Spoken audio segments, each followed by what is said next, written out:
All right, let's see how we are doing. We can go here. Hello, hello, hello, hello, hello. I don't know if I got audio going that way. No problem. Okay. Yep, yep, I can hear myself. Perfect. Yep, that should do it, I guess. Perfect. All right, we got that going. Let's go to YouTube. Make sure that that is going fine. We go. We got Patrick's in both chats at the moment, which is great. Hopefully that will work out fine. So we got streaming right there, perfectly fine. Excellent. Any errors? Nope. Says excellent and healthy on YouTube. Let's go take a look at our horizontal live feed. Make sure we have everything. Yep, that's coming through perfectly fine. I'm gonna go ahead and test some bots here. If any of this works.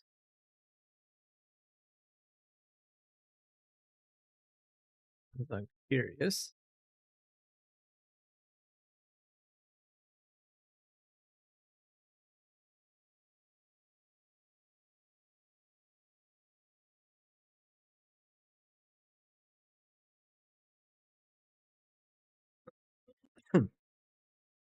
Change the video resolution or resolution is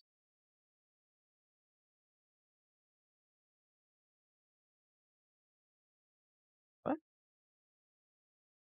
That'd be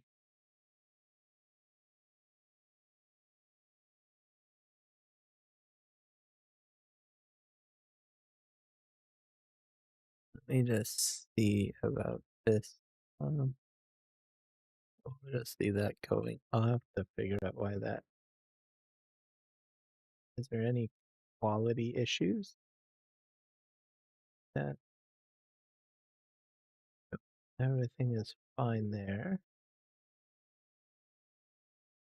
Let's make sure we have volume.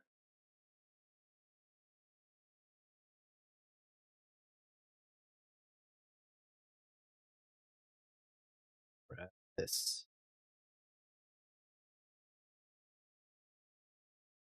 A note of this.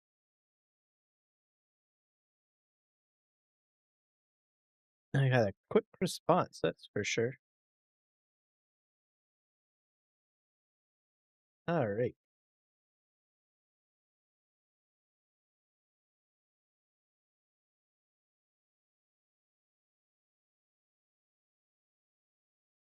See if I can cut that.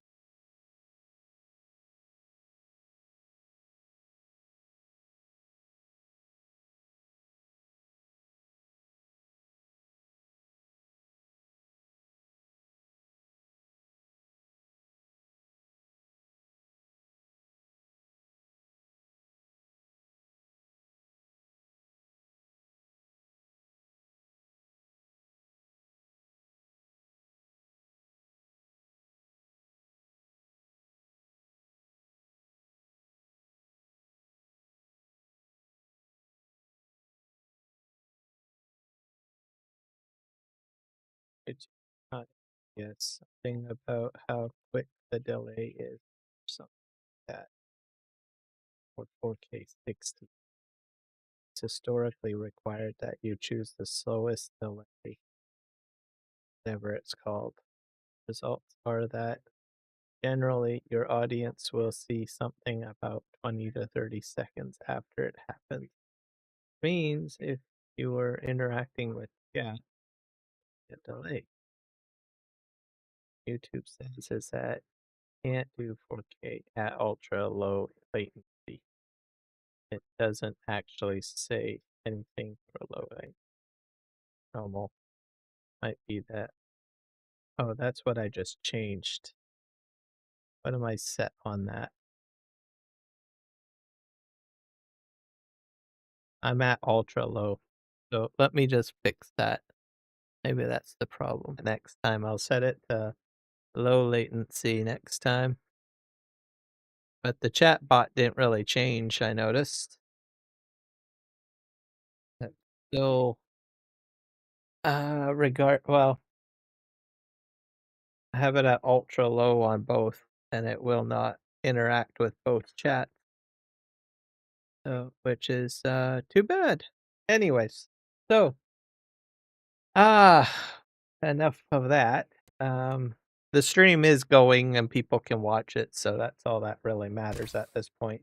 So don't need to fuss too much today.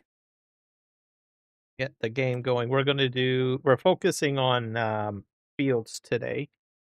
For today's excursion into PV Canyon, or sorry, PVRivers today. If you're checking out my live stream, please be sure to hit like. And if you're new, just hit subscribe. Definitely helps the channel out. Gets me out there, gets the, I don't know, algorithmic juices of flowing, as the saying goes, right? I'm not currently streaming on Twitch. I am streaming on Kick. And I am also streaming on YouTube, horizontal and vertical. Apparently, I don't know, it's come to my attention that there's some things going on over in the Twitch community, so I figured, well, I will just hold back on some of this, hold back on Twitch, I guess, for the most part.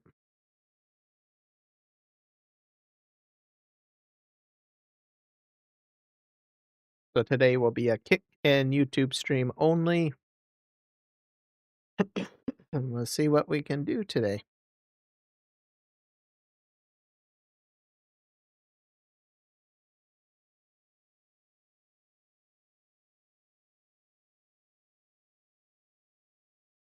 So for Twitch, I'll probably do something different. I don't know what, but for now, we will just leave. We will not be live streaming to Twitch for now till I come up with a plan of what I want to do with the channel and what direction I want to do with it. Farming Simulator is going to remain on YouTube forever. So that's that. And also I'll be live streaming it to Kick, unless Kick somehow goes into some weird multi-streaming rules like what Twitch has done. So yeah.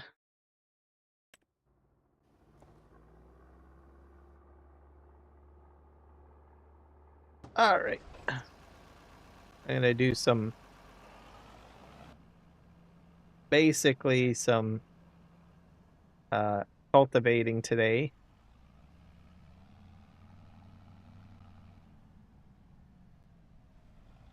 And we're gonna do some rolling.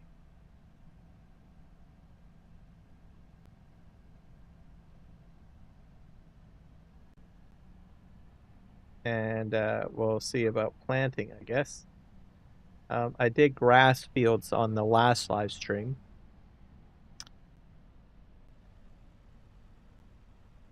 And tomorrow we will be back into Dune. That will be the plan. This is not a 6 meter, I don't think. Is it? It should be an 18 meter. Did I grab the wrong one? Hold on a sec.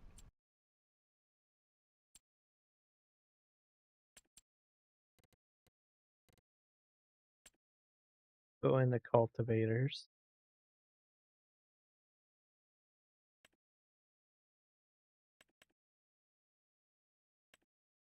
This is the one that I bought. It says, oh, it's a 6 meter.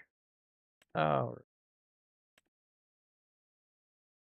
which one was I going? Oh, this is the one that I was going to get. Ah, I bought the wrong one. All right, well, let's rebuy this one. This is the one that I wanted to buy.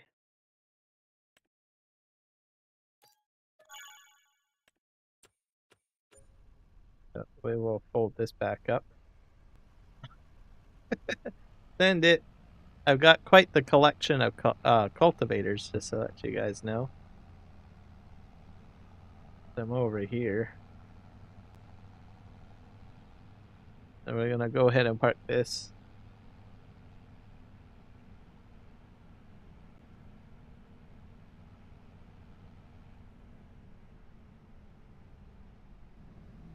Do that.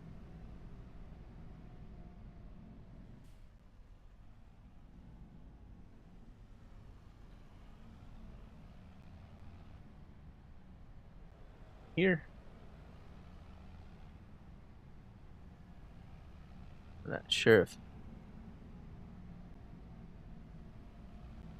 I'm gonna turn up my game sound because it seems very quiet on my end.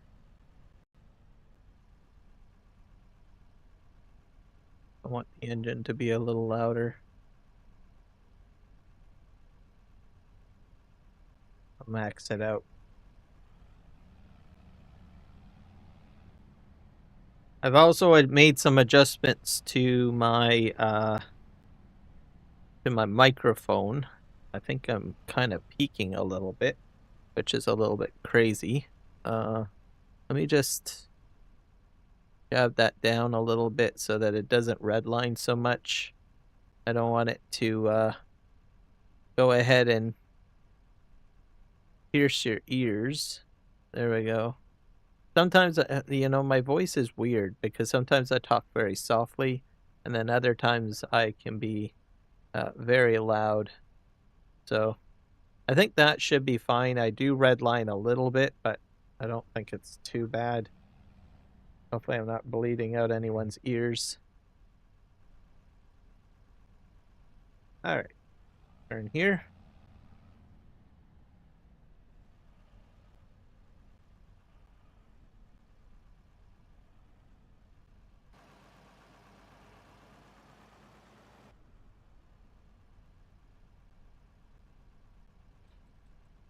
All right. This is the much larger cultivator. We're going to cultivate our oilseed radish in.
Okay, there we go.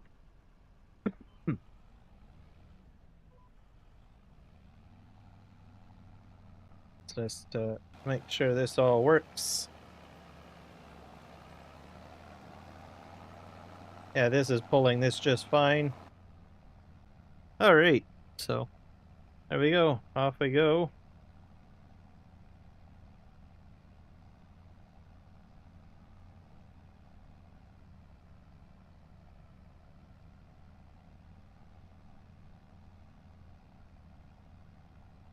So it's good to be back on the farm, getting into doing some corn and stuff.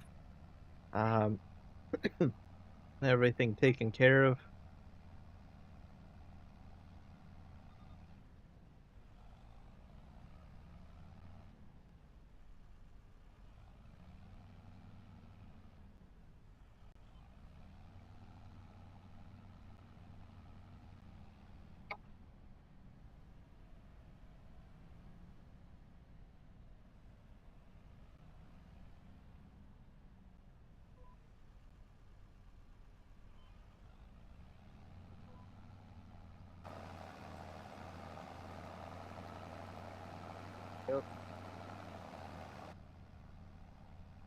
It'll be interesting to see what happens with my field after I'm done putting this under. The other thing that I want to mention as well is that for some reason I keep on ending up with tram lines with the necks at, so I find that kind of interesting.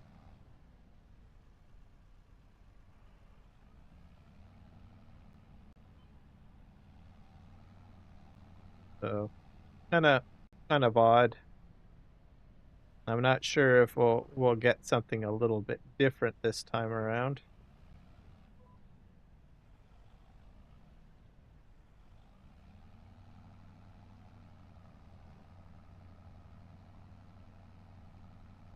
And the majority of my planting on here has been with the necks at, so which is kind of interesting.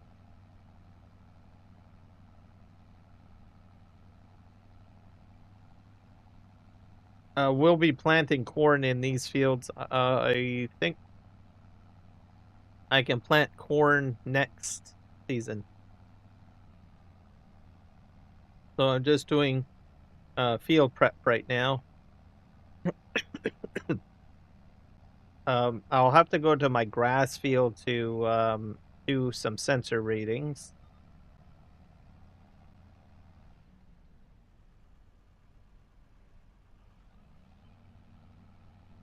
So that is another task that we will be doing.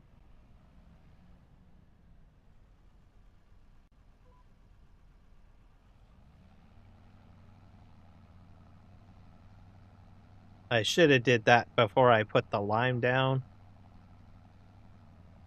Oh well.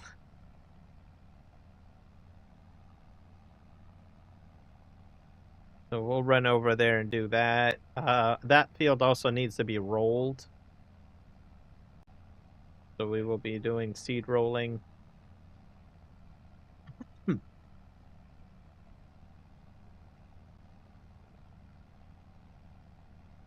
Now we'll see how things go with planting, I guess.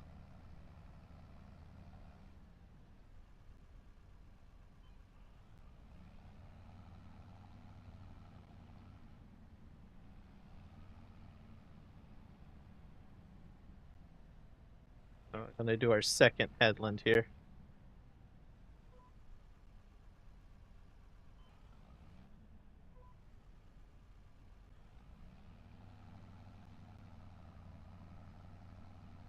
So I don't usually do cultivating. I could have easily just gone ahead and did a direct drill into it with the next because I think there is a subsoiler on there or a power harrow attachment, but this time we are doing the cultivating.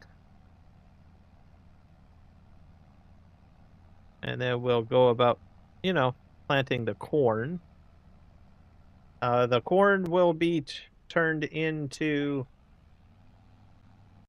what do you call it? Fuel. So that's going to be another fuel crop.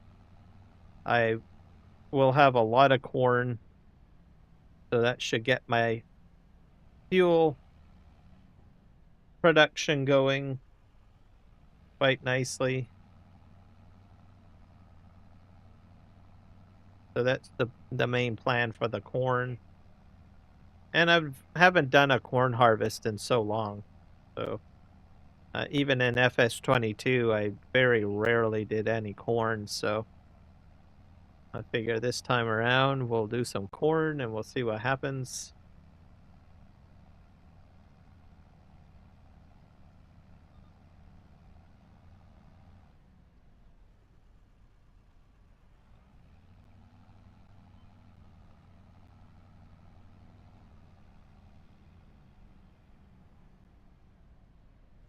We're going to take a break from the construction a bit because we've been doing a lot of terraforming. So I just sort of wanted to switch it up and do more like actual farm work. Last episode we went ahead and sold a lot of items, or so made a bit of money from all of the lumber. I've also set most of my productions to distribution just to make it easier for myself. So that should be good. So anything that is needed for production is distributing essentially.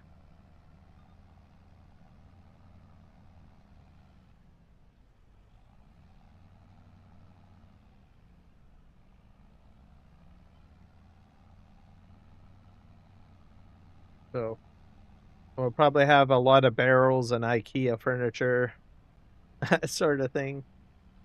And then we'll have to begin expanding our productions a bit more.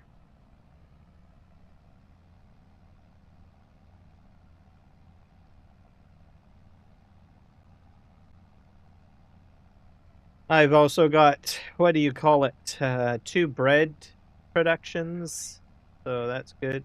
Eventually we'll get into dairy and sugar. Try to do some sugar somewhere.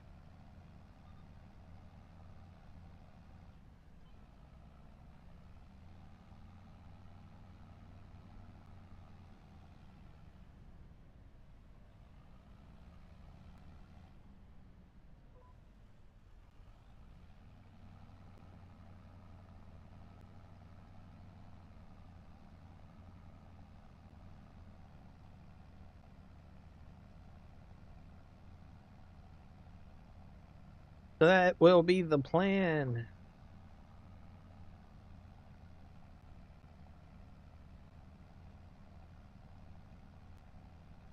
I also cleaned up the clean fill out of the gold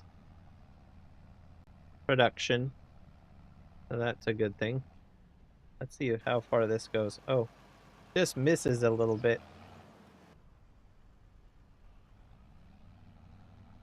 Just pick up. Turn.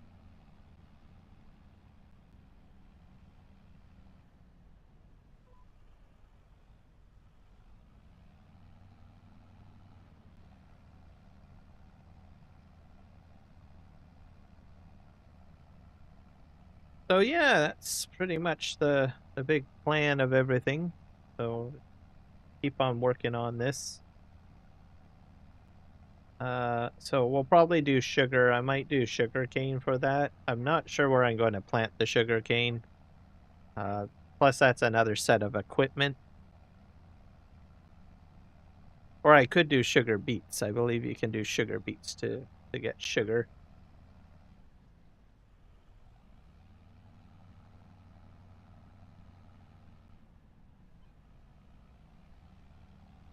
But both of them require expensive equipment. So sugar cane is interesting because it just keeps on growing. So and I think I can use it as a fuel too. So I might lean a little bit over to sugar cane.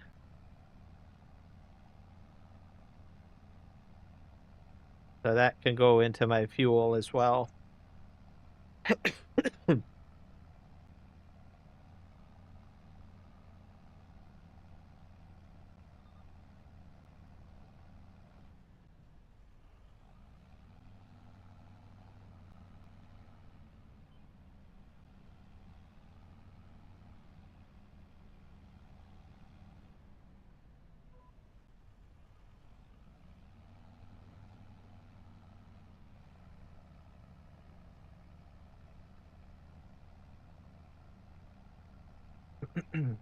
I still need to do a lot of work with the steel factory. That is a little bit out of control, I would have to say. I need to really manage that a little bit better. I need to figure out what I can use some of those products for. I will also need to get another bridge going. What's another item on my list of things to do?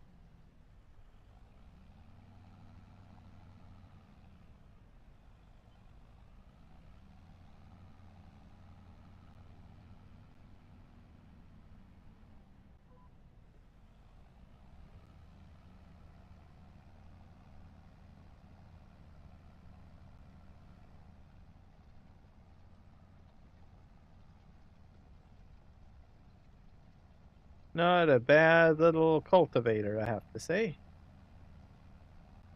Only got about 3 other fields to do after this one.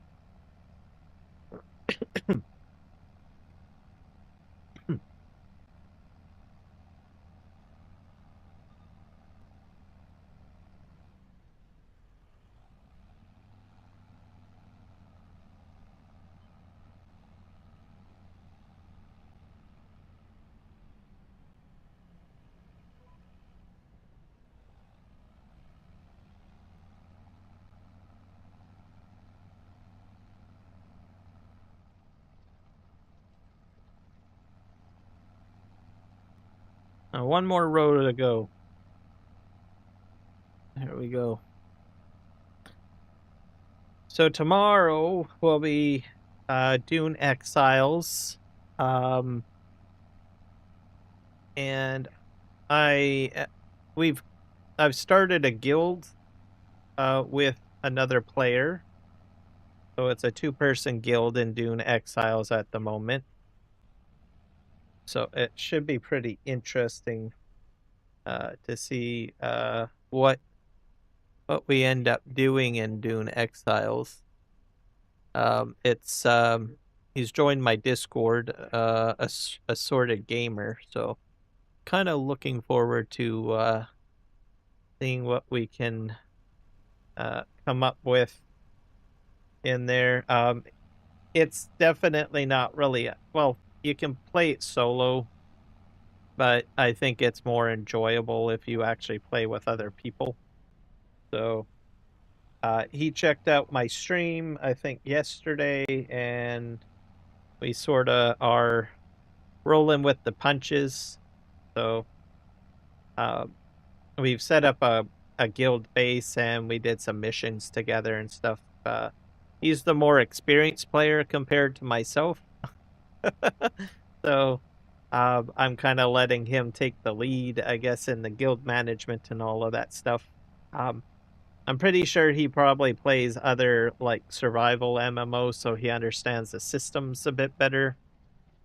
It's not that I haven't played a survival MMO before, it's just that I am out of practice. So I'll let him take the lead, and we'll see where that kind of goes. It'll be interesting. It'll be kind of cool if we get more people involved. It's just basically a community-based game, you know.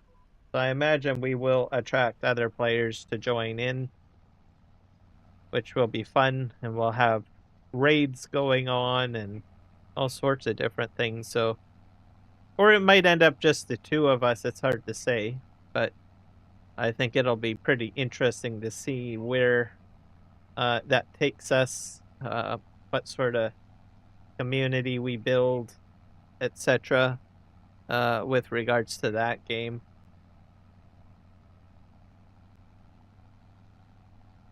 Kind of reminds me of Ark Survival Evolved.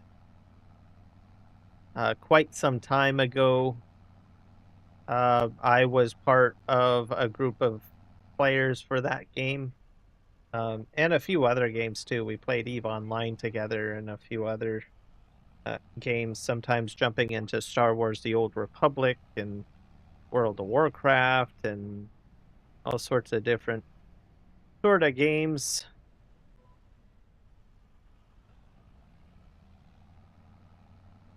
And it'll be just kind of interesting to build something new, I guess. Start something up, build a group together, or what have you.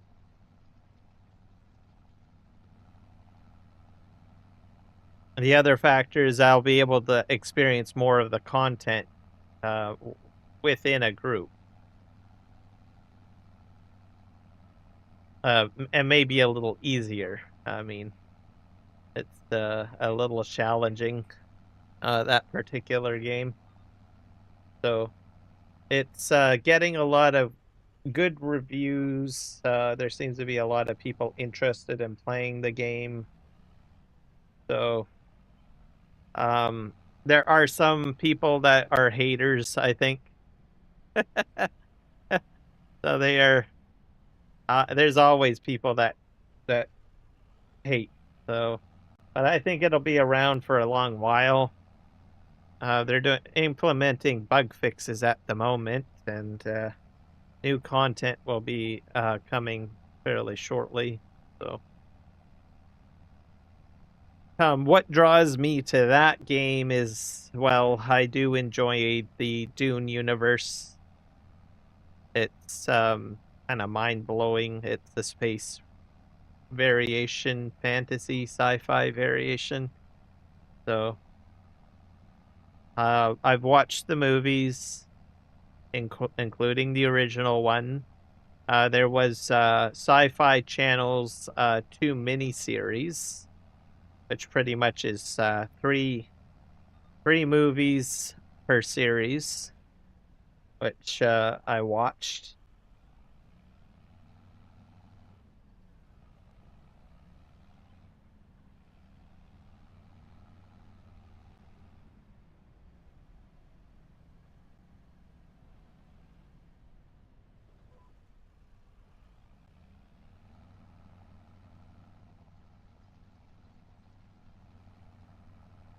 So, yeah, that's pretty much the plan for that. So it's all right.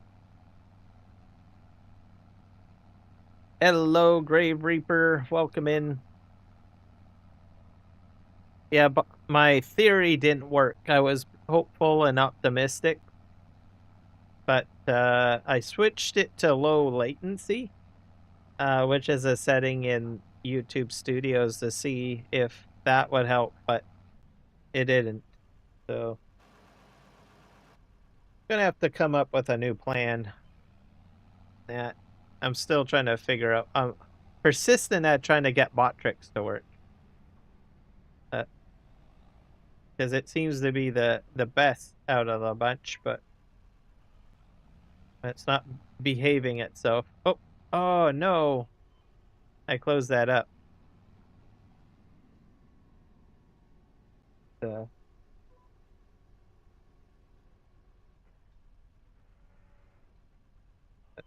go. There we go.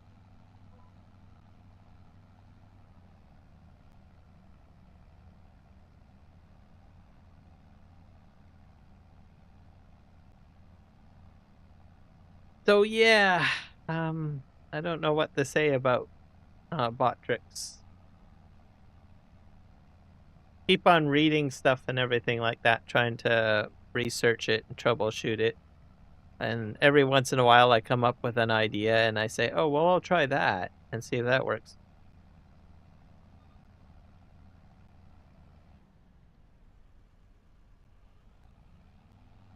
Are those YouTubers live streaming vertical and horizontal?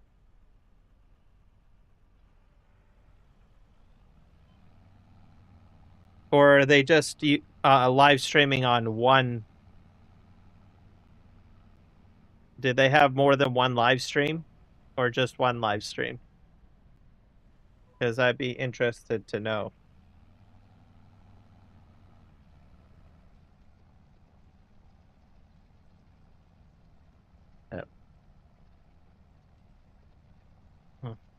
Well, if you see, what I'll probably get you to do, if you do come across a channel that uses bot tricks, that's live streaming, just if you can, ping me DM me in Discord the channel. You don't have to do it now, but anytime you find a channel that is actually using it, just do me a solid and see if you can provide me a link or whatever to the YouTube channel that's using it.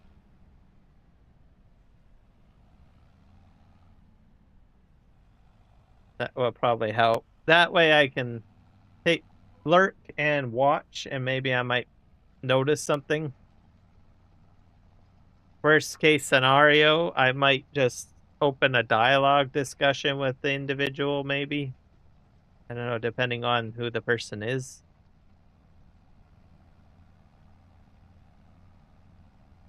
At some point, sometimes you have to ask questions. So.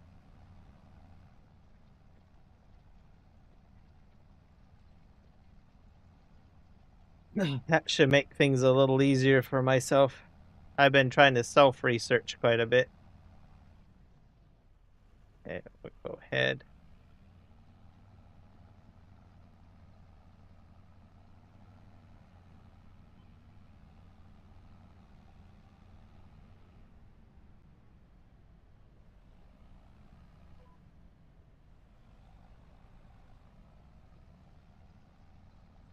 Oh, I missed a bit back there.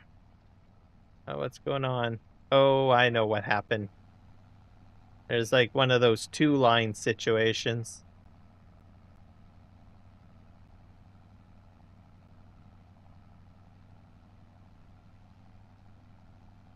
So how did your event out at the track go, Grave? Did it go well?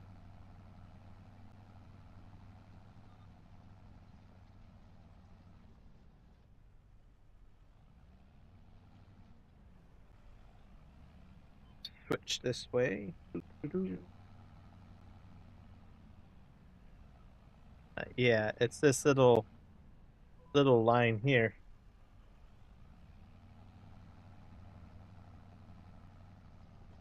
Yeah, there we go. We're grabbing that little bit.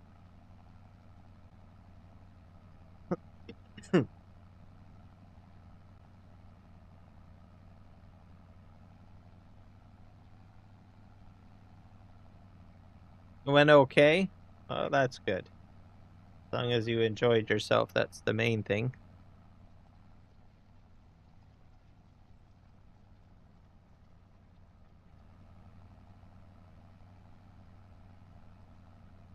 And we're almost at to the end.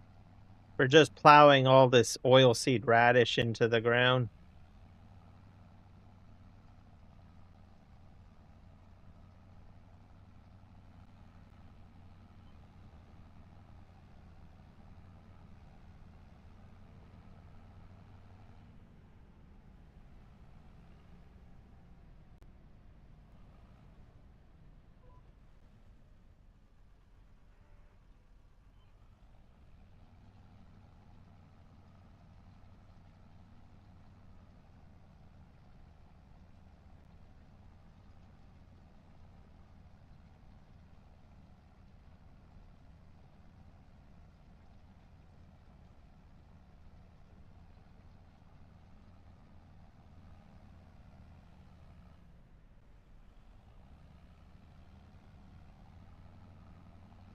Are you sure it's just not friendly competition? Or do people actually get mad? Sometimes you get like friendly competition from time to time at the racetracks.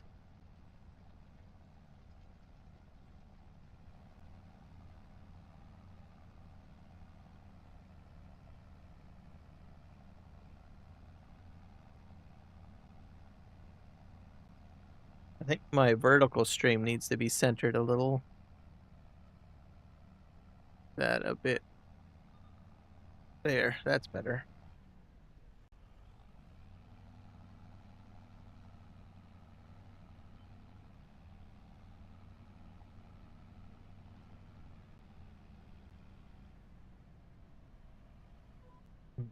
Oh, I added a music channel, by the way, to the Discord.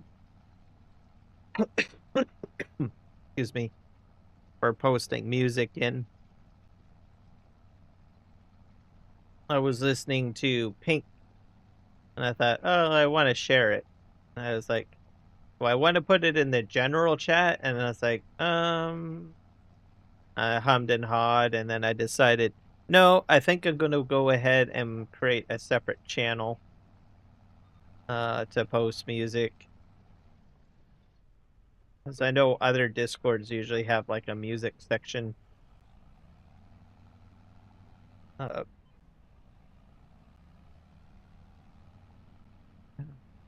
Like, people usually ask me, oh, well, what's your favorite music? And I usually go to like certain genres, but I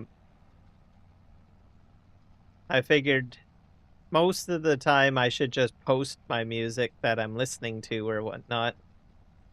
Because there are certain genres that I usually gravitate to, but I don't always listen to those genres all the time. And it's kind of hard to explain to people. And in real life, I've had people say, oh, you just like country music. And then I'm like, kind of shocked a little bit. I was like, huh? I had a friend do that to me once, actually. I say, oh, you just like listening to country music, right? Because we would be always driving in the car or whatnot. I'd be driving somewhere, and I always put country music on, usually when I'm in the car. But I only do that because it's just calmer, right? I'm not a big fan of having heavy metal going or, anything heavy, upbeat or anything going when I'm driving. I find it too distracting. But anyways, everywhere we went, I would always have country music. So he always assumed that, oh, you just like country music. Because I think someone had asked, that was a third party, they had said, oh, well, what music do you like? And then he kind of answered for me and said, oh, he just likes country music. And I was like, I thought about correcting him, and then I thought, forget it. It's not worth my time.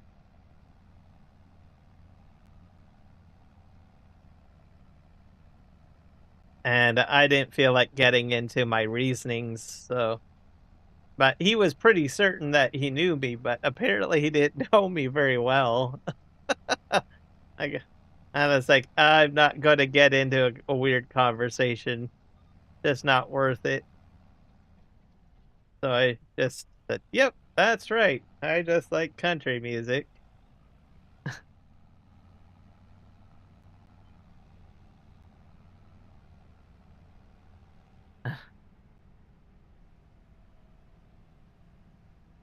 Well, I like remix music, and I like techno music. I like K-pop. I do like some K-pop. So but these are things that most people don't know, except for maybe a few people. So they would be like people that have actually introduced these types of music to me in my lifetime. But I'm a bit of a creature of habit, so some people assume, oh, well, you just like, all you like is country music. But I'm like, nope, that's not exactly true. So, and then I thought, you know what? Instead of getting into that predicament again, I thought, I'll just create a music channel. And if I happen to be listening to a song that I'm really, really enjoying, I'll just paste it in the music channel. And people will start to see what I kind of like, and they can make their own assessments or whatever, I guess, on it.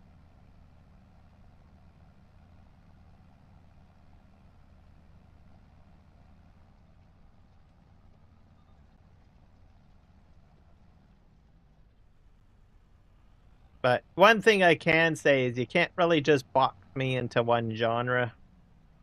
Um, I think I gotta go down this aisle again, I think. You know what? I should be doing my headlands, I think, shouldn't I? Yeah, I better be doing my headlands. Let me switch around.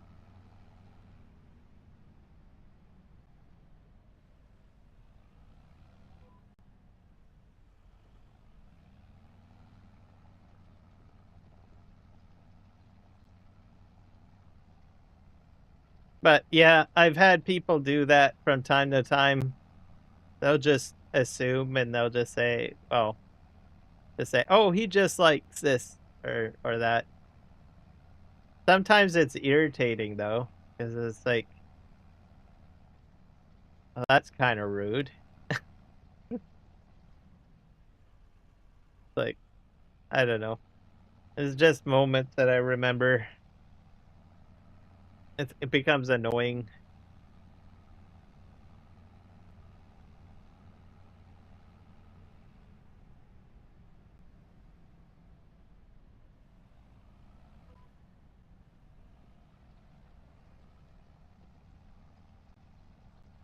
But as I got older, I tried to get into the habit of telling people that, or emphasizing as much as I can, that I like all sorts of music. It just depends on the situation. So, like today, I ended up listening to Pink. So,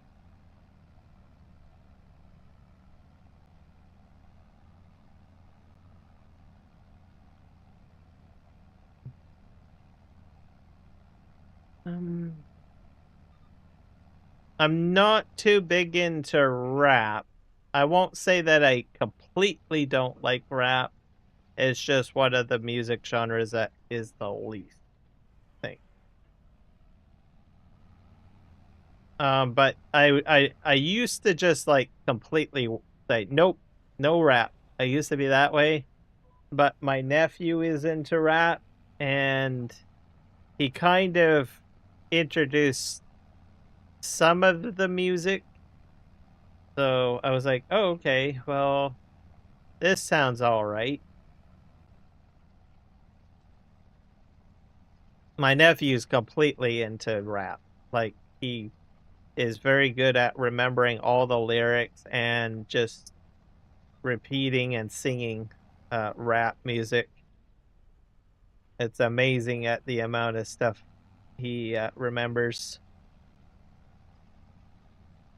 As for the rappers themselves, for me to know what he knows, I couldn't tell you. Um, but like I said, I wouldn't completely knock rap out of the park. There was a time, like I said, where I was like, nope, nope, nope, nope, nope. But then, you find someone that actually knows a lot about rap music, and then they understand maybe some of what you enjoy. They can usually find something within the genre that will actually work for you. So, and that's sort of what he did, right?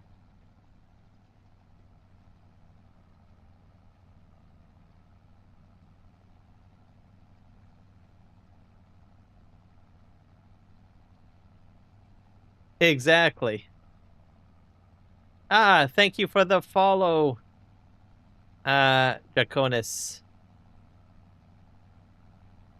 Hopefully you're having a great day.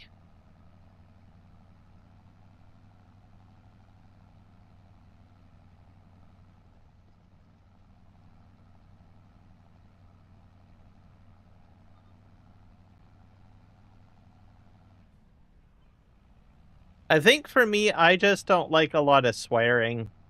I think, or like harsh words. I think. Um, I think that's probably for me. Uh, and usually rap gets stereotyped into that, but there are different variations of rap that, you know,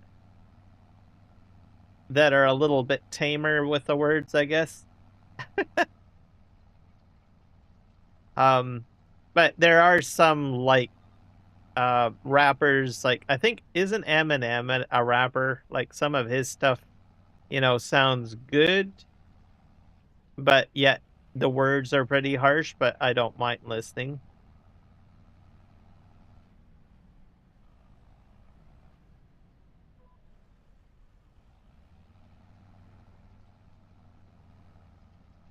There we go.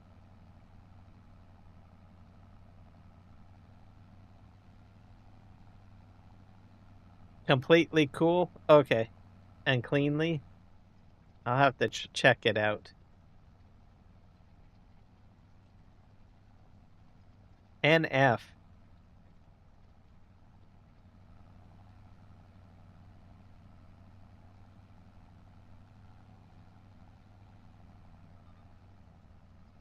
I'm trying to remember my nephew's favorite rapper.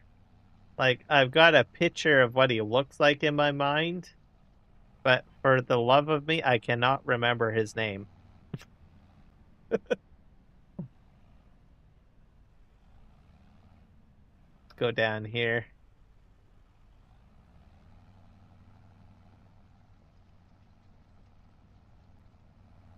It's like his ultimate hero.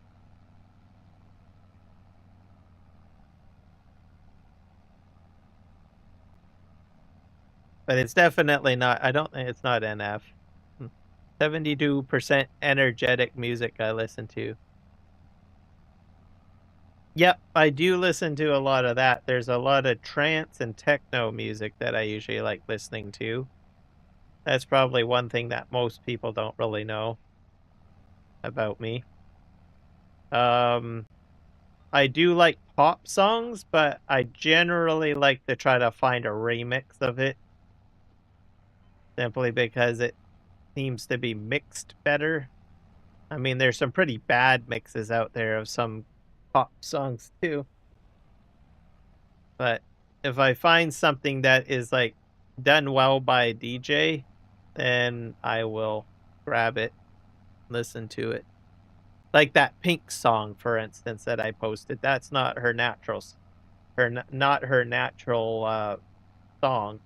It's remixed. Half of the time, I'm like thinking, why didn't the original artist come up with this way of doing it, right?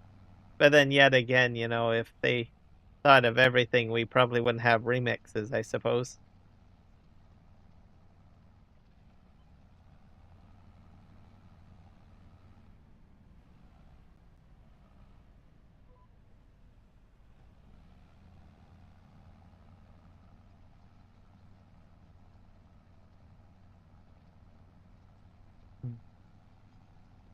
DJ Marshmallow, huh? I like Darude. What else? Daft Punk. I love Daft Punk. They're pretty good. They're old school though. DJ Sammy and I can't remember the DJ's name. Drawing a blank at the moment.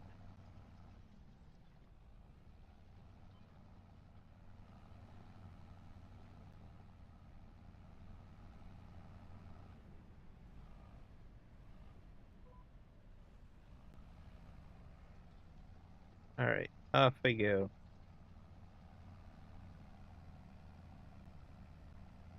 So yeah, that's probably what I'll end up doing with the channel. Every once in a while, I'll probably come with a song, and I'll be like, "Oh, well, I'll just share this in the channel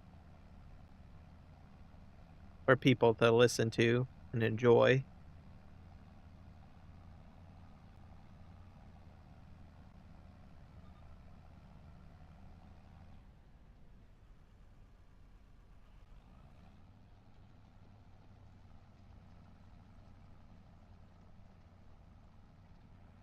All right, switch this way.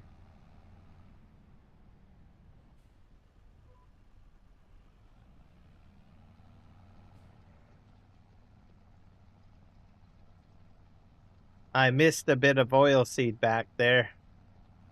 That's a shame. And I got like damaged crop there. So this is all oilseed radish. We're just plowing it under.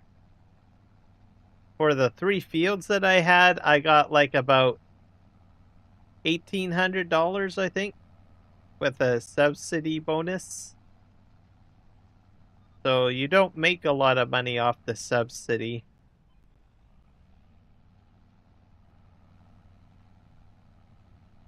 So it's kind of entirely up to you whether you want to do it.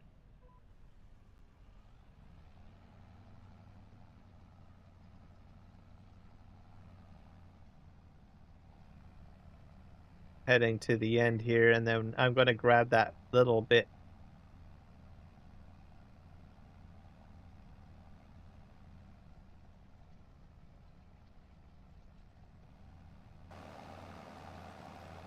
The tractor's all nice and clean still.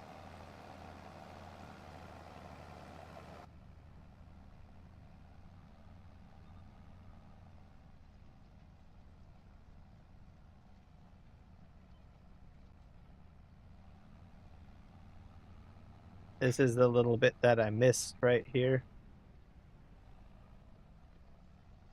There we go.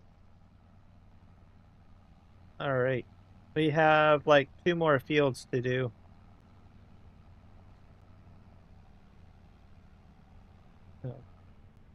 I need to take a real quick break, guys, so I will be right back. I'll just turn off my engine so I don't waste gas.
for is 5 pounds.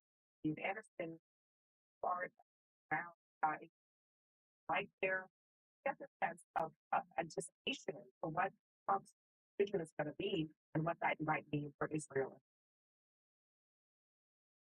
Certainly, anticipation they're just in the last hour from starting that defense has been activated in Iran. Now, the IDF has also in the last hour put out a warning to Iranian areas around Tehran to evacuate quite the day conducting. There's no word yet on what the latest targets are. Israel earlier today, Israeli Air Force had 25 fighter jets, hit 40 targets for Iran, missile storage sites, military personnel, missile launchers as well. Israel continues to dominate the skies over Western Lebanon. They will take their time selecting out new targets, searching for new targets, and hitting those at will. Now, at the same time, Iran's ability to launch missiles in Tel Aviv and elsewhere, Israel seems to be greatly reduced today. There have only been 2 warnings that have gone out to this here in Tel Aviv to seek shelter. We've gone down to the shelters twice today. That's a lot less than in prior days. No reports of fatalities as a result by Iran. It is just past 5 a.m. here dawn. It is just starting to break in. Once again, you're going to be waking up wondering what the phase of conflict will bring and what to do. I mean, the entire world waits, and I know, Anderson, you've only been on the ground for a short time now, but what is life like in Tel Aviv? I mean, are people able to go about their lives? We've seen a lot of our correspondents and anchors having to go into stairwells and bomb shelters as these sirens have gone off. But are people able to do other things?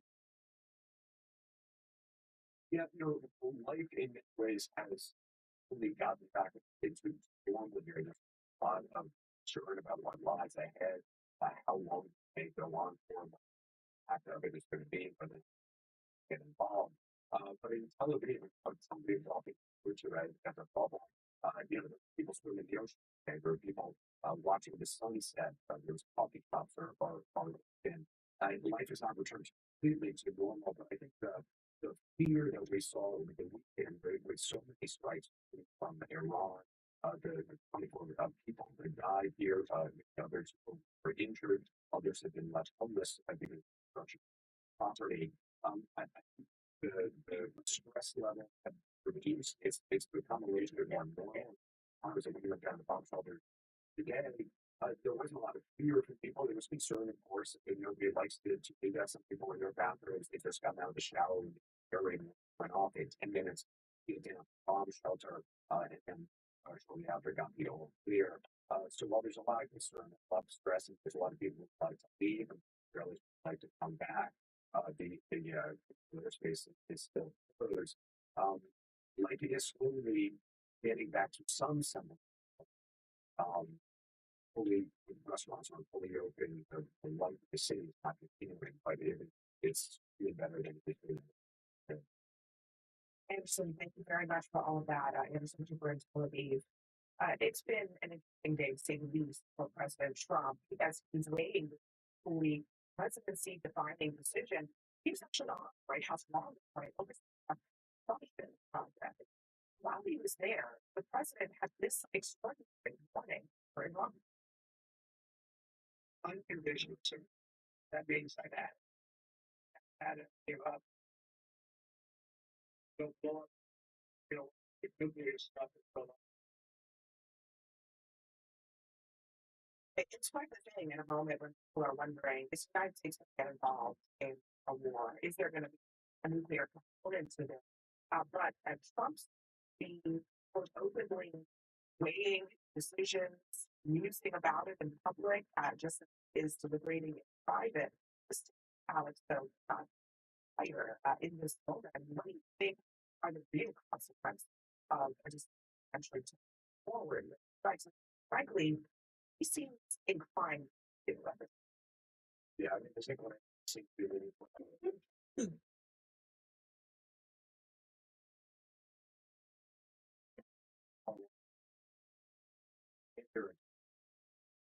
Negotiate with someone. The idea of they were taking that's direct. And the president today just had to for so they're not going to cooperate at that point, which is not really this situation. Those strikes are let down. And what do you make today, Ashley, of just how he's been talking about this to the country? I mean, I think a lot of people, frankly, are worried here in the United States. They're worried about what this can mean for them, what the loved ones who are at these spaces in the region and could be at risk. One, I thought earlier today would take our Kiram colleague ask a question, and I think it was like I won't know until the very decision. And actually, that was somewhat encouraging because I hope you know the helping kids really look at every option that is the president and the leader actually do. But I'm also not surprised because a lot is not going to like that is not the way they move. That is not what they are doing. And so that if that's the debating space that he is in, then that makes me very.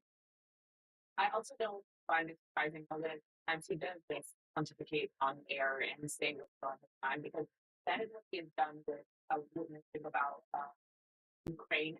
Yeah. That is what he has done era. That is something that was so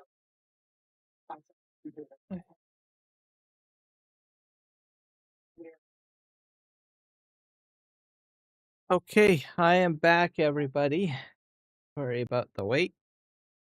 Still alive. I didn't die. All right. Caleb, thank you for subscribing and welcome to the channel. Hopefully you're having a fantastic day. I appreciate you. We're trying to get ourselves up to 1,000 subscribers.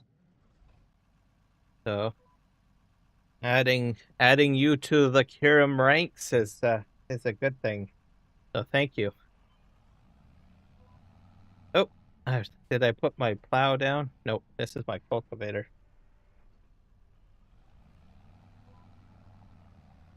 So we're just since you just showed up, or maybe you've been lurking, we're plowing in or cultivating in the oilseed radish. So I only have a few fields that I need to work on to do that. So it's a lot of field work that we're doing today. I do other things like forestry. I also do terraforming as well. So, but I'm taking a bit of a break from all of that.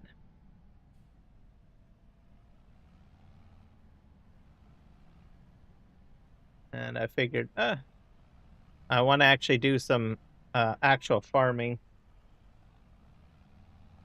So, these fields will be turned into corn. Well, yeah. And then, which I can only plant in April. So I can't plant today.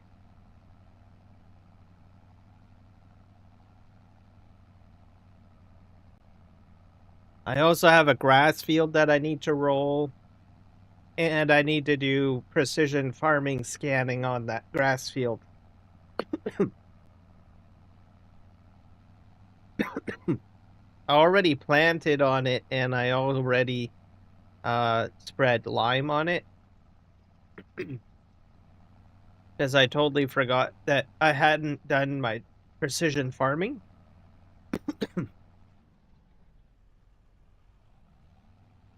I'm going to try to see if I can actually buy the precision farming plot. I could probably do that. I'm curious because it's a custom field, because I've never done it on a custom field before. So, might try that out.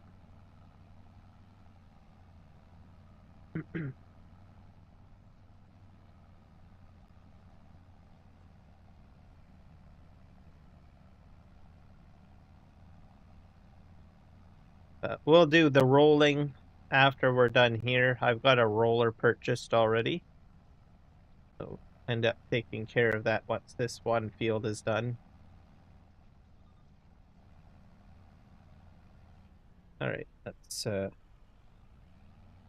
around here.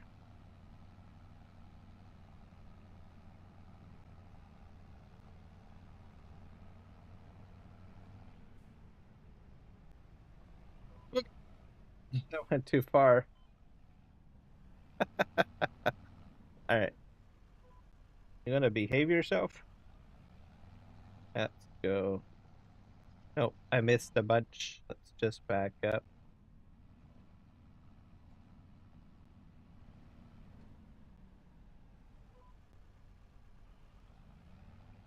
See if this realigns itself. I forgot to put my implement down. Okay. Do that now. Yep. But yeah, that's pretty much the plan. This map is PVRivers. Should also mention that. A map by Dajnet.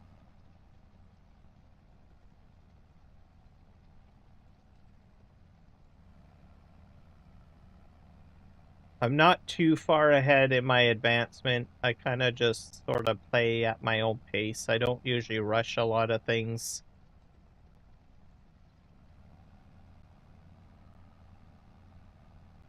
Like, I have a lot of money, like 24 million, and I could probably, like, put a whole whack of stuff down if I wanted to, but I just sort of play as I go along.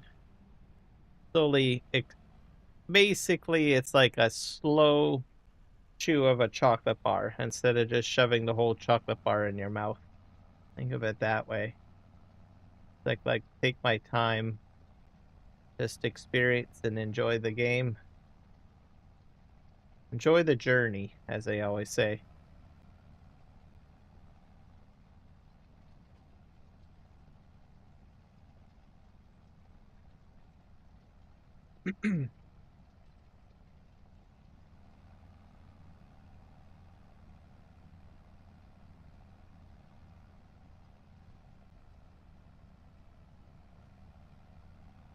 The grass is all, looks like it's all burnt. I guess it'll probably eventually turn green at some point. Oh, there we go. Might be just the field of view.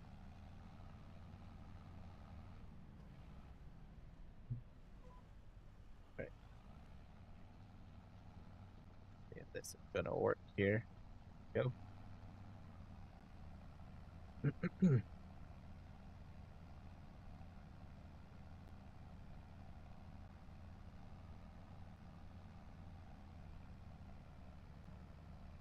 So I think this growing season we won't see sugarcane. I don't know. When does sugarcane like to be planted? Something I should probably look at.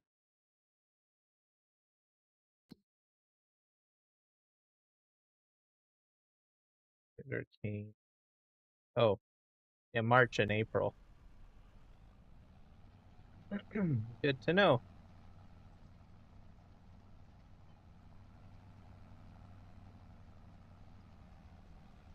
I'm not sure if I'll do sugarcane this year.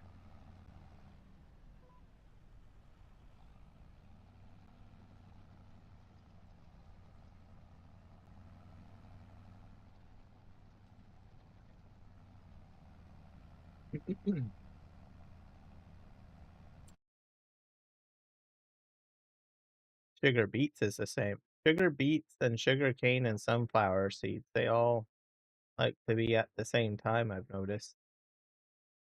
Peas as well, grapes.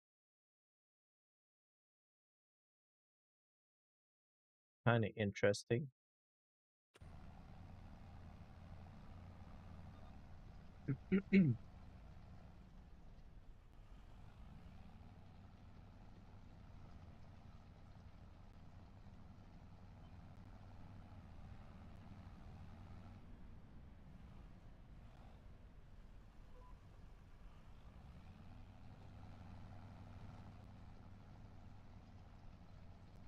Yep.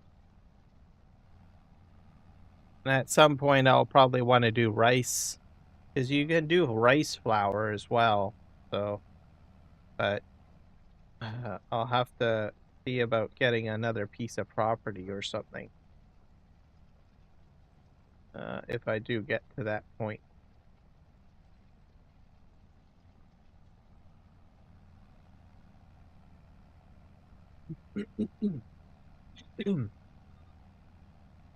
For now, I'm trying to secure my fuel. I have to make my own fuel on the map. So I'm going to plant corn. And then once the corn is produced or ready to be harvested, it'll go into... Oh, I missed my line here. One sec.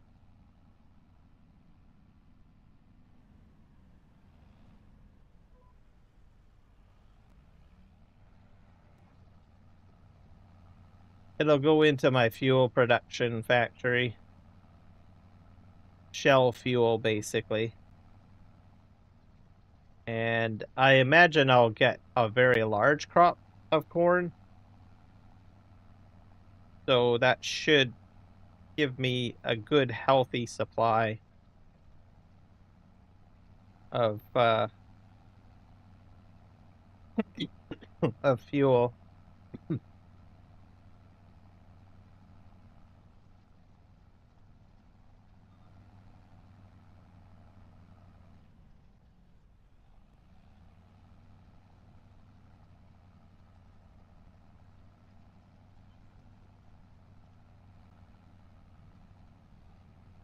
Got the last swipe here. And then we do have a grass field growing, which we will be rolling after this, basically. I'll be taking my roller over to the grass field, and I'll just simply roll.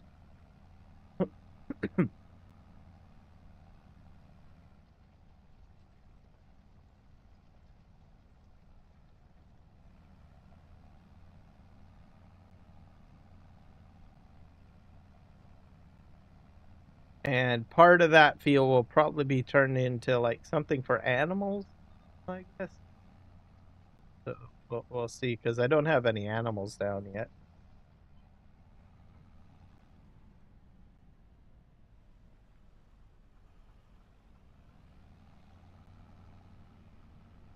All right, let's go over here.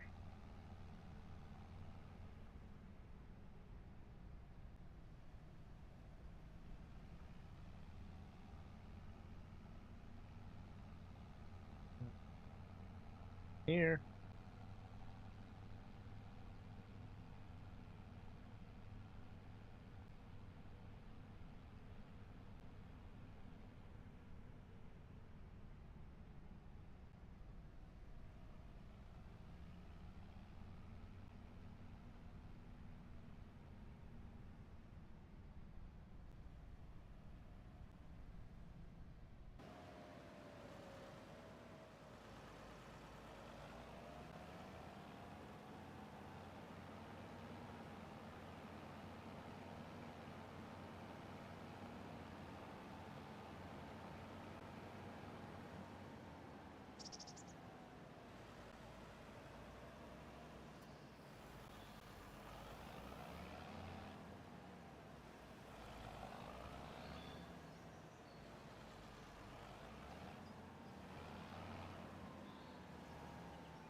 That way not all my seeds are blocked. Okay, let's see what we got going on over here.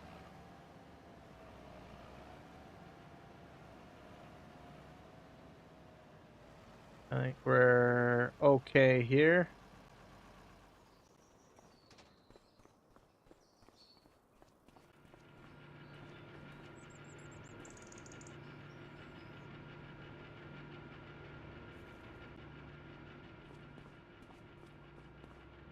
This. Yep. bread coming out. This is all my bread and oil.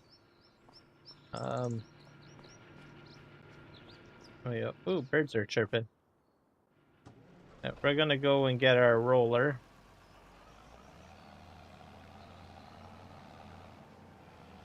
Which is right here.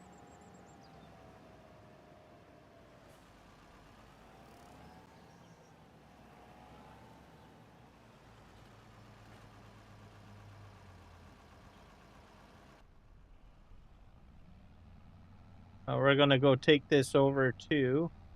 Actually, before I go, let me see if I can actually purchase the the data for it.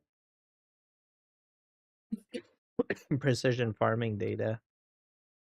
So that's like over here.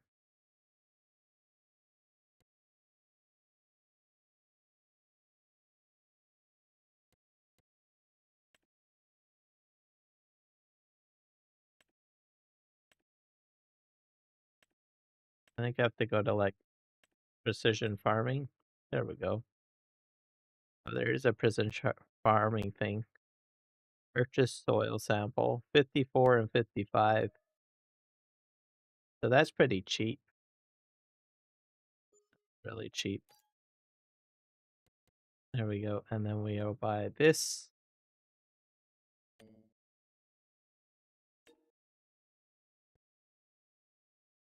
Purchase. This is where my grass field is going, basically. So I've already gone ahead and seeded it, so I'm just doing the rolling. I've also fertilized it, and I've also limed it. So I will have to refertilize it later again, or relime it again after the year is over, I guess.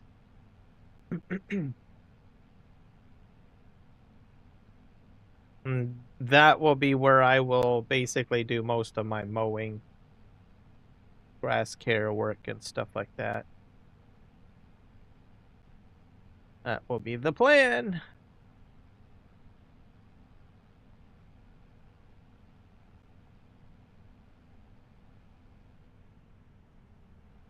I think I like going this route. I usually go to the big hill. I mean, this is a fairly large hill too, but this seems to be a bit better. There's too many turns in the other direction. So I think this is going to be my main route. I'm hoping I can get over the bridge with my implement. It's a bit wide. I might not be able to make it over. I might have to take the boat.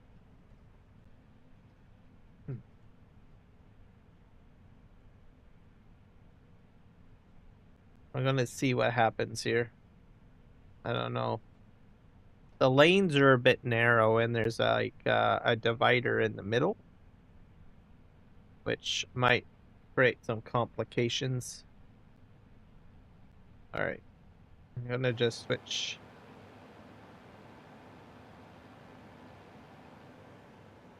Like, I don't even know if you can take a combine across this. See what happens here.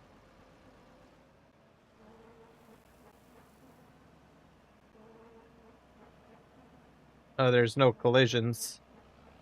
What about these posts? Nope. Thank God. That'd have been a problem. All right. We're just doing fine now.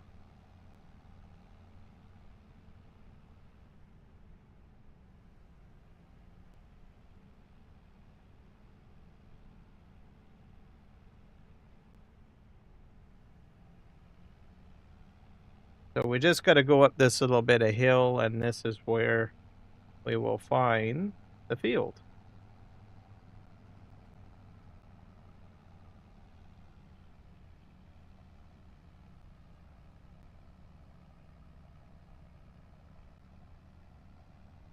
I'm not sure if it's already growing or not. Do I have a growth state on it? I don't think so. Should be fine.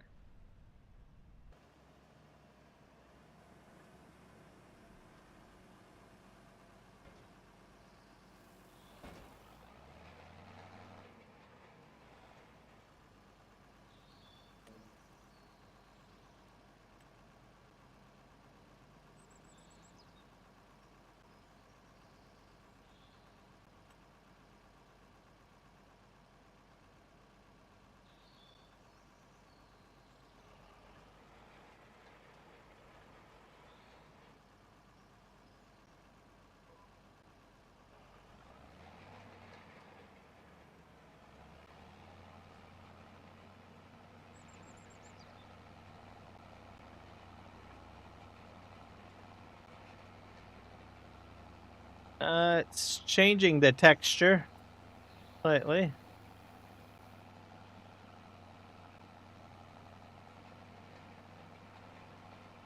There we go.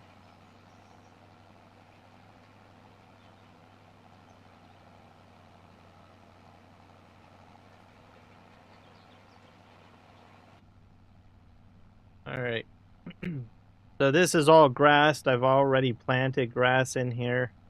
I put down lime, but the problem is that I didn't have the data, so there might be like too much lime perhaps applied.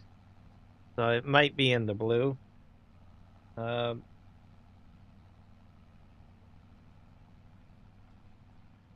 All this area was filled with trees, by the way. It was a bit bumpy and hilly in here. So I removed the trees, and then I terraformed the land flat.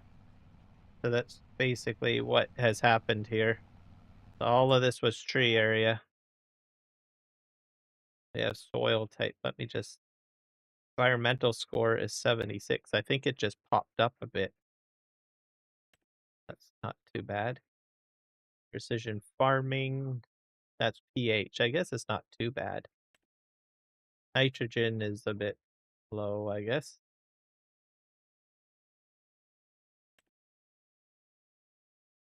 Yield. I don't know what the yield will be. Seed rate. I probably put too much seeds down too. So the 62, I don't know. We'll see how it all goes.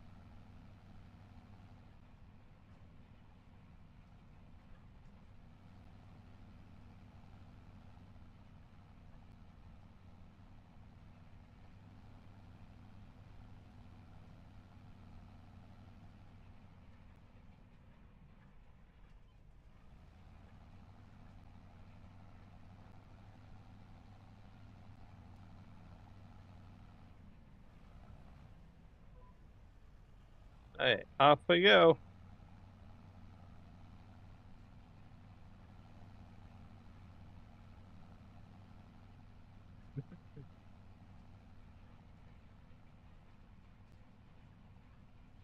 And then we'll take this back to the main farm. We will be using the roller again at some point to seed bed the corn when it gets planted.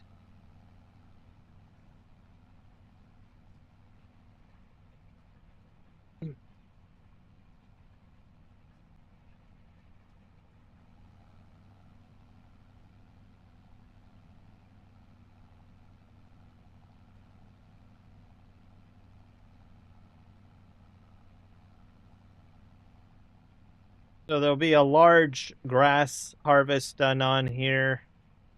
At some point, I will put animals on here and I will have a barn. I might split the field in half, like half grass and maybe half another crop. Like maybe I'll put my sugar cane here too. It's hard to say. I'll just have to see just how much land I've got to work with after I do what I want to do with the buildings. It's always the buildings always seem to take up the most space, right? At least that's what I find.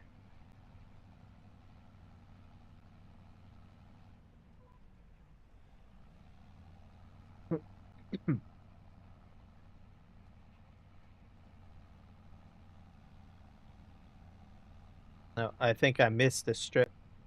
I'll have to go down the other side again.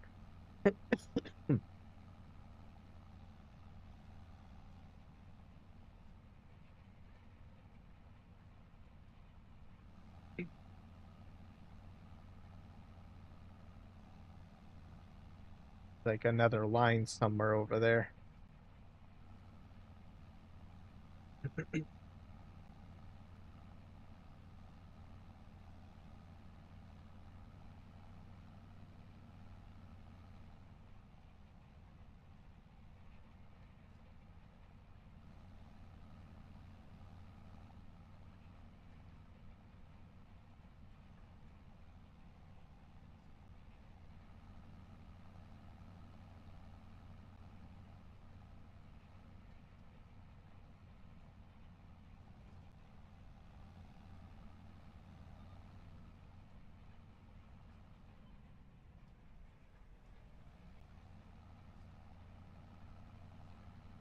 Go back this way.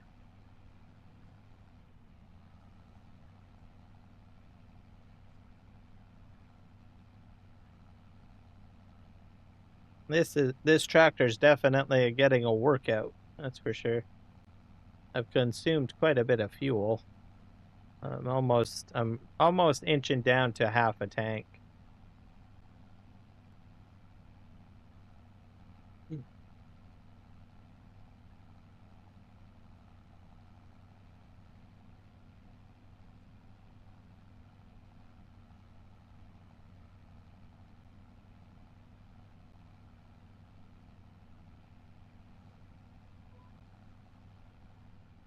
Getting over here.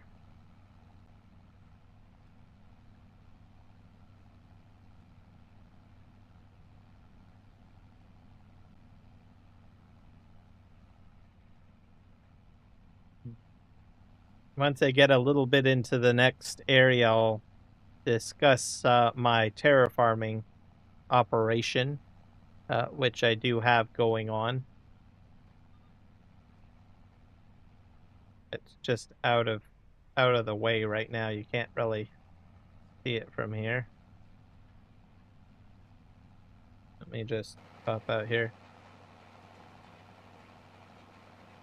So up that hill, I'm actually creating a train track. So just put this on. I'll just show you guys briefly here.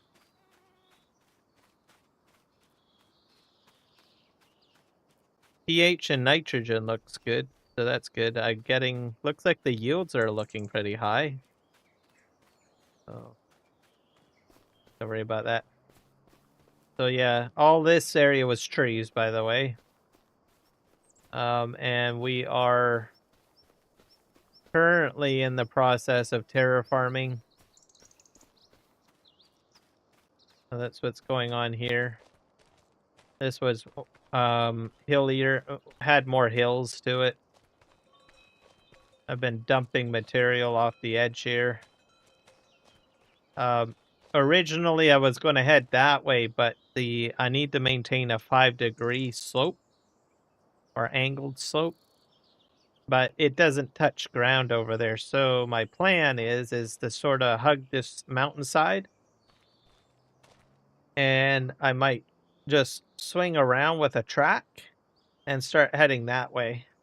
So I'll have to log all those trees out, and then I should have long enough distance to put my track face down and continue my 5-degree descent. So that's what the plan is. And I'll show you guys, I do have some track put down a bit. It's up here. So I've been using a bulldozer. I've been using an excavator to bring this to grade. And this is the track. So this is the end of it.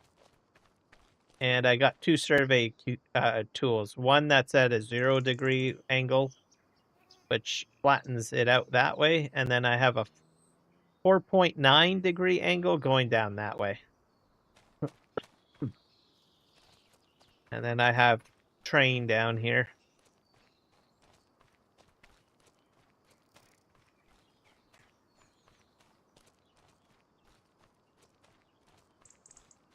As for these trees, I'm not entirely sure if I'll be chopping them down right away.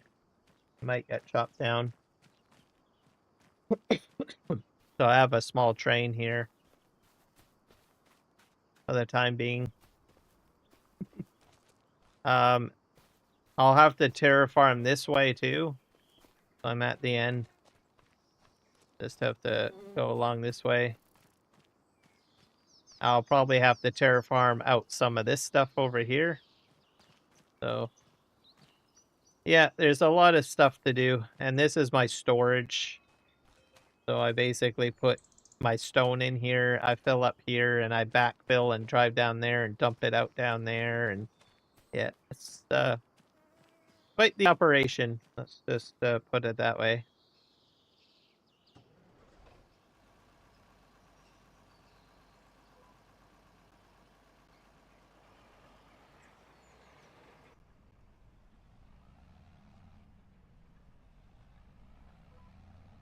But I'm taking a bit of a break from doing all of that.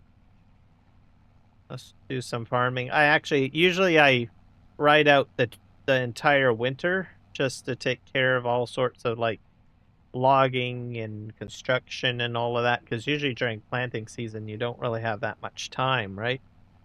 But I was like, oh, I need a bit of a break from doing terraforming and doing logging, so I opted to just, sleep trigger, get myself into putting down my grass field here and get things going.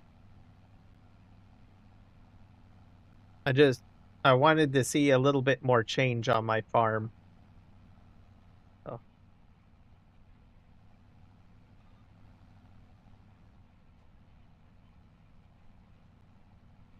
Turn this way.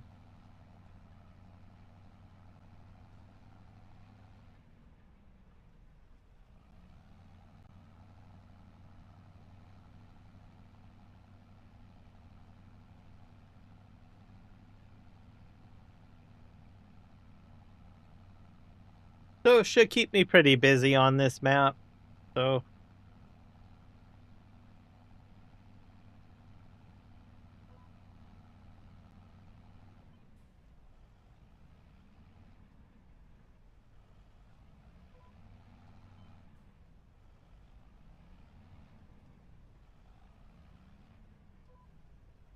go that way. There we go.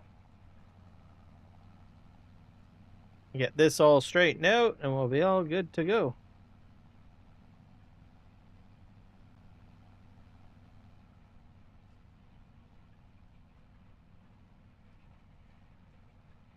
So I mainly play just like I said, I'm very, particular. I think through Farming Simulator 25, I'm gonna be putting a lot of focus on a PV map. That's basically what my goal is for 25. I want to try to, get the full experience. So I don't see myself changing to too many maps during this game cycle. I got so many maps going in 22 that I never really progressed very far in a PV map in 22. So I said, nope, this time I'm going to try to stay as focused as I can and get through the entire play season, I guess. So that's sort of what my plan is. Whenever Farming Simulator 27 comes out, then I might just take a different approach altogether. I'll say, well, I've been there, done that, done PV maps, so I'm up to trying something different, out of the ordinary. 22, I had like all sorts of different maps and whatnot.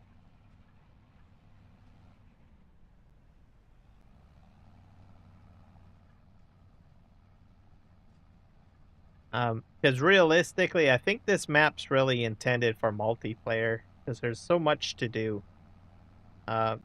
It's very, very challenging to keep up with productions.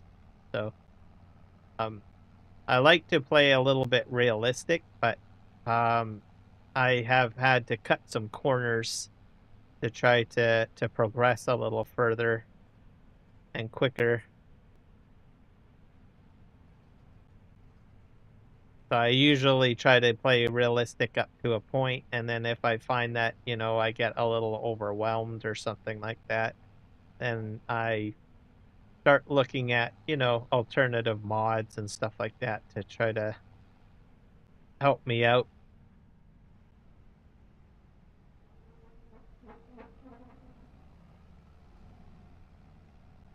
And there are some people that do multiplayer for this, but it's not very common because there is so many mods that are required to run the map. There's quite a few, like up to about 100. And throughout 2025, there are more mods being added. So as the map gets updated, there will be more mods. I think in PV Canyon, I think I had out to about 300 mods, I think, if I'm not mistaken, for PV Canyon Crossing, which is they had for Farming Simulator 22. And then I still had to put in the mods that I enjoy playing with, right? So I think I had about 15. No, I think it was higher than that. Close to 18 gigabytes of within mods just to play the PV Canyon Crossing map. The other side of it too is it's heavily scripted, so that means it's only PC only. So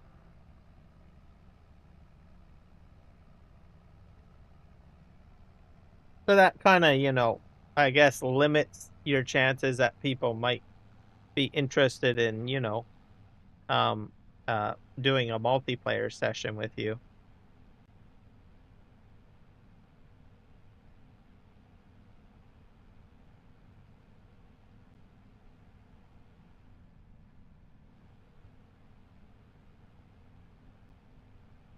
So if you want to do a multiplayer session, like yourself, I mean, you have to keep in mind, you know, you try to keep it as simple as possible. Usually the best approach is to use mods that are already on the mod hub and have like a small amount. And if you do want console players to be included, you have to, oh, I did not know that swung like that. That's interesting. It's a bit of a problem. Let's just put this right here. I thought it locked in, but I guess not. It just sort of kind of reminds me of a squid a little bit.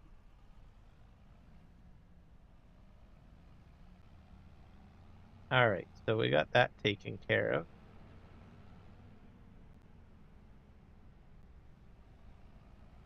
Put this probably maybe right here. To tell you the truth, I'm going to put this in my sell pile. I don't really think I have a need for this. Well, I might want to bring it for bees, right? Honey? I don't know. I'll hold on to it for a bit. In case I put beehives down or something. Start trying to collect honey. Okay, I need a telehandler, which I think is over here.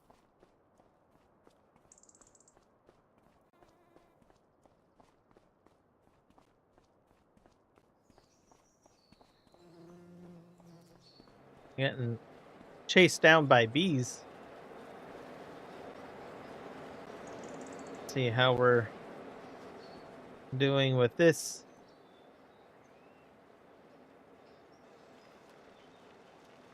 Gonna start emptying this out.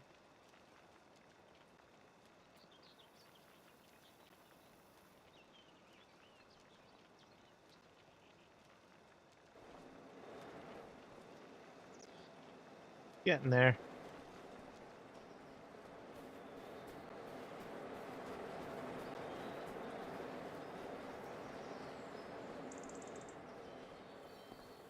I've got another little trailer here.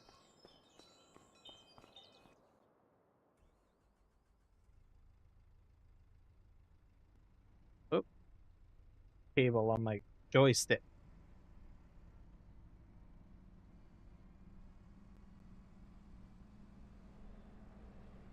Clean up this mess over here.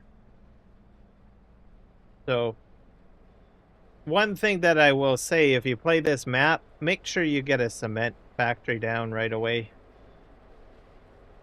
Especially if you just want one cement factory. I mean, if you got multiples, you might be okay.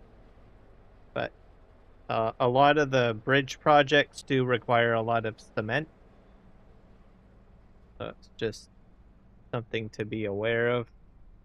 Okay, what do we got laying on the ground here? Looks like we got some more tiles, so we can sort of just push that like that.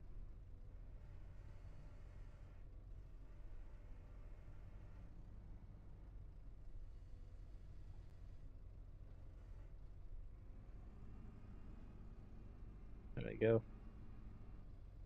And then we've got what? We got cement now.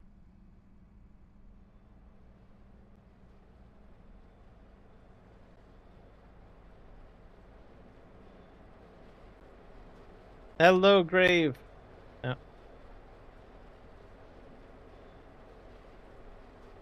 Yeah, I'm not too sure who's all with me. I had a few people subscribe to me on the other YouTube chat. Caleb and Draconis is pretty cool.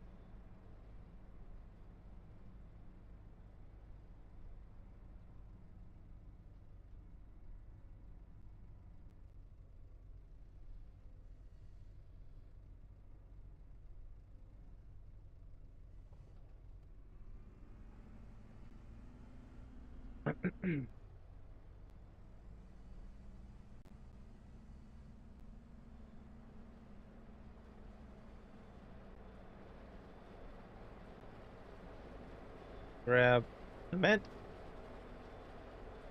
Oh.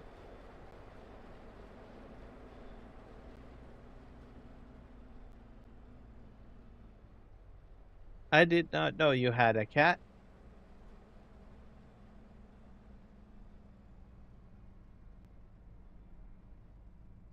Yeah, I usually have my phone on hand during live stream sometimes too.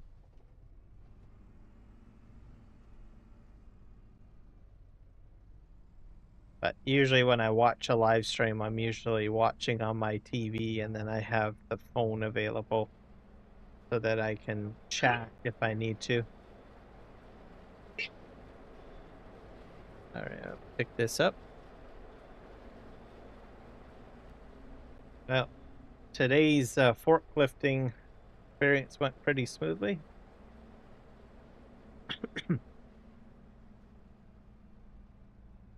So I think I almost have like enough for another bridge of cement anyway, so that's good.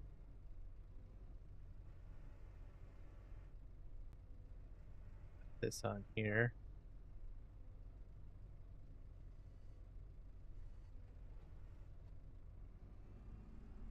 There we go. We're gonna just turn this around. How's my fuel on this? This thing runs well on fuel.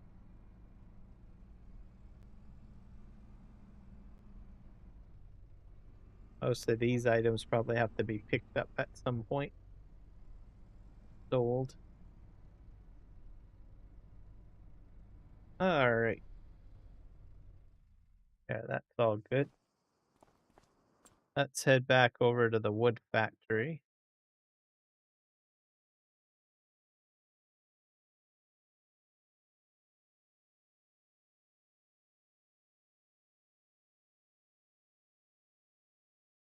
Oh, visit this guy. Yeah, I have a lot of stuff here. That's mostly stuff I have to sell, so go ahead and do that, I guess.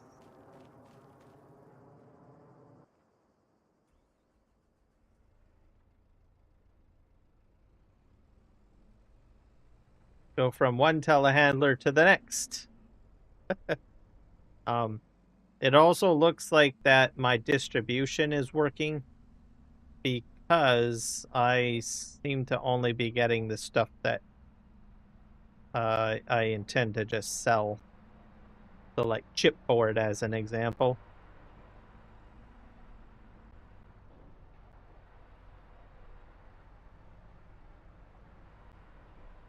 Hopefully we can sort of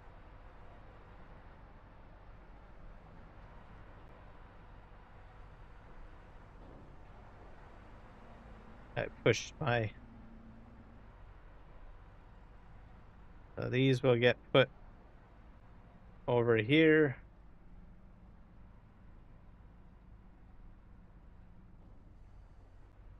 Yep, universal auto load on there. Wondering what's your cat's name?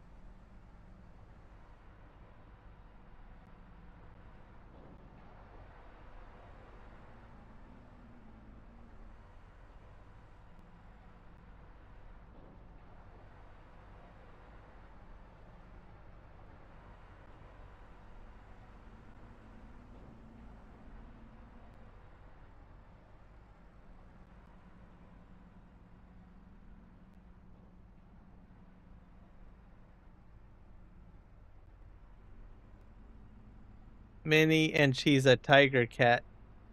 Ooh, so a bit striped, basically, right?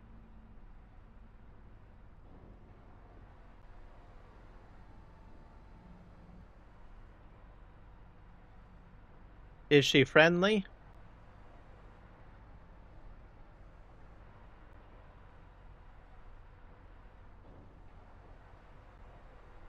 Most cats are friendly, except for male cats. I mean, well, I won't say all male cats are snarly, but I find some are pretty snarly. Yeah.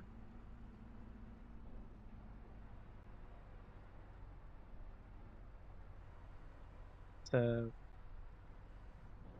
see if we can get this to pop up there.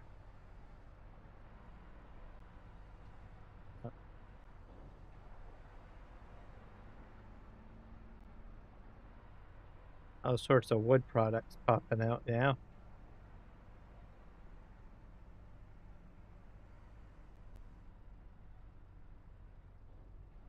I don't know. Let's see. Actually, I wonder if I can just sort of just push that right up against the front batch. I just go this way. I'm going to telescope up so I can get a better view. There's birds flying overhead. Yeah, there is.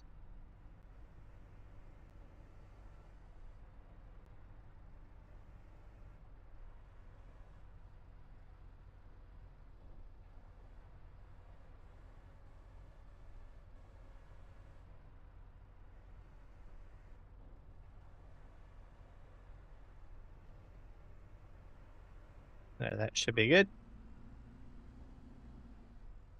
We'll grab another one. You can probably fit like 2 on there. Does she purr a lot?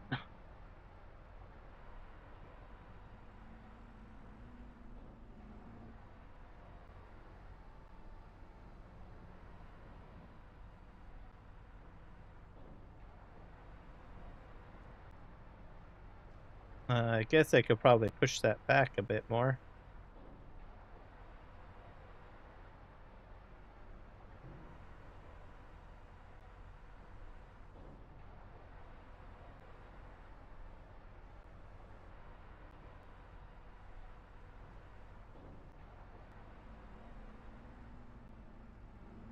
I do the same thing. I kind of figured. He's like a good cat. Is she an indoor cat or an out? Oh, you said house cat, so that's probably indoor cat then. I know some cats are mousers. Just out and about.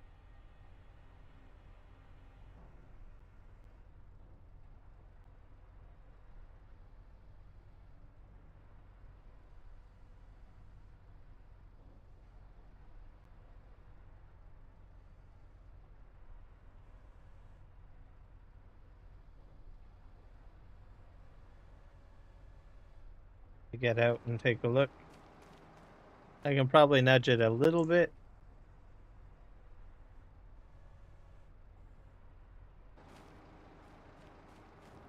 A bit more.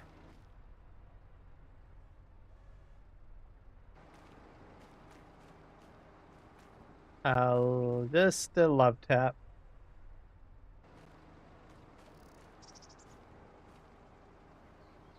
Yep.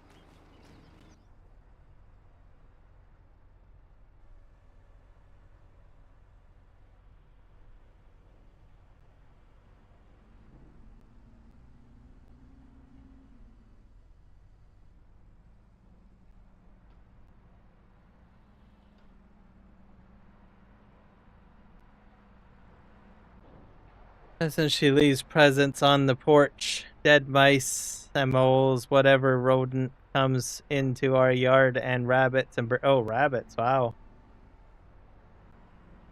she's definitely a hunter.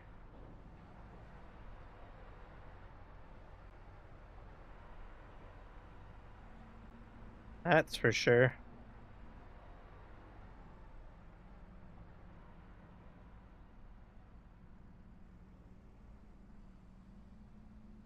All right, gonna put this in storage over here.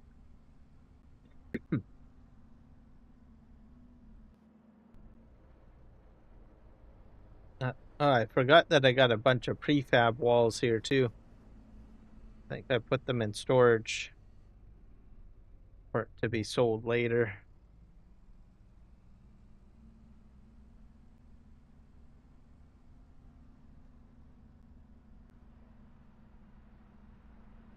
I had, I think, one cat at one point. He was a male cat, Rocky. A little, not too bad. Sometimes a little bit temperamental at times. But overall, pretty good cat. I remember one time. So for the most part, I had Rocky as an indoor cat. So I got him when he was basically a young kitten.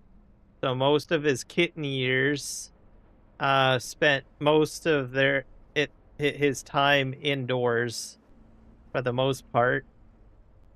And his mother was basically my next door neighbor's cat. So that was a situation. And at some point we decided, I think, to put him outside.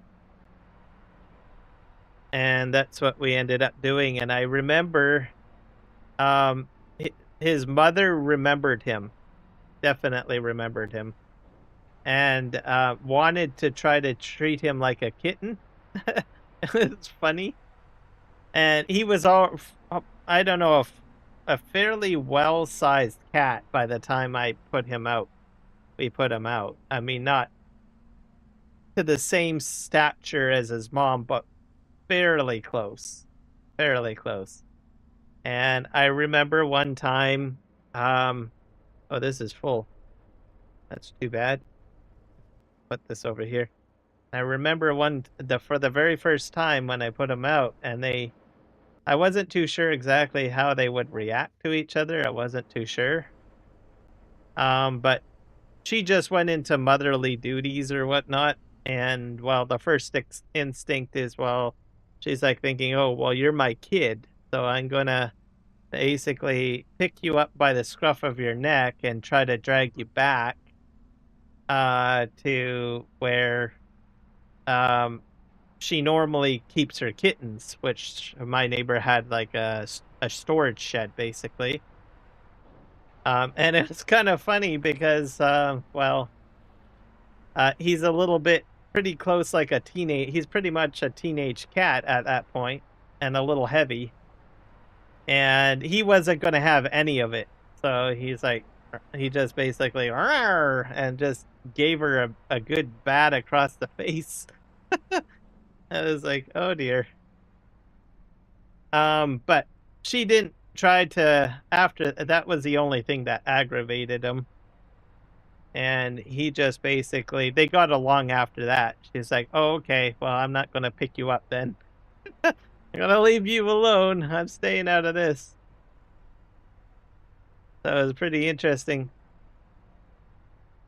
But I thought it was, I had him indoors for at least about 7 months or something like that, which is a fairly long time. And I was impressed that she recognized him as her baby. So, or child. So I was like, oh, well, that's pretty cool.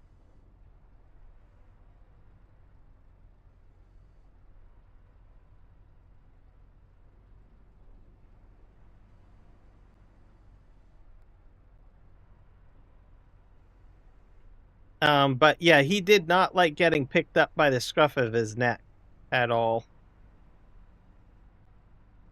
Um, that was one thing, and he didn't like his belly rubbed at all.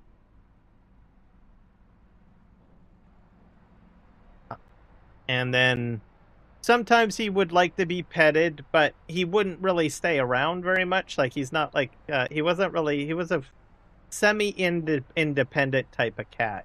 So he wasn't like always up on you, you know, purring and all of that. He wasn't like that. So he would come by, you know, get his pets and stuff like that, and basically spend a few minutes with you, and then okay, well, I'm moving on now. um, but he wouldn't.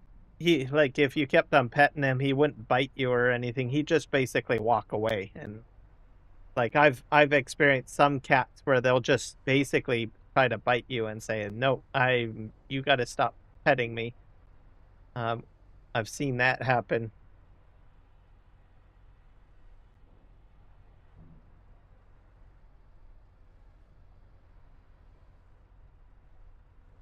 Um, I had a coworker that had a Maine Coon, a male Maine Coon. And I met him for the first time when I was visiting or invited over for a party at my coworker's place. And I sat on the couch, and I didn't really quite know what to make of him because, you know, I was like, he looks almost like practically a lion. Mancoons are, you know, have some distinct features about them, and kind of odd. They look like a lion or a lynx or something, more like a lynx, I should say. Not a lion, a lynx. But anyways, I was warned. She told me, says he's a bit temperamental. So he'll come over and expect pet him, but then he'll let you know he doesn't want any more pets. So I have to pay attention for that. So I didn't really know the visual cues because it's a cat that I don't really know. So, but for him, I was petting, and then he just ended up lightly biting me. It was not bad, but it was just a light bite. Not, I guess it's his way of saying, "Look, you gotta. It's okay. I've had enough."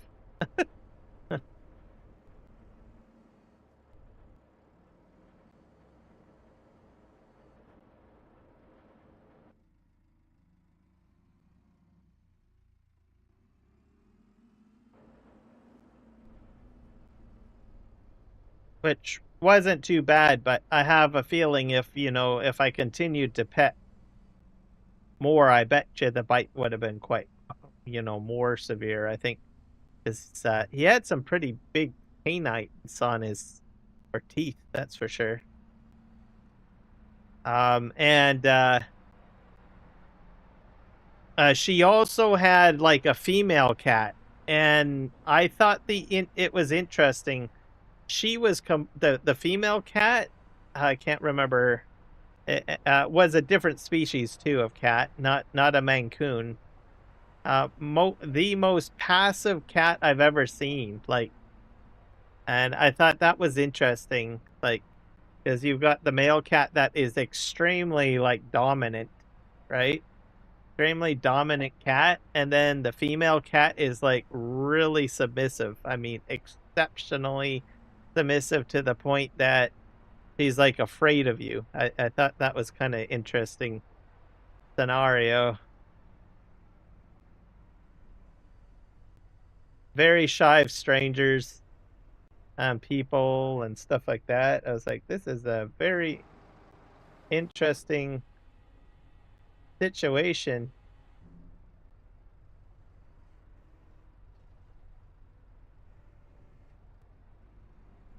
I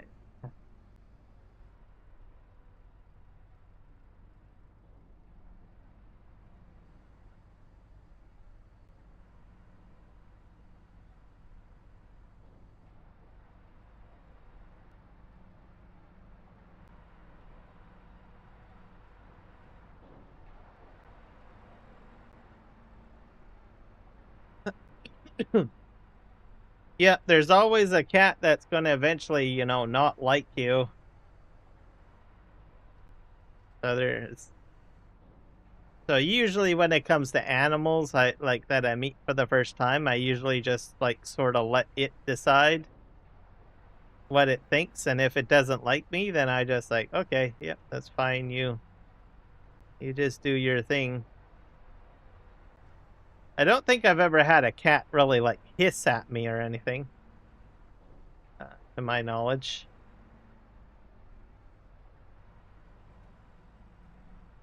That's probably a whole other situation. I don't know why this one I cannot pick up the. Here we go. Gotcha. And we're gonna take this stuff to the farmer's market. This is all empty now. I'm gonna just elevate up so I can see.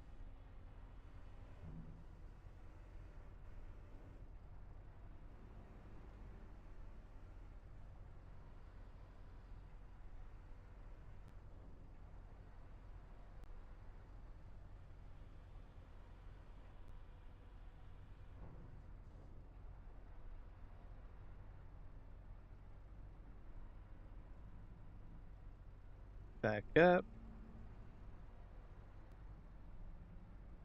Yeah, I guess that could be a good example.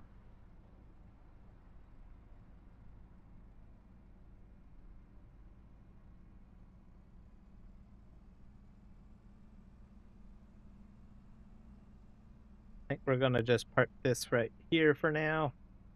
And we're gonna take that load back. We're gonna just sell those materials. Wrap everything down.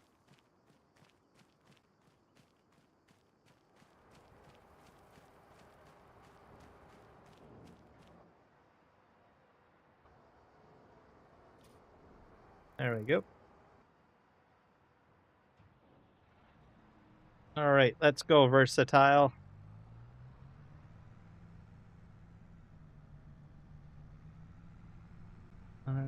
Do do do do do do.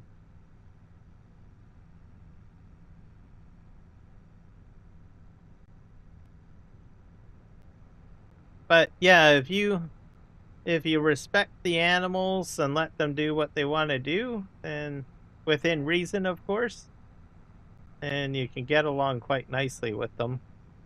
So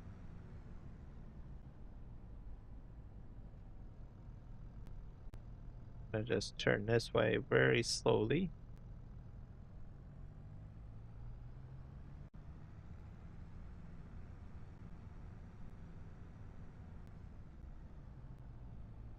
There's the IKEA furniture. Looks like it's all stacking up nicely too.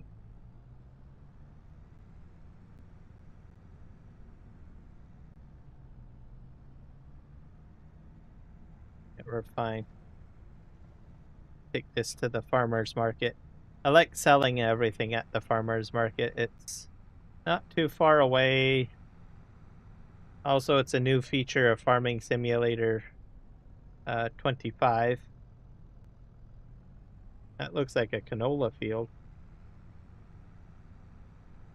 Or what to make of that field.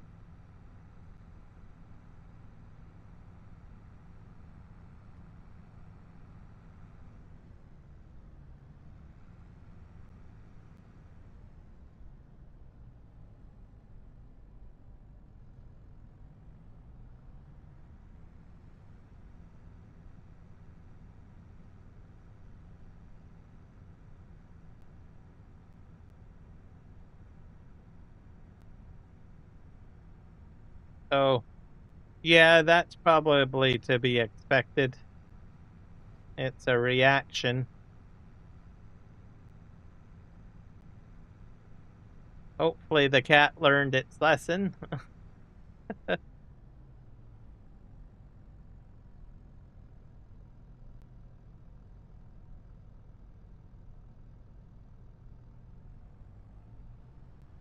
All right, here's the farmer's market. We're going to swing around the other side. And that's where we'll sell this stuff.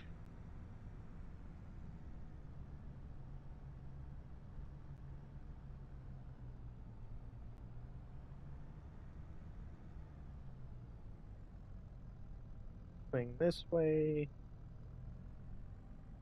Go.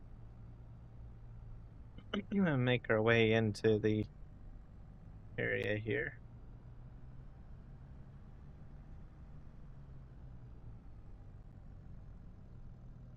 All right. Oops. Not too bad. Around 80K.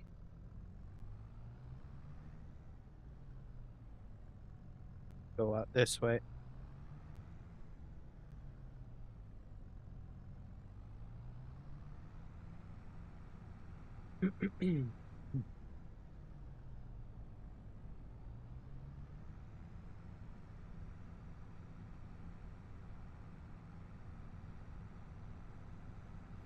Did not learn its lesson.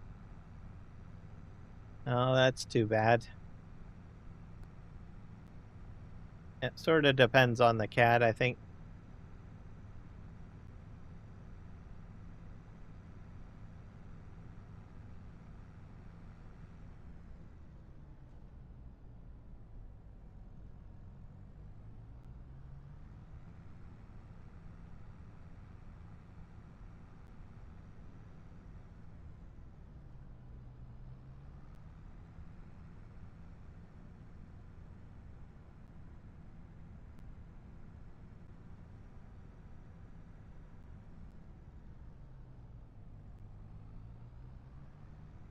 A door when my mom had this car, so this little bugger would come my room and try jump scaring me at 12 a.m. and 3 a.m. Oh, wow. Nope, never had that. Only situation that I had with Rocky, but he learned his lesson pretty quick, is that he tried to because we give off a lot of body heat in the winter. He tried to sleep right next to me, and I remember one night I nearly rolled on top of him and he just flipped out. Not too bad, but just a little bit. Startled him quite a bit, and then I was like, okay. So oddly enough, I was able to train him what he needed to do. So what I ended up doing is because I have a lot of pillows, so I just basically tucked them up by my head, essentially. And after that, he always fell asleep over by my head.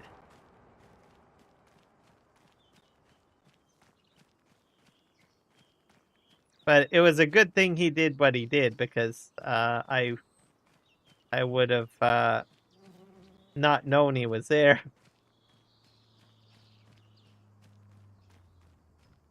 So I think it was the first time he slept with me in my bed, I guess. He crawled in, and in the middle of the night, you roll over, and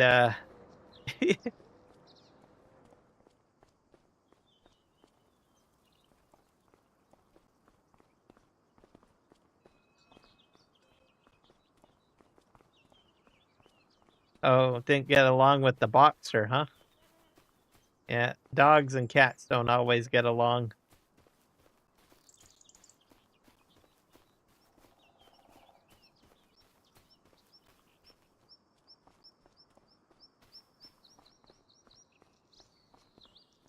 Let's go over here.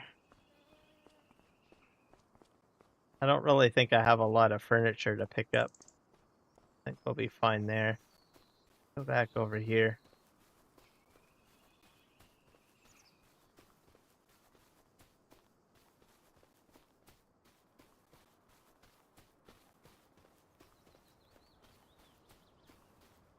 I'm going to go and fix these trees, I guess. I'm not sure what size.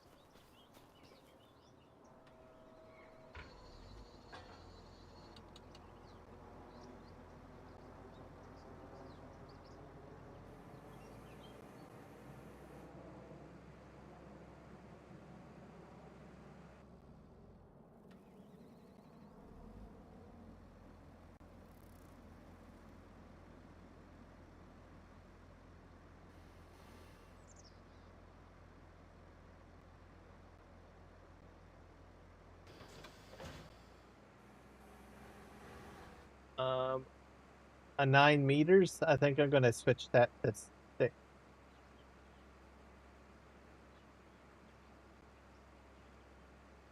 Or 5 meters would be better, I think.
Let's go and grab this.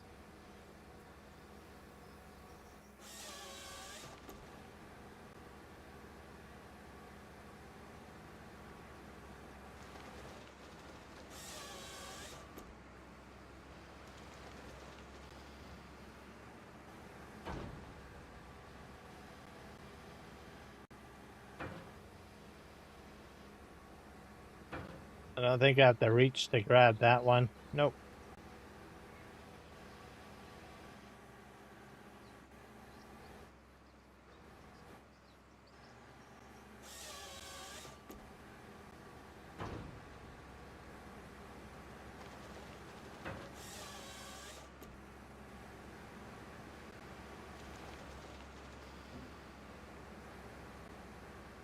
I went right through that tree. That's weird.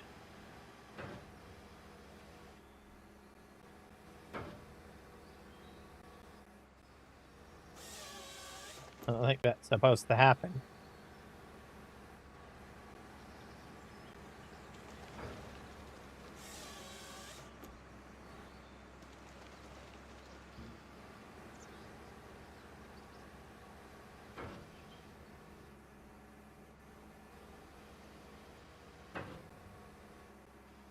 Got this. Jamie Cole, welcome in. Thank you for subscribing to the channel. I appreciate you, sir. Hopefully you're having a great day. I'll slowly crawl up to 1,000 subscribers. Let's grab this.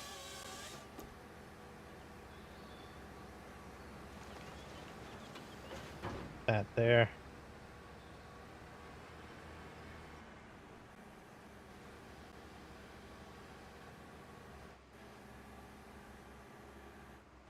Grab that.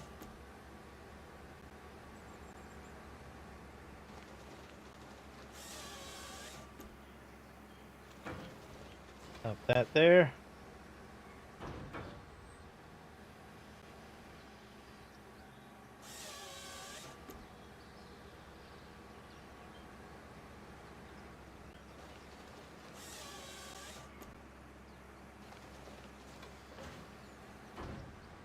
I got a logging truck that I'm going to use to pick up most of this stuff.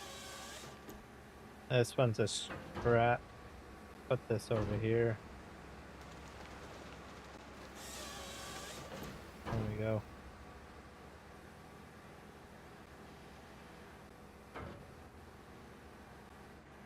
It's at this moment that I wish that I had my John Deere. The boom on the John Deere is a little larger. Or longer, I should say.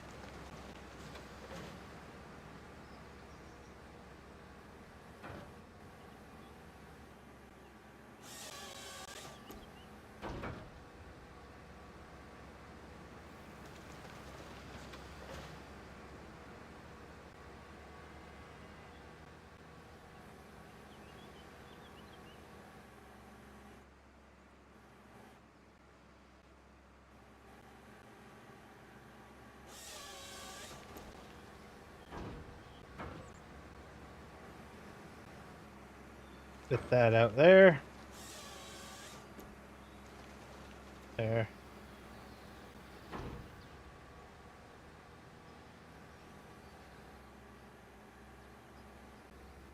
Come on.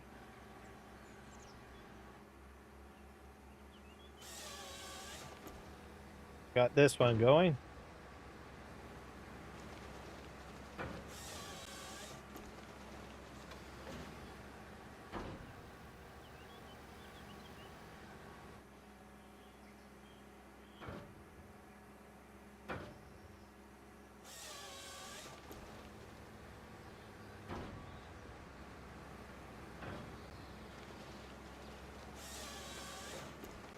I find 5 meters is better for my my smaller logging truck, which you guys will see shortly. Once I get all these logs chopped up and moved.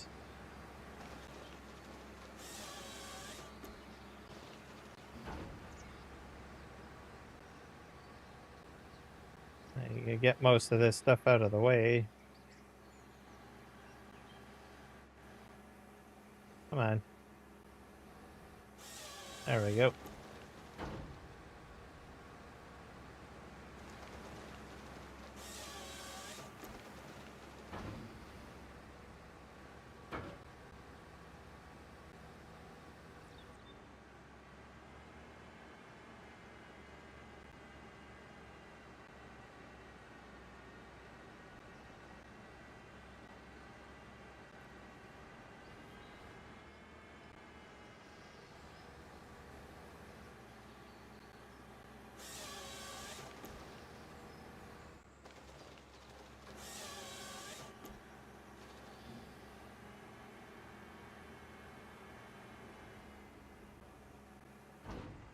Alright, let's just head this way. I got some more trees over here that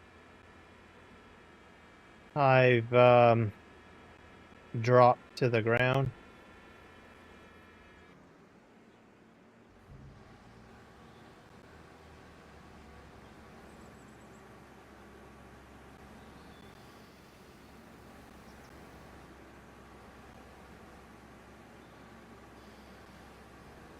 Yep. Next.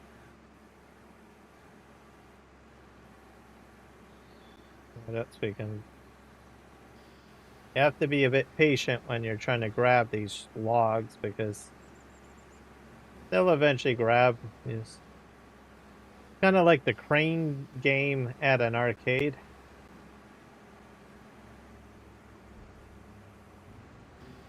Got this last one here.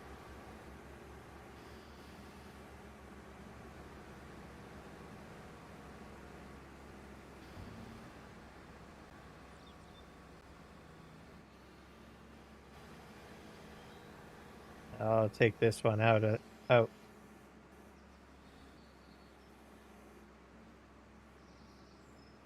Oh.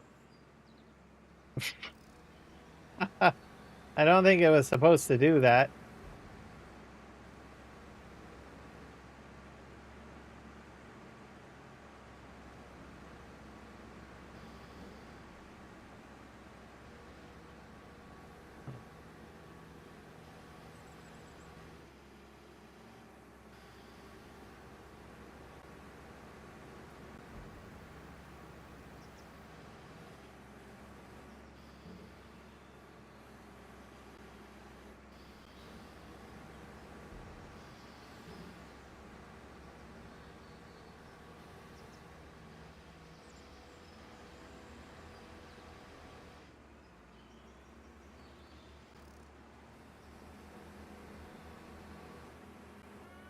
That should give me enough room back here.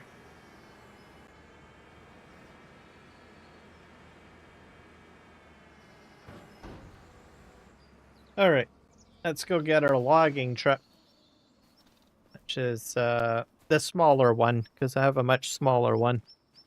I am out for the night. Have a great live. I got work tomorrow. All right, have a good night, Grave. We'll see you later. Thanks for stopping in. I'll go in here.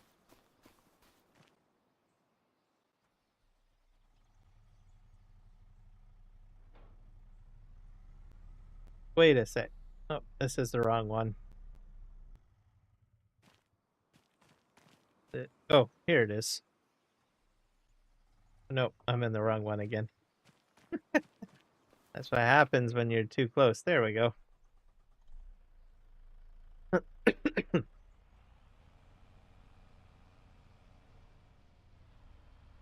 have like lots of logging equipment, as you guys can see.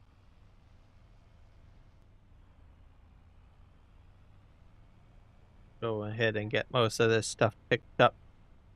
And then we're going to put them into the mill.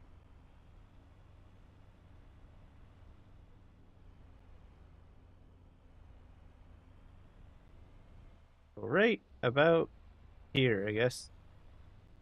Yeah, this should be good.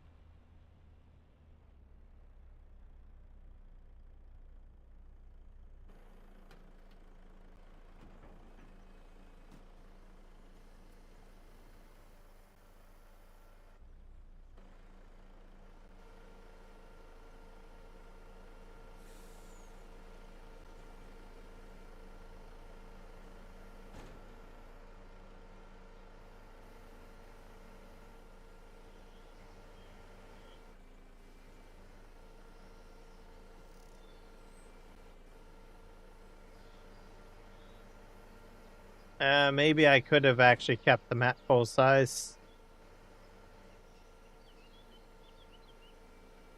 Oh well.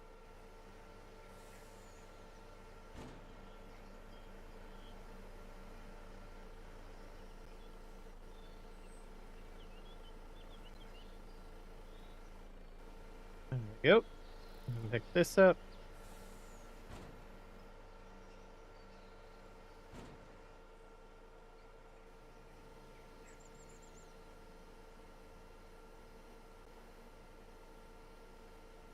And drop those down.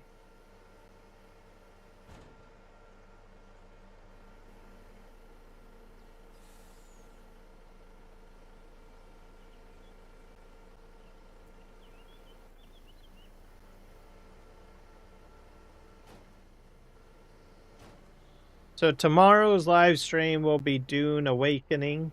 So just to let you guys know, I've gotten a couple of new subscribers today. Just making you guys aware that I also play live stream another game. So I usually go like one day Farm Sim, one day Dune. How it goes.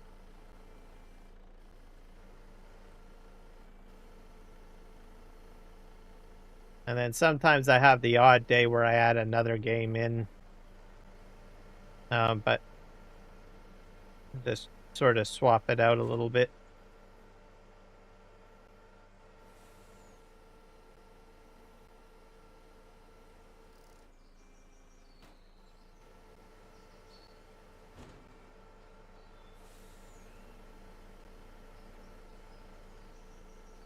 And when playing Dune, people are welcome to join me. I do have one person that yesterday in my community that decided to play Dune with me. So you have Dune Awakening. You're more than welcome to join our server, or the server that I'm on. With I forget his name now. I just met him yesterday. Assorted Gamer. Yep. So we're kind of building a base and setting up a guild.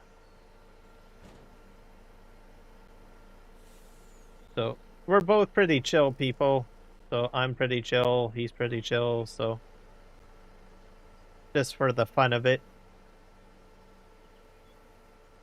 He knows more about the game than I do. I think he plays more survival based games than what I have done. I mean, I have played a lot of Ark Survival Evolved in the past, but that was quite a while ago. But I tip my hat to him because he seems to know the ins and outs. But yeah, we're building a base and we're going through the trials. We want to go into the deep desert. That's where you really need other people, sort of, because there's a lot of player versus player. So it's in some situations people have described it as a Zerg fest, but I think on the server that I'm on, it doesn't seem like a huge Zerg fest. So, but it's still a game where you still need. It feels like you need some help. It's good to have like a good crew of people to be around to help. Especially, I think if you're trying to put like a spice harvester out on the sand dunes, and there's sandworms everywhere, and you don't want your like sand crawler to get eaten, so you got to have someone else with like ornithopter, I guess. Just helps to have other people, I guess. So, but it's not all PvP though. There is a very large zone where you don't have to take on other players. That's sort of where I'm at right at the moment. I slowly level up. See here. Oop. I think I'll leave that one behind. I think we're all done.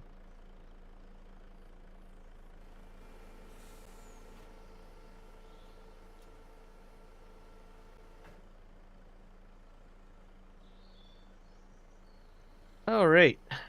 That's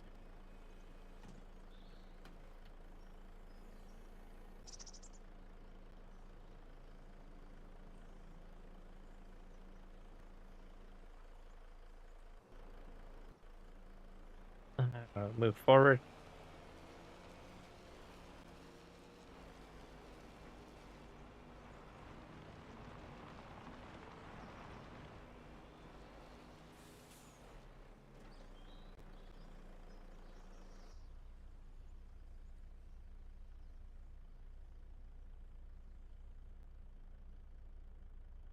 Okay, switch here. Oh, I've gonna hit tab button. I don't know if I should have parked here. Oh. These trees are sort of out of my way.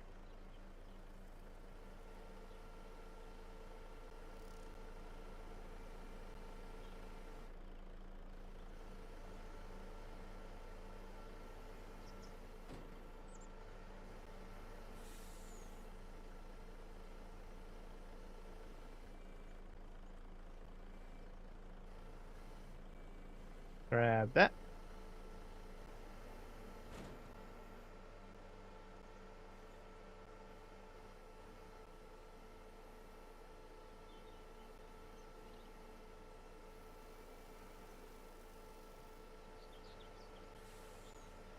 Some people describe using the crane as frustrating.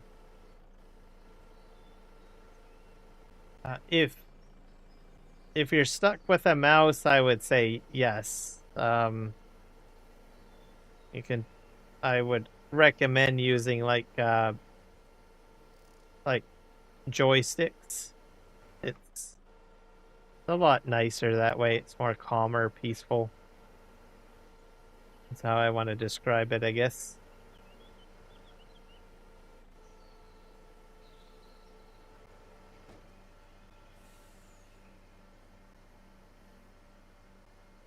All right, dump this right here.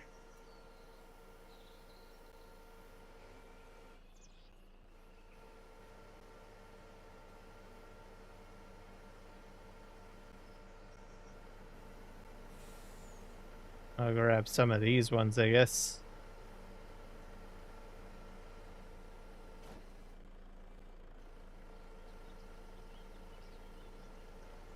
Yeah, I cut these way too small. I don't know what I was thinking. But if they're too long, it can become a problem. But I have a whole other problem now. They're falling out of the side of the trailer now. Oh.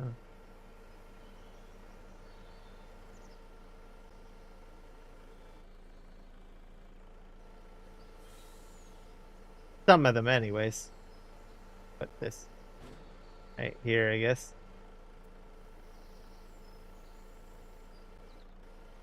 Is that good? Yeah, that's good.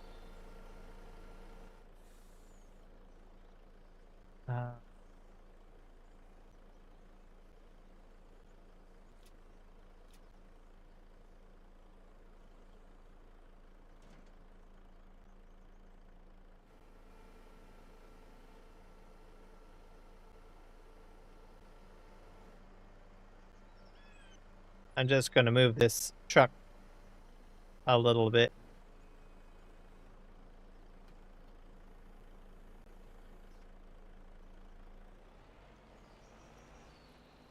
Still connected that one tree. It's amazing what you can do with those straps, I tell you. Okay, there we go. Perfect. That works for me.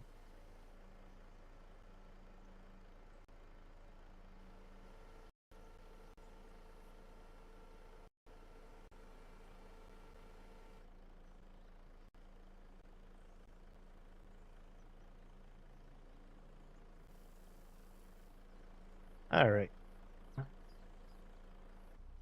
Cabin here.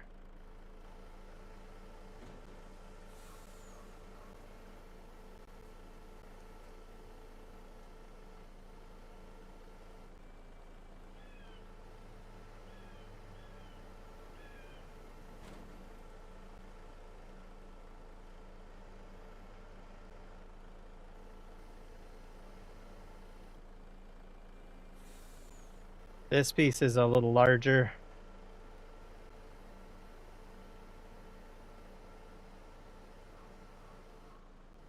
Wonder if I can grab those ones from a distance.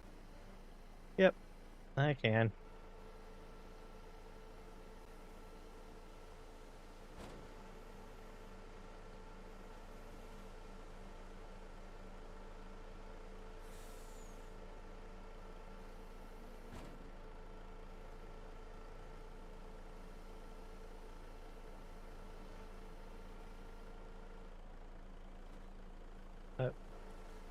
A little bit sticky there.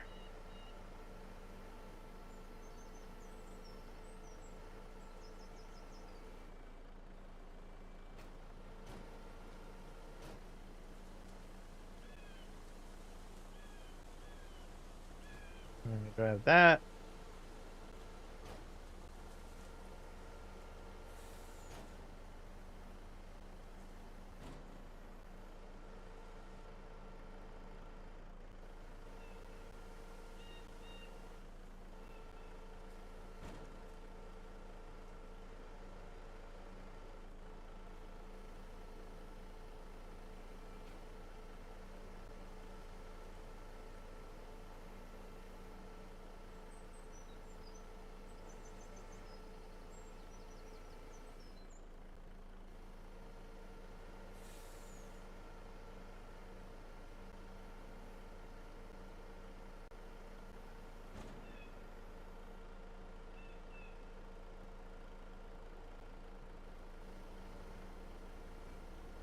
Yeah, this is a much better size.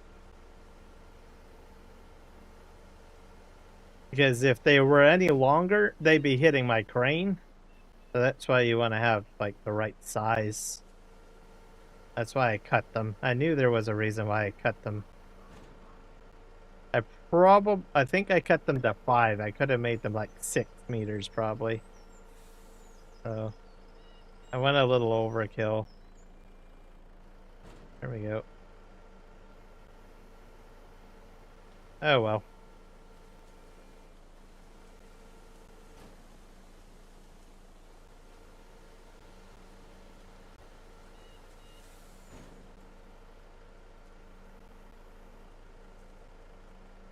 Put that down there.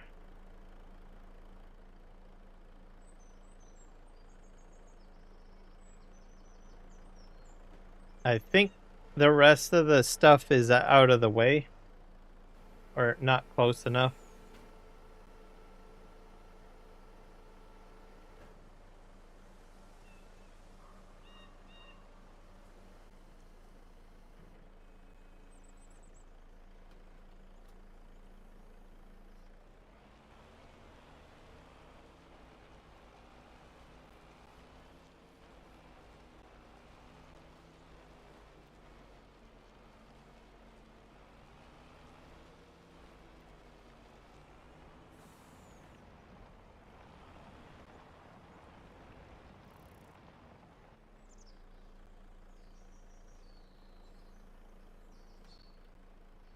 Put the outriggers out. I have a couple of pumpkin seeds here. Well, that's doing that.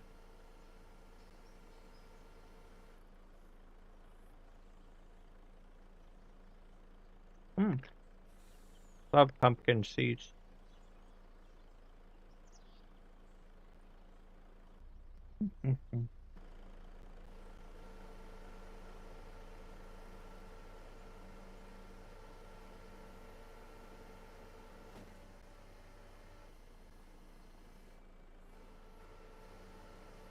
All right, we're going to grab these.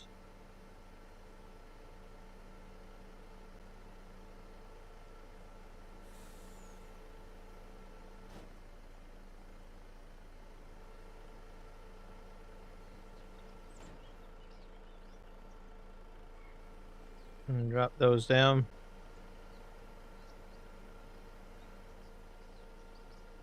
I think I might need to pull the truck a little bit further so I can see a bit better.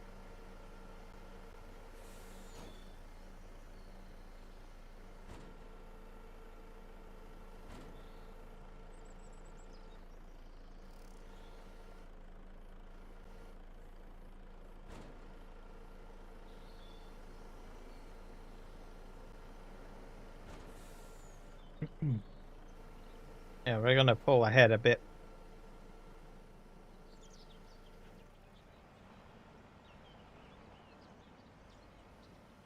Hopefully I'm not too far away.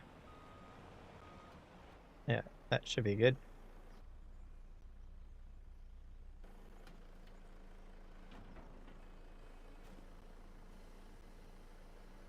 Out goes the outriggers.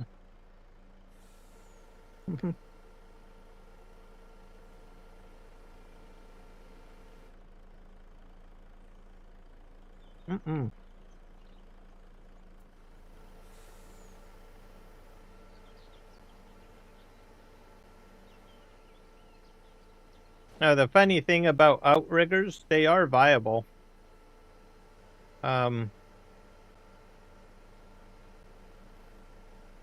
They do maintain balance, so they do have a purpose.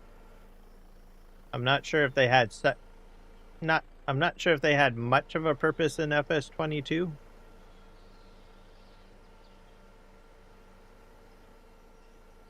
But yeah, just make sure you use those outriggers.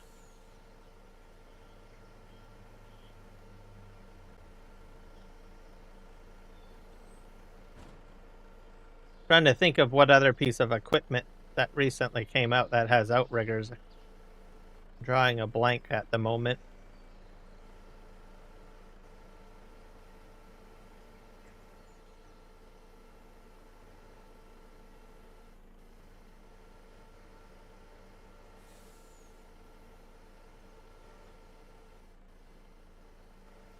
Grab this, and I'll put this one. Oh, I can't get over there. Come on.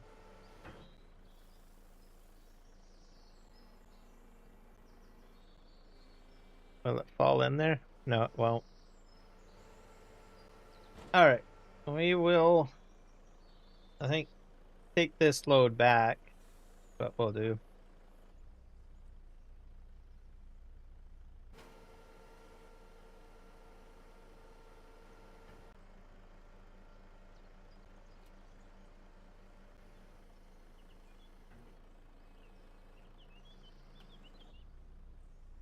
The rear trailer is a bit of a mess.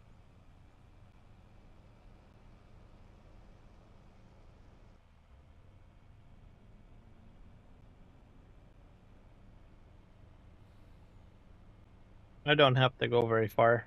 I have to go over here. The next load I think I'll take to the paper mill. This will go to the wood mill here.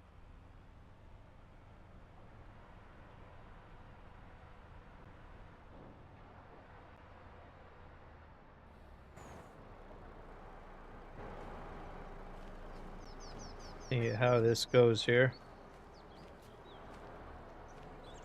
Oh.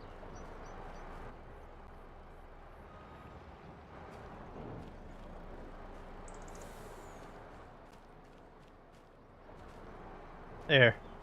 Into the mill it goes.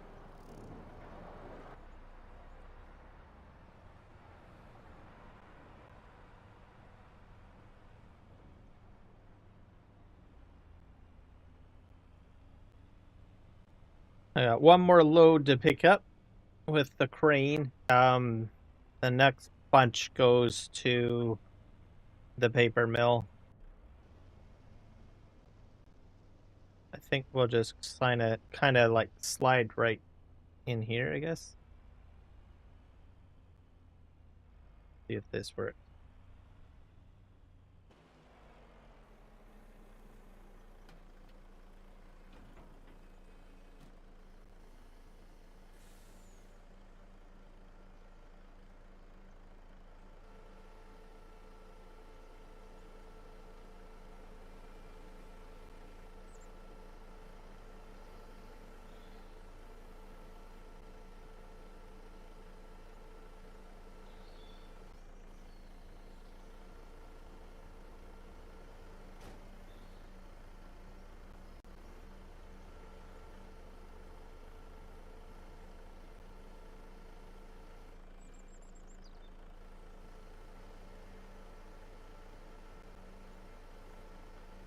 I don't know if I'll get that one over there.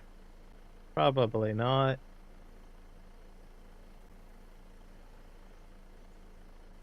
Or maybe I can.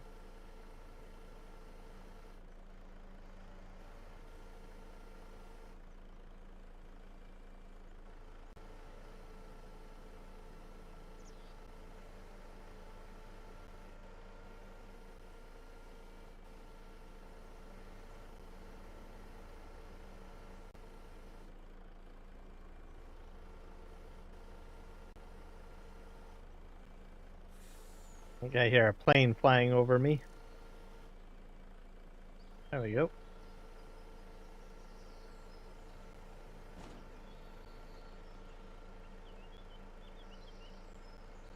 That's good enough.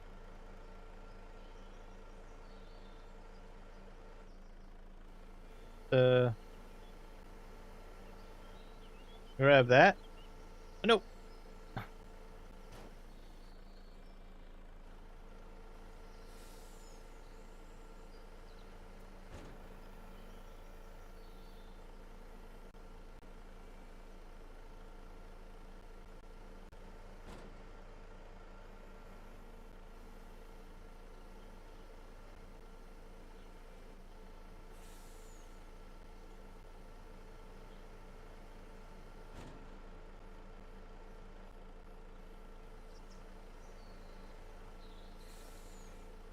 Because of the size, I wouldn't drop them from the air. Just because they might bounce a bit and get dislodged, especially with the size of them. Because these are a bit small. So try to get them, you know, sort of in there nice and smoothly. Just and then just slightly open your cradle or your claw. Sorry.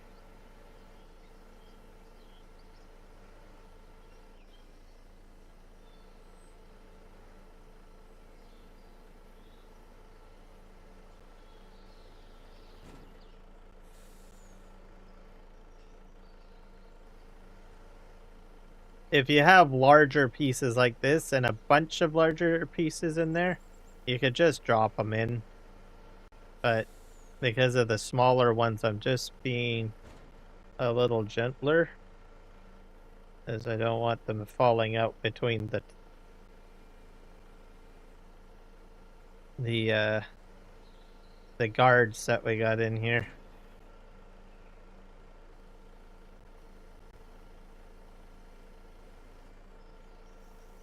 As you might accidentally do what I did and made them too small. It happens.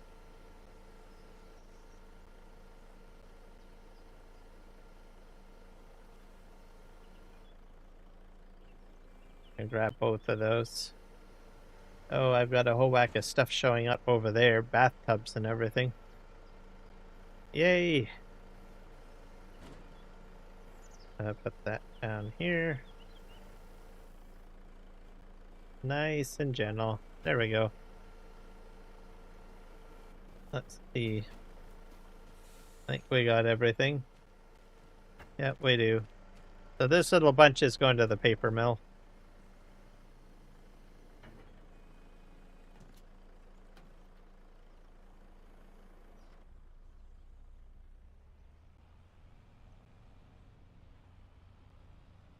Which isn't too far away.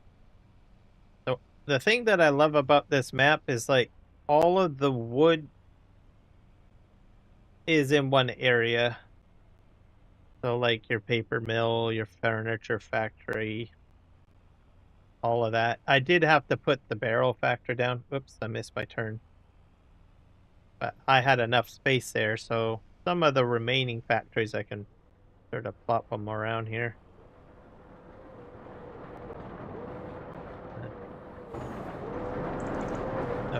Oh, that's loud. The key is you need to have your trees in place below that, or else it's a collision. Yeah, Sorry, guys. Ooh, a bit loud. There. Get in the cab of the truck. All right. I don't think I will be using this for a bit, so I might as well just wash it up. Go through the car wash. I don't know if I left the car wash on or off. I think it's still spraying. Yeah, it is. So with this, it's very narrow. And all you need to do is just drive through it.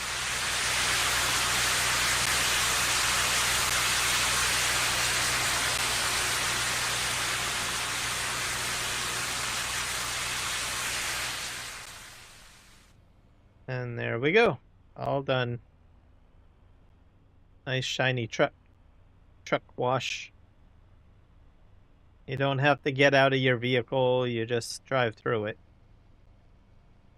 I'm going to just park this up a little bit further here. About here. Yeah. The only thing that it really needs is probably a paint job. But other than that, it's fine.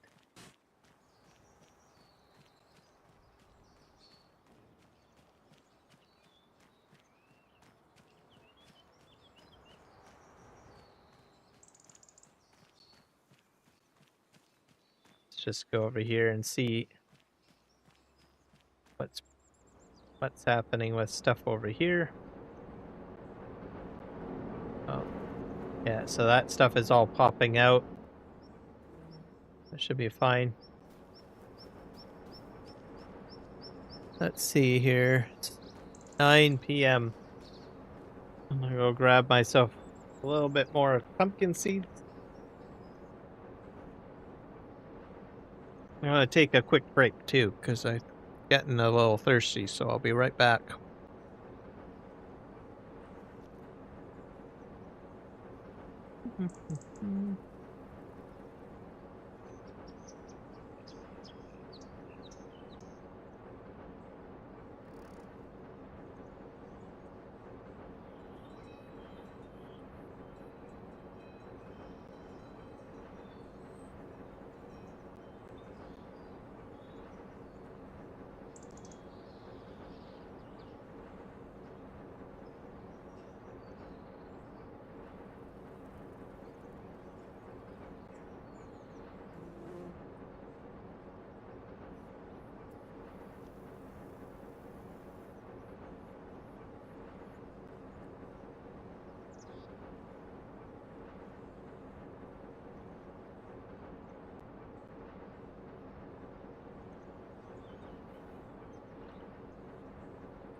I don't know.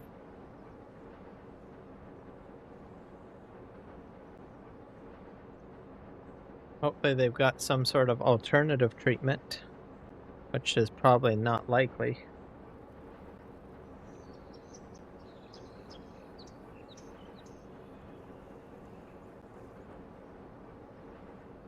Okay, everybody, I'm back.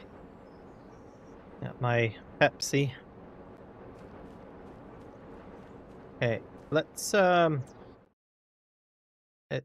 we're gonna head over to the main farm. That's what the plan is. And we're gonna sleep trigger so we can start planting corn, I think. Is it?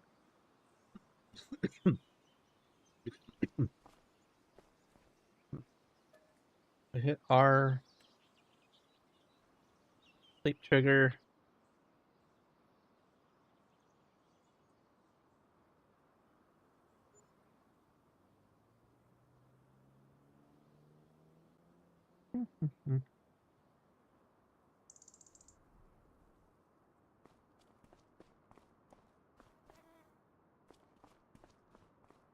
Oh, I can finally get rid of these. So, I'm not sure what happened. But, I'm not even sure what these are. They just say pallet. They're not even recognized as an item anymore.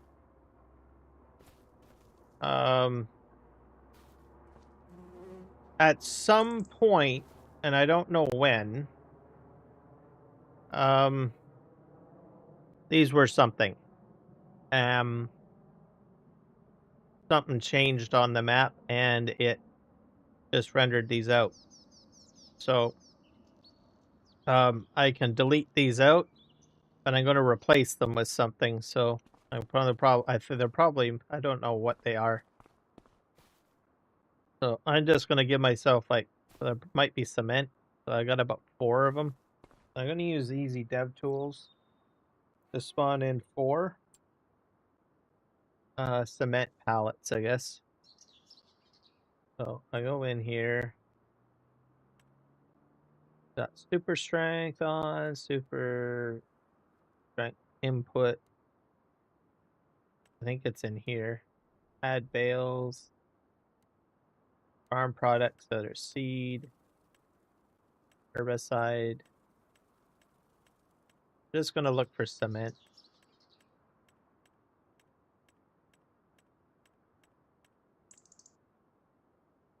Oh. Might be add pallets. I think, oh. General? Apple. Hopefully this is alphabetical order. I think it might be. Farming Simulator 22 was not alphabetical order. Yeah, this is alphabetical, so it makes it so much easier. Oh, cement bags. Cement brick. I think it's cement bags. And we do 4. 1, 2, 3, 4. I hope this is the same cement.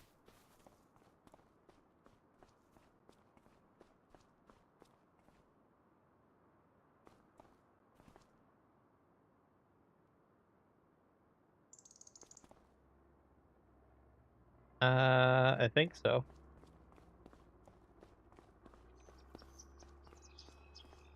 Yeah, it is. Now, I think Easy Dev Tools has something to delete. I'm just going to dump this here. And that. I need to see it. I'm trying to get it away from my house so I don't accidentally delete the house, because this is definitely not something that I use on a regular basis. 2. And another one in here. Maybe I need to cut the lawn, eh? 3. There's like another one in here somewhere. Hidden in the long grass.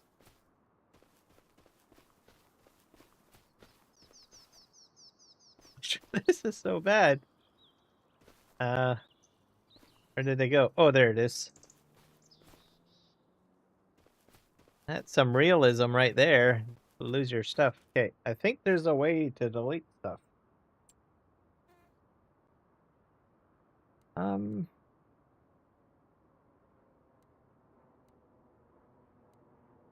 Oh, remove pallet.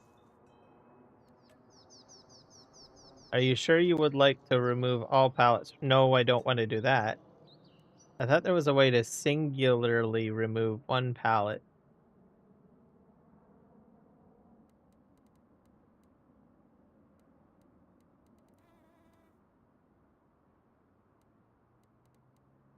Show tip collisions, clear tip area? Wonder if this works.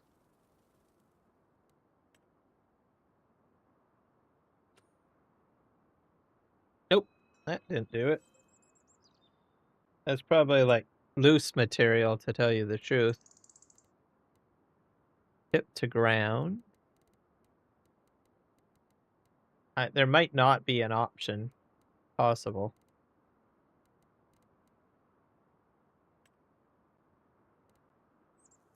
Teleport player, set quality, show collectibles, clear. I guess you can find the collectibles that way. Reload store items.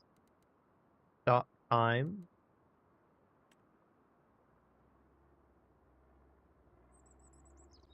Light state, running multiplier, jumping multiplier, jump delay, no clip. Wood cutting marker. Aim marker. These are the debugs.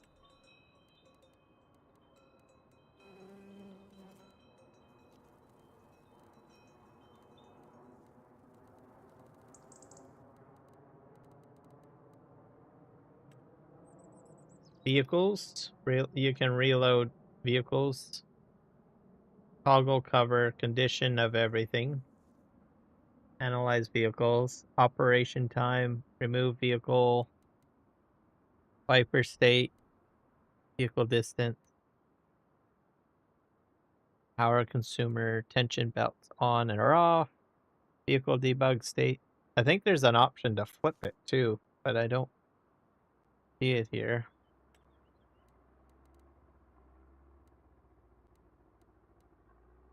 Output mode, fill product, delivery map. Reload placeables, remove map placeables. Production points, test. Field management. This is what I like to use sometimes if you're doing testing. You can set the ground, you can set rice field. I guess that's new. Update vine visuals, set field fruit, weeds, field stones, advanced growth, set growth period, set farm land owner, PDA field overlay, weather, road.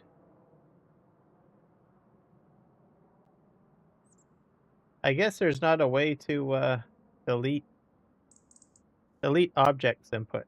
Toggle the available ability to delete objects input binding. This allows the player to delete a tree, a log, stump, tail, pallet. Looking at tree and stump information will also be displayed. Note feature is only available to the master user admin. That should be me.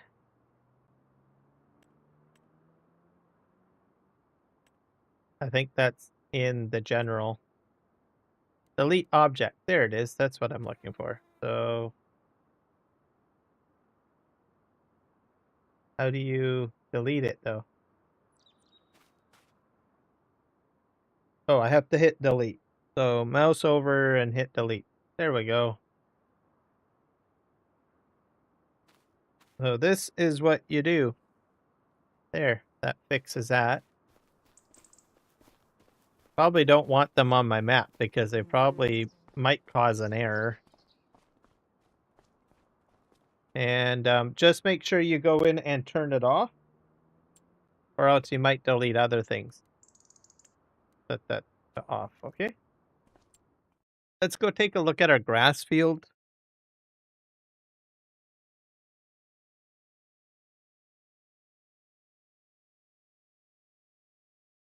And we'll come back here in a moment. So this is my grass field over here.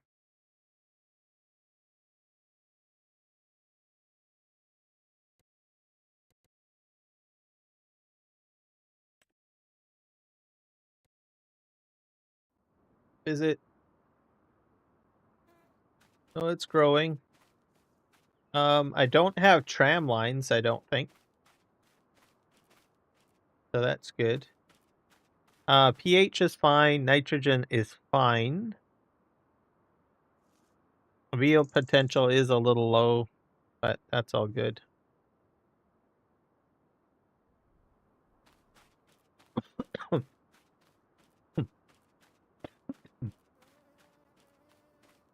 So I think this will be good. I'll be honest with you guys. So this is fairly large. We're going to do one large mowing, and then at some point we'll probably put animals on here or make it into a farm or something. So, I mean, it's a fairly large piece of property, right? So I'll have room to do it. So yield potential in certain areas is 125. 115 is expected yield, so not too bad, I guess. So I'm happy with that. It turned out better than I had expected. We're going to go back here.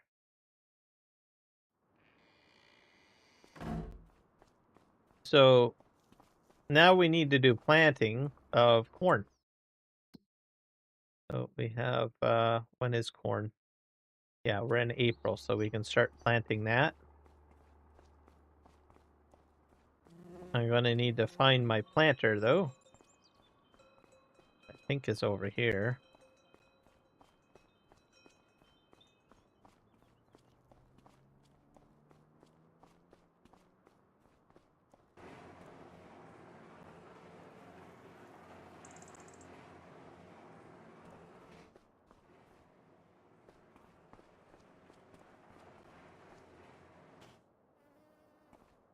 Sure, what? Oh, this might be it here.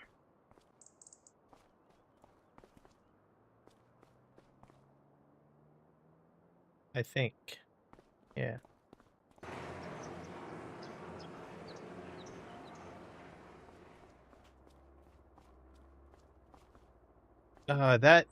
Yeah, there is something really buggy with the next set.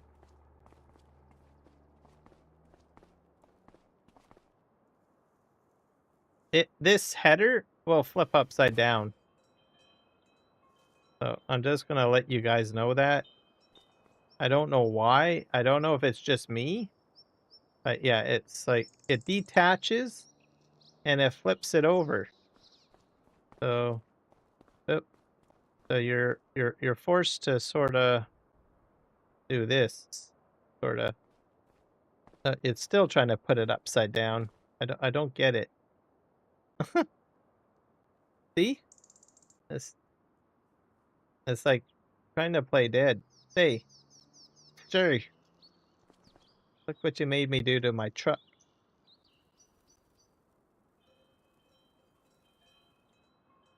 But yeah, I don't know what causes it, but it's and it detaches it from this, which I don't particularly like. It works fine though. You can reconnect though. So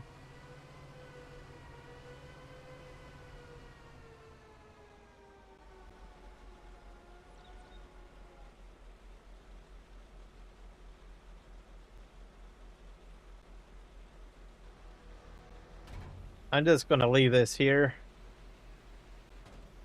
because I don't like the fact that it keeps on doing that. That just seems weird to me.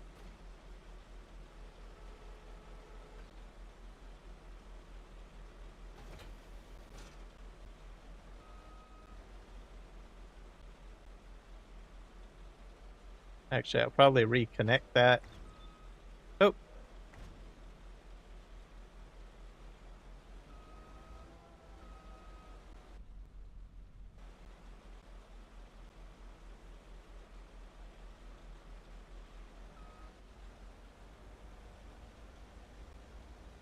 Does this thing plant corn? I should double check. I think it's the other one though. Spinach, wheat, barley, oats, canola, long grain rice. Yeah, this does not do it.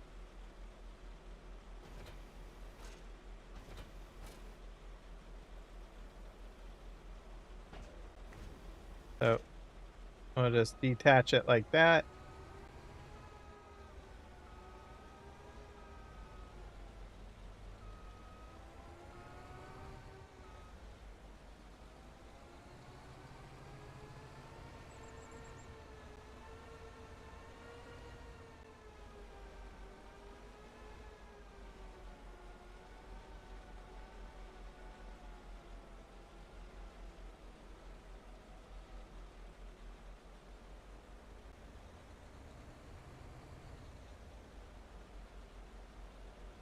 Now, I haven't done corn or a planter. I have not used the Nexat planter before, so this is a first. So it should be fairly interesting. I don't know if I need the other piece attached.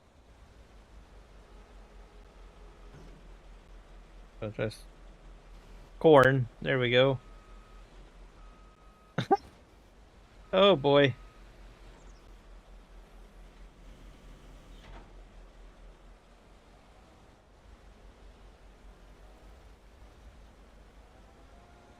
Oh, I see what I did. I got the wheel jammed on it.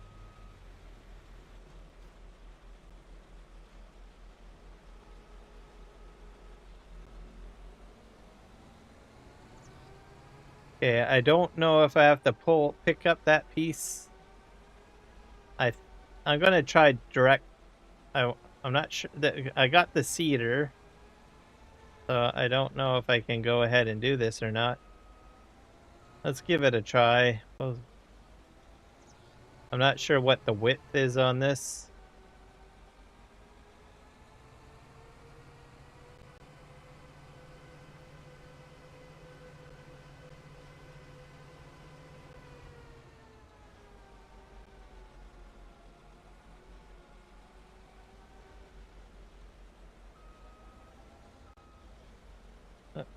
Put that down.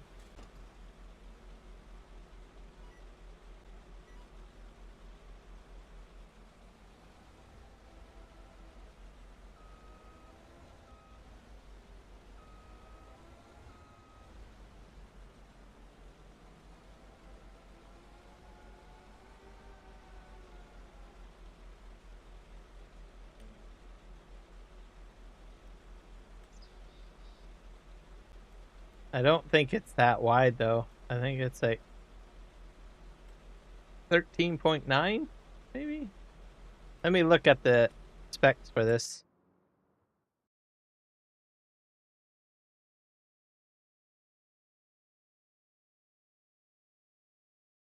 Saving.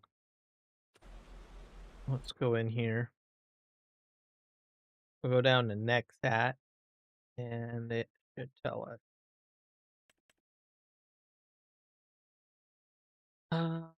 What's this? This is the carrier. Disc harrows are used for shallow cultivating of fields. I've already cultivated, so don't really need to do that. Hose pull out small and medium grown weeds between crops, moving the field state. They can be used in the first growing stage of crop. This tool requires a module in between and cannot be mounted directly to the carrier. How wide is that? That's 13.5. This is 13.5 planter. So 13. I wonder if I can put this on the front. Like, because I don't know. I'm just trying to think, like, if I do this, would this take care of my weed problem? Like, I know the description says, oh, well, you gotta wait till blank. Right? till stage A or whatever. Let me just try putting one on and we'll just see what happens. I'm experimenting. Combination. It gets on there. Oh. I wonder if that plants. Does that plant? Seed hopper. Why would it be attached to a seed hopper?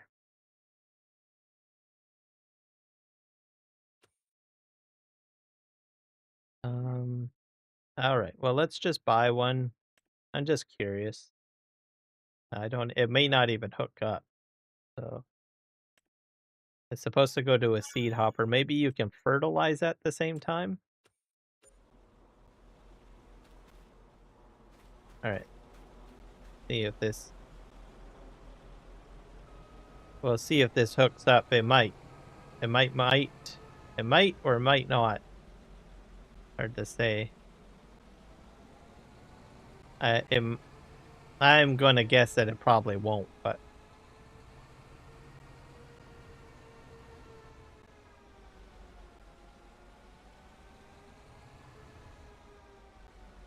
I'm the backwards way.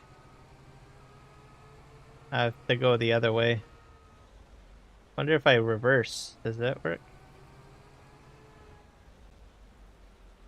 Probably not.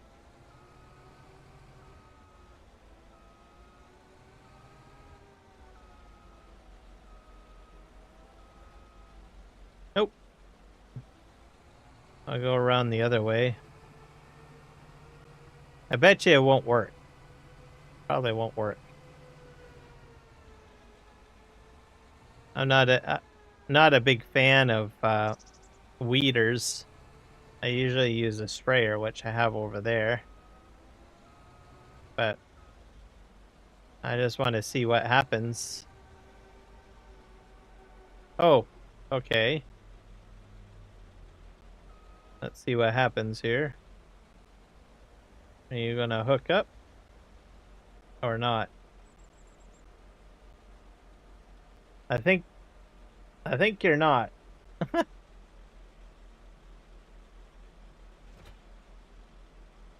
Oh, I see. It wants to hook up the cedar. I don't know if you can like. Well, that's not gonna plant though. I don't think.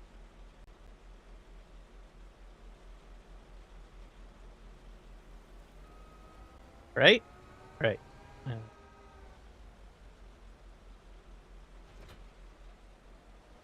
Let's see what happens. I'm trying to do 2-for-1 deal here.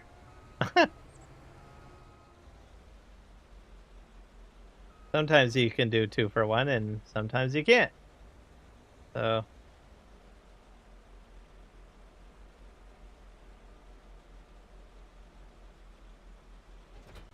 No.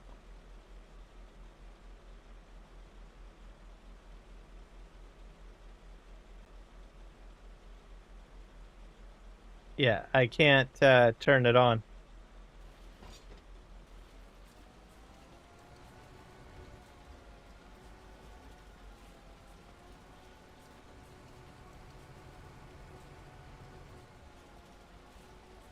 And I don't think it's applying any fertilizer either.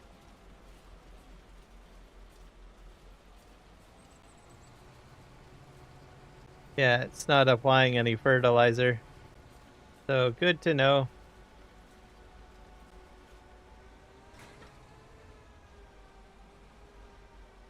So at least we know about this, right? Right. We're going to put this over here because I don't think I'll be using it very often.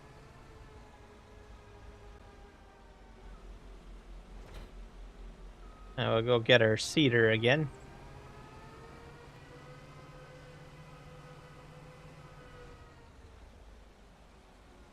Always trying to learn different things here as we go along. So we'll see what happens.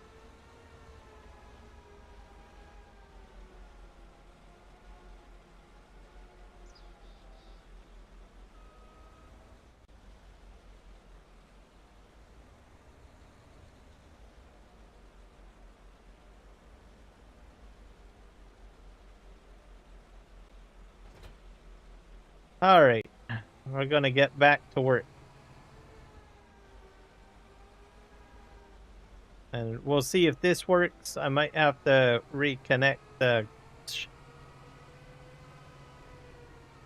other piece. I'm not sure if it's the cultivator or subsoiler. All right, let's back up.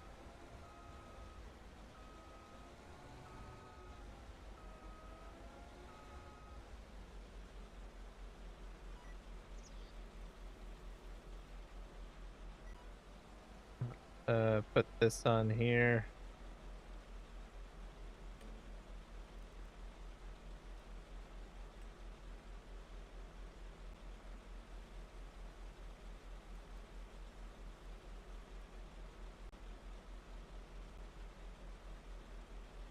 Just 2 headlands, I guess.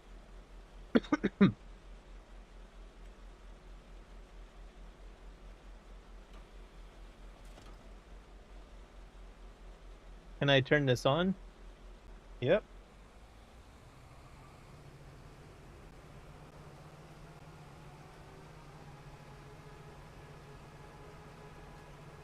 I'm not sure if I'm seeding though.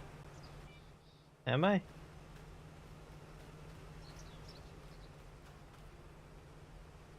It's corn.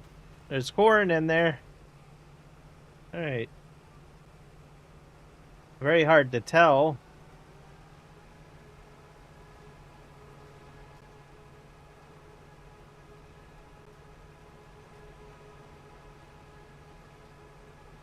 I think it has a slight different color though.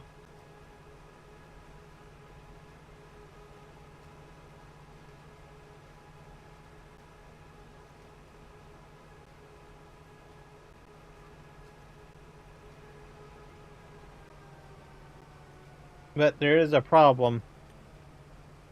We need this to be set at the right size, which is 13.5. So let's go and reseed this, I guess.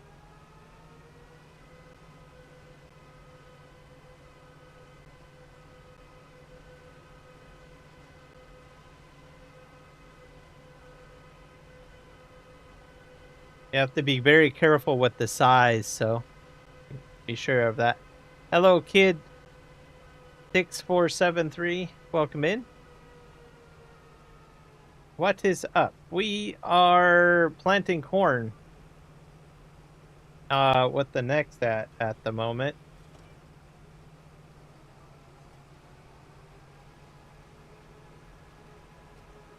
Trying to figure it out. I've used different functions of the Nexat, but this is the first time I've used the actual planter. So we will see what we come up with.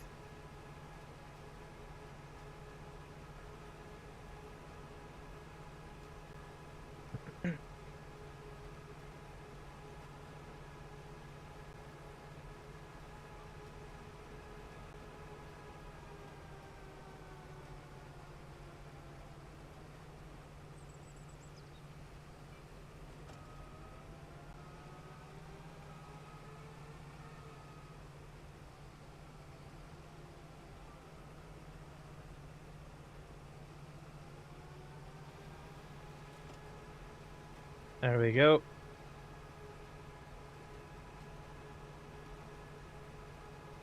This corn will be used for fuel. I'm going to be making biofuel or corn fuel. So that's what it's mainly going to be for. I'm going to have 4 fields of it.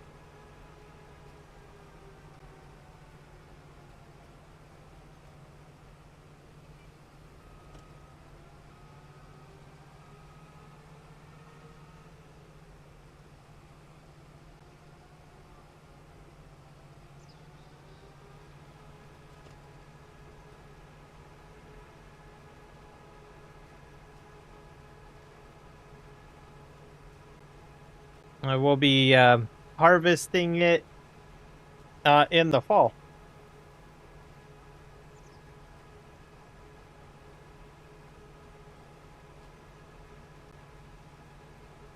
So it's going to be fantastic. So I need a good, sturdy, a good amount of fuel, because I'm starting to. That way, I don't really have to plant so much. And most of my machines are pretty thirsty. But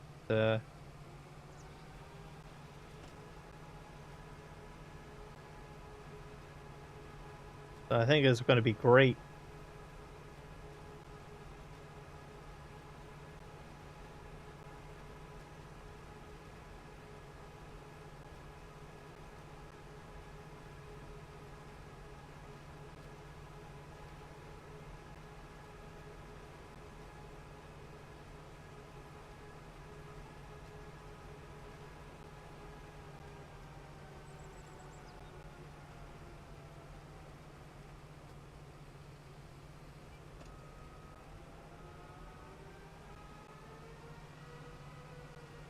I'm going to spin around. We're going to do our second headland now. If we can just get ourselves lined up.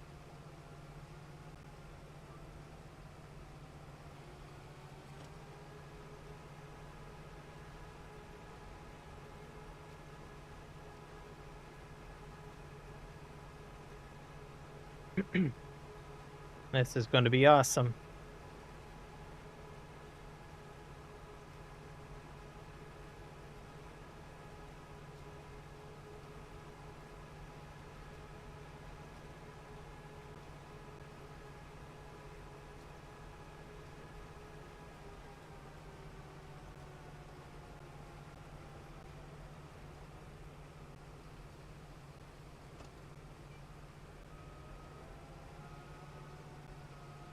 But how are you doing today, kid?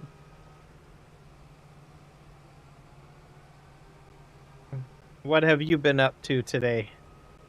Do you play Farm Sim, or what do you like to do?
This is probably one of my favorite machines here. Oh, you're at work? That doesn't sound very fun.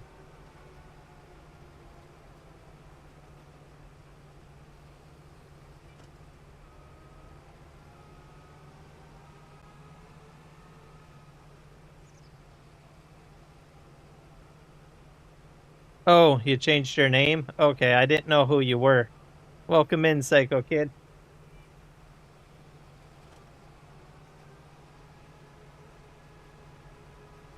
Is work pretty busy for you?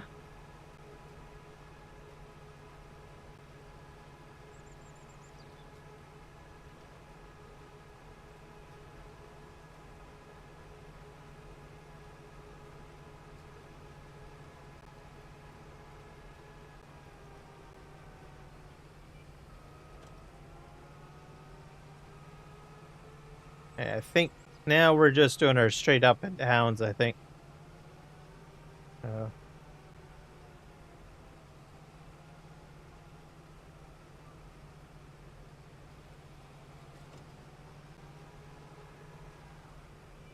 this back up. Planting corn doesn't seem to use up much corn.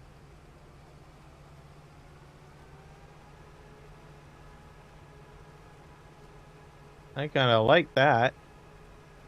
Like I'm barely touching any of my seed or my solid fertilizer. Of course, it could be the field, because I think this is one of my best fields. Also, I did do the whole oil seed radish thing.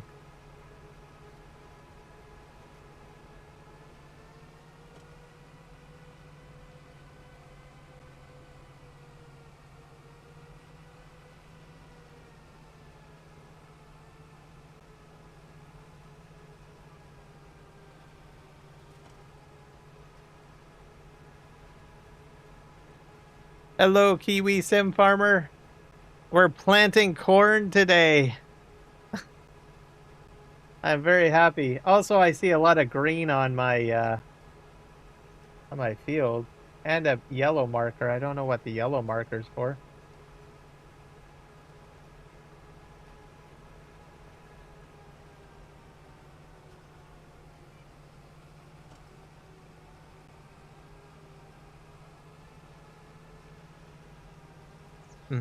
And that's Psycho Kid, by the way.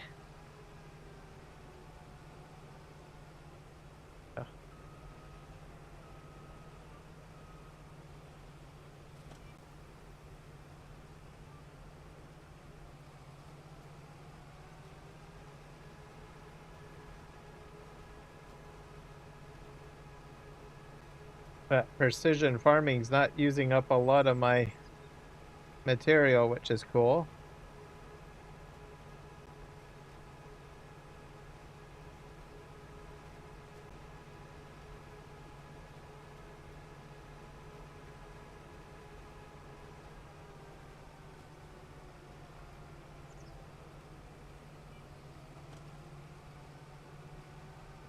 We're gonna make this into fuel.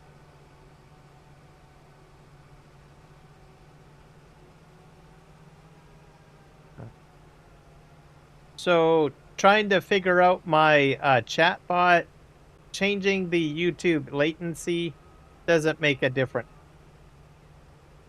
So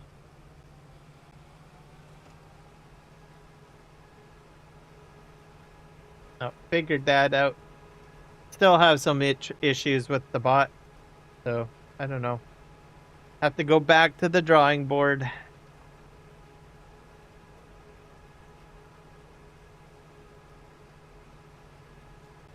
And then I'm not live streaming on Twitch. I'm just on Kick, and I'm on YouTube today. So I'm not sure what I'm going to do with my Twitch channel. I have to think on that, what I want to do.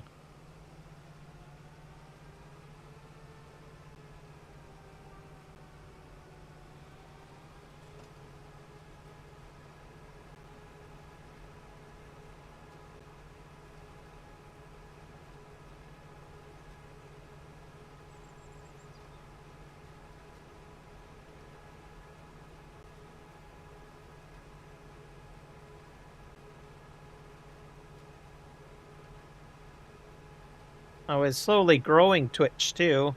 I was getting a few, so I'll have to think on it. But I went in and basically got rid of everything that says YouTube and Kick and Discord out of the profile settings on my Twitch. So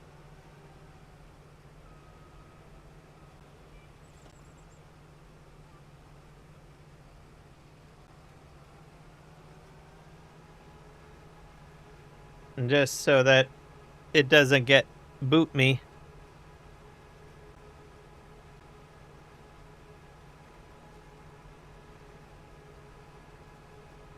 Oh, the bot?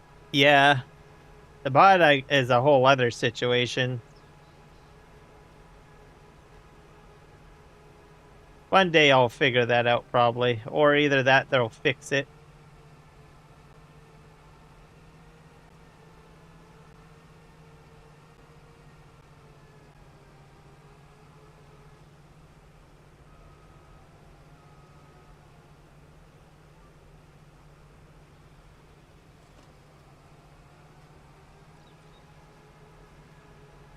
All right, this field is pretty much done.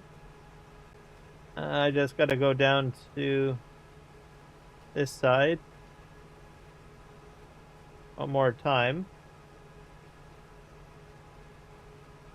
And my grass field is growing as well, Kiwi. So the big grass field where I was logging, that's planted and stage 1 growth is on there.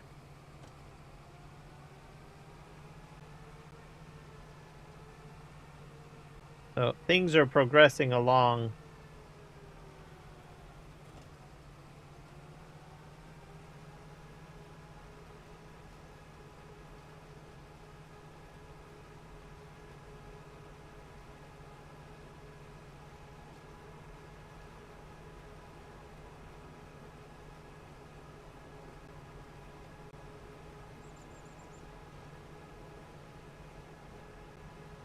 And I still don't know why I have a maze on my field, but I guess we'll find out. Because we're using a planter this time. So, see what happens. Do. I got like 3 more fields that I have to plant.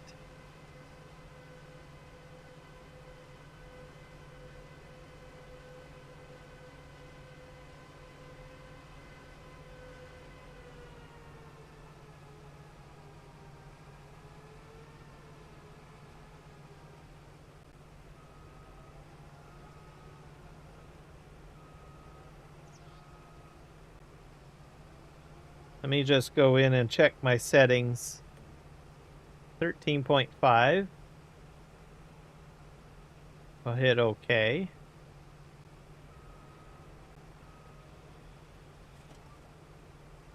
And away we go. But yeah, not using up much seed or fertilizer. I'm impressed.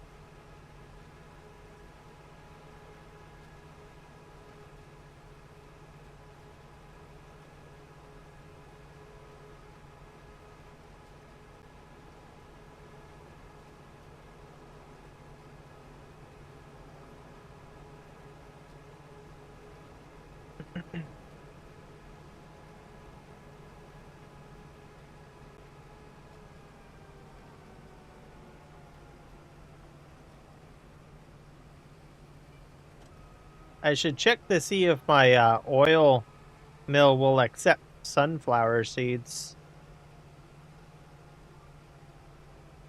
Because I'm not too sure on that one.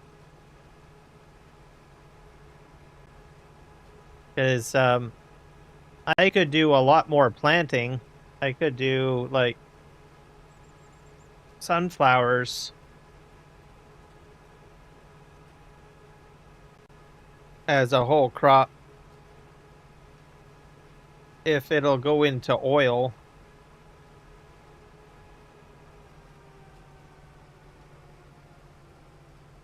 Because I think in Farming Simulator 22, couldn't you take sunflower seeds to the oil factory?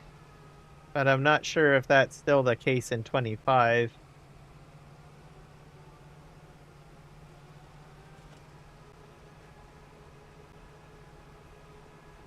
Because I think they probably swapped it out for something else. Personally, I think Twitch are idiots. Why would I start streaming on Twitch if I have to give you up my YouTube stream? They have lost a potential content creator. Yeah. Well, that's the thing. A lot of the stuff in their guidelines is just completely unreasonable. I mean, you don't get treated that way with YouTube. So I find it very upsetting. I'm just glad that I didn't start streaming on Twitch. Like, I've got my community established more on YouTube. So, um, and also I am growing Kick. I don't have the same problems on Kick. So,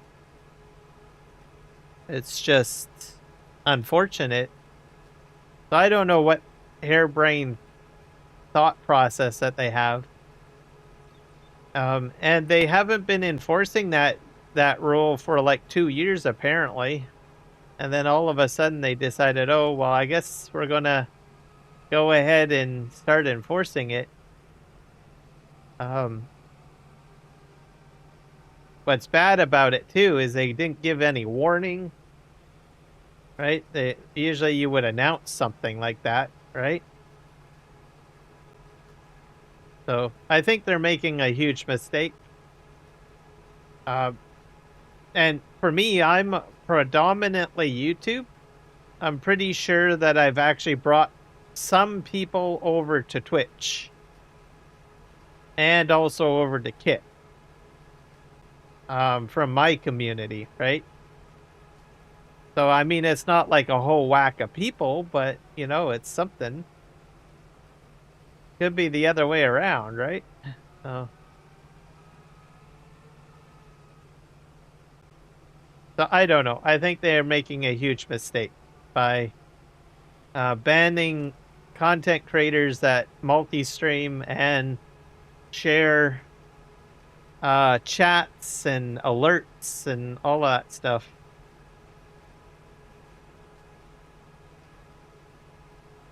So, and usually when I stream, I'm pretty fair. If I get like someone on Twitch or Kick that follow, I'll say, hey, thank you.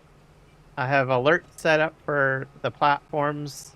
Yeah, they don't always work though, but when they do work, they do work.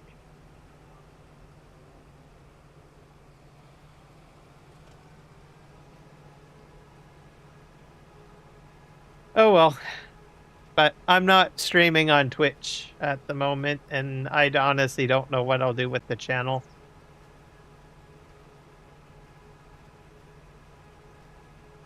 So I said, well, I'll just live stream on YouTube and Kick.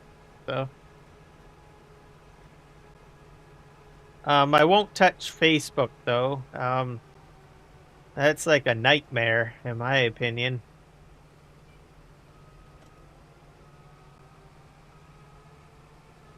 It's got too many settings, and I think it's probably a rural conglomerate too. I know some people live stream on Facebook, but I'm like, no, I think I'll just stay away from that.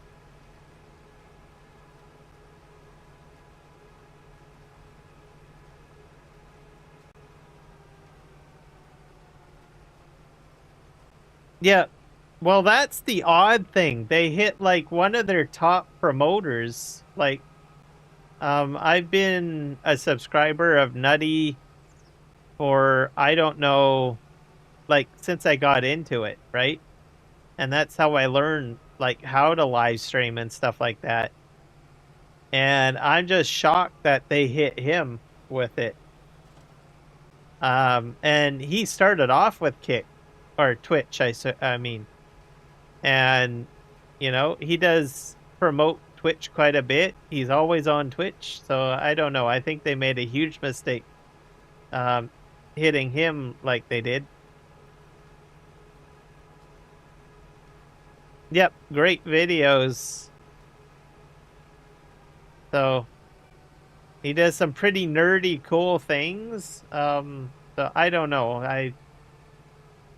I'm just shaking my head right now that they did that to one of their own people. Like, I don't know.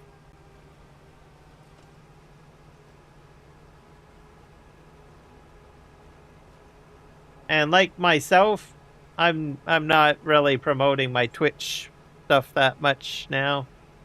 I was like, well, I don't know what to do. And most of my community is all on Kick and YouTube, so.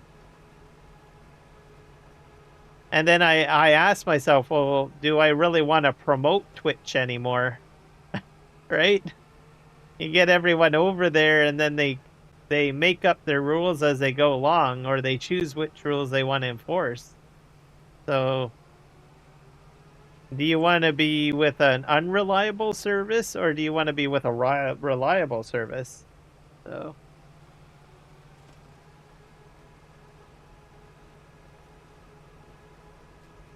I don't know.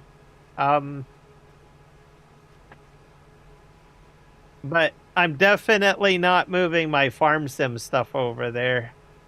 I think what I might end up doing if I do anything with the Twitch channel, I will probably just play a different game.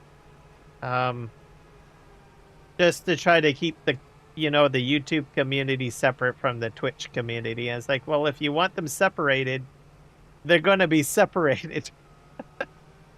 That's how I look at it. You can't have your cake and eat it too, right? Like, you want to set rules and say, look, you got to keep YouTube and kick out of the YouTube, or out of the Twitch stream, then guess what? The communities that I built on those platforms are just, nope, I'm not bringing them over. I'll just do something entirely different.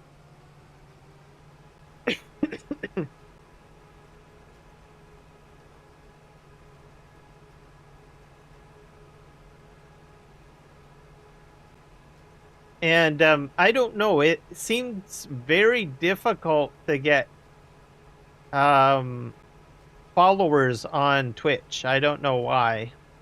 Like, right out I started Kick and Twitch at the same time. Hands down, I still have way more growth on YouTube, and Kick was, I think, I started Kick like 2 weeks late, and Kick followers just kicked Twitch's ass. I got more Kick followers than I do of Twitch. So I'm like, what the heck?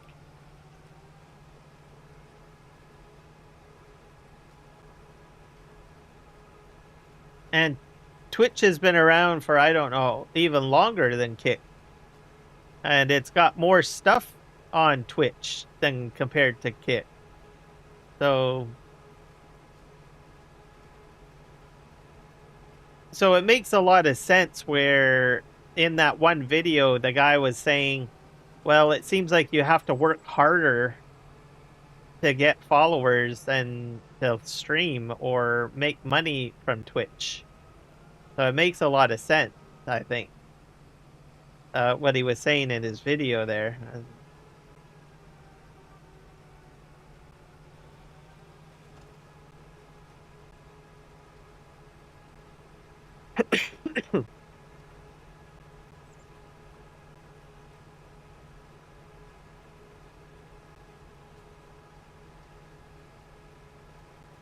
Oh, well.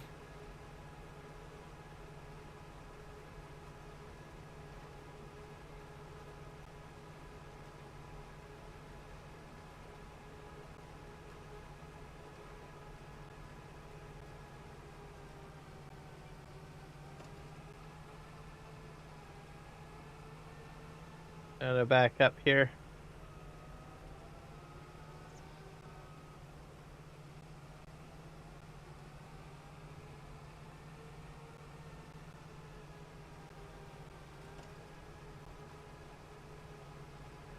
I got this last little bit.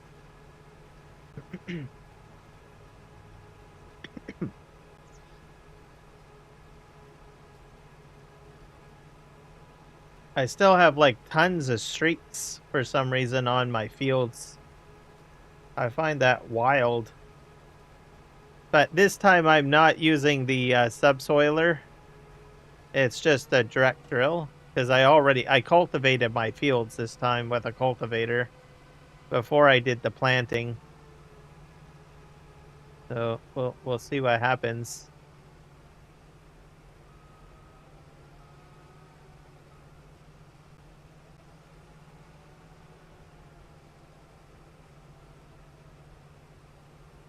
Okay, let's just make sure the settings are fine.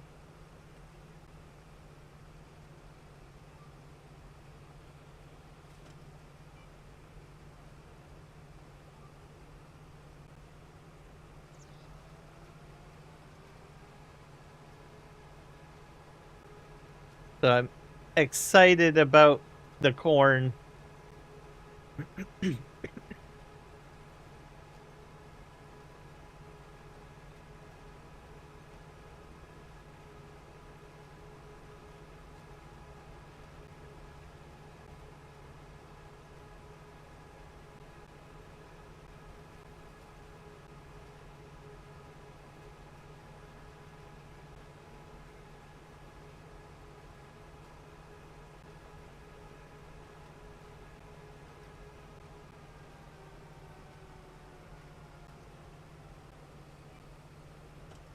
There we go.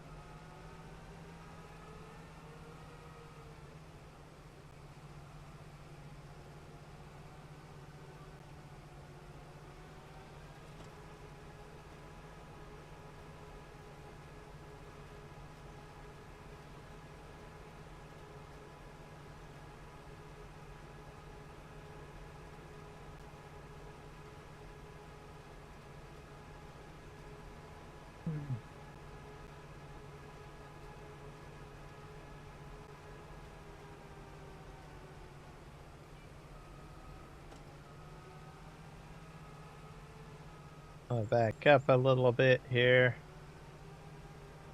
We'll go here.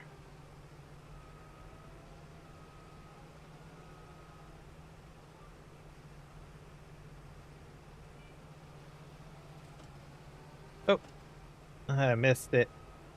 This always messes me up a little bit. I gotta remember to lower the implement first before I kick in the GPS and the cruise control.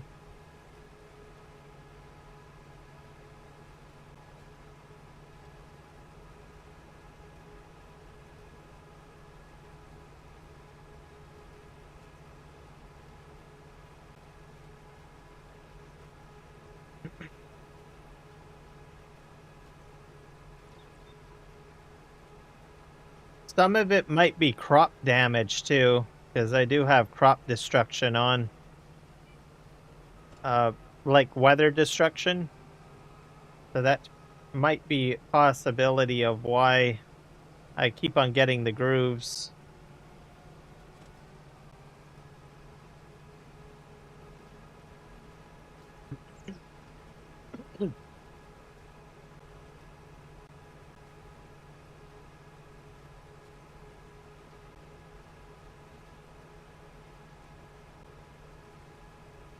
But I find that this might work a lot better with just the direct drilling.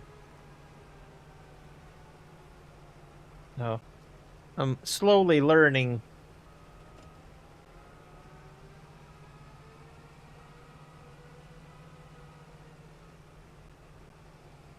So just go in with a cultivator like a regular one. Perhaps that's the right way of doing it. And then just seed.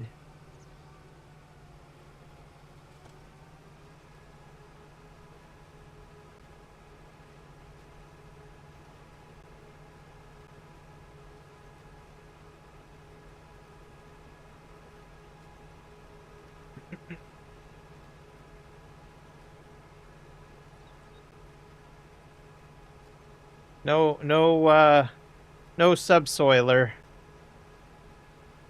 But I think they might have made a mistake with the subsoiler because it's about 14 meters, I think. Not sure. Gets the measurements kind of messed up somehow.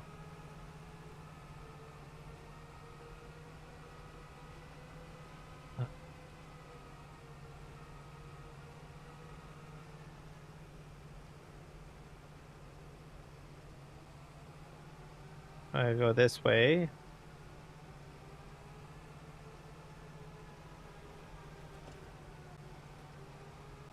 Oh, I don't know if I did it right. Did I?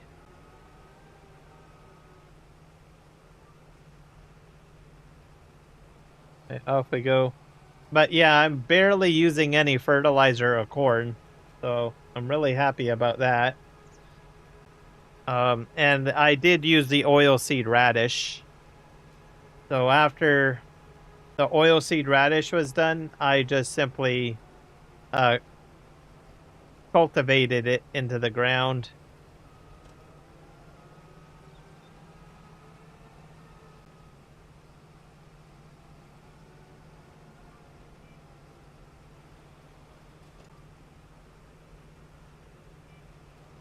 Oh,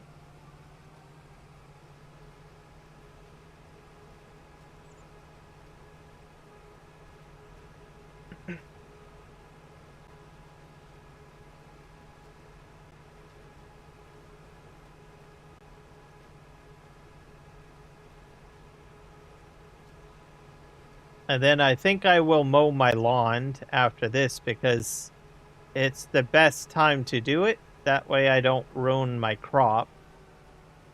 So, because there's a lot of grass here that I can probably mow. Oops. I gotta finish up my headland. Forgot about that.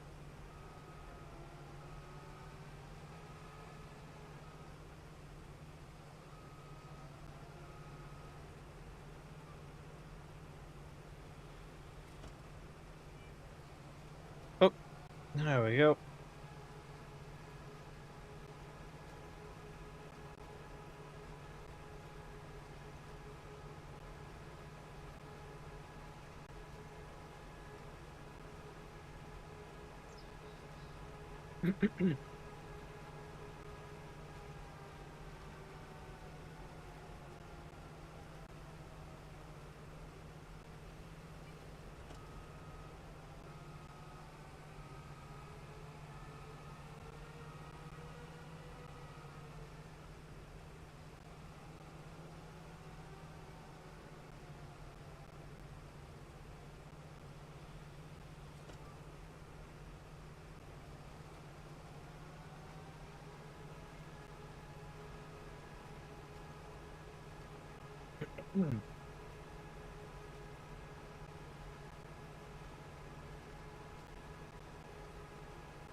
But on Twitch, supposedly they're supposed to start doing vertical streaming. So I'm not sure if it's going to be any good or similar to YouTube, but I figure if I do keep Twitch like isolated, like from the other platforms completely, like obviously that's what I'm going to do. And I do decide to at least do something with it. Maybe I'll do like multi-streaming of like their version of vertical and horizontal together, and that'll be it. I don't know. So might not even be worth my time. So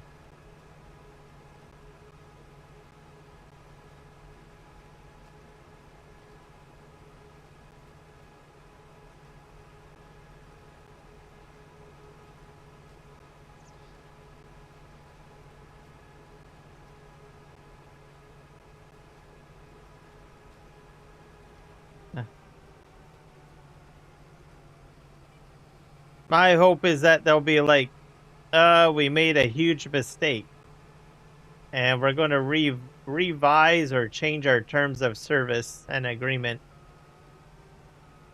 So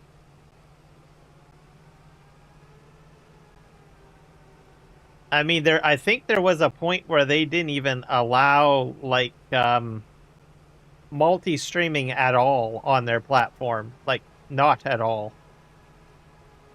And then they said, "Well, we'll allow it," right? And they changed it. So So their terms of service are not written in stone.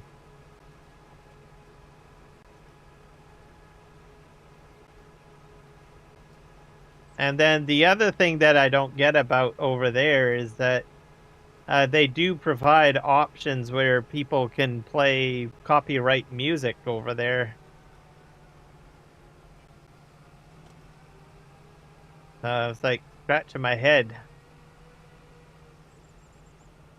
I was like, okay, you'll break, you'll allow, yeah, and I think their terms of service states you shouldn't be using copyright music, but yet they provide functionality to allow streamers to do that. So I'm like scratching my head. So that's just another example why I think people get fed up with Twitch. I think it's like, okay, which rule are you planning on choosing to enforce today? Yeah.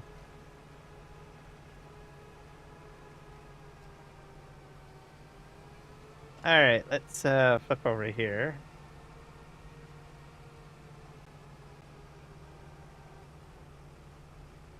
Yep, exactly. I'm hoping that maybe, you know, and it's happened before. There has been some big streamers get upset over there, and they've up and said, "Look, I'm out of here. Goodbye." And then they're like, "Oh my god, you guys are leaving. Don't leave. We'll change our mind again."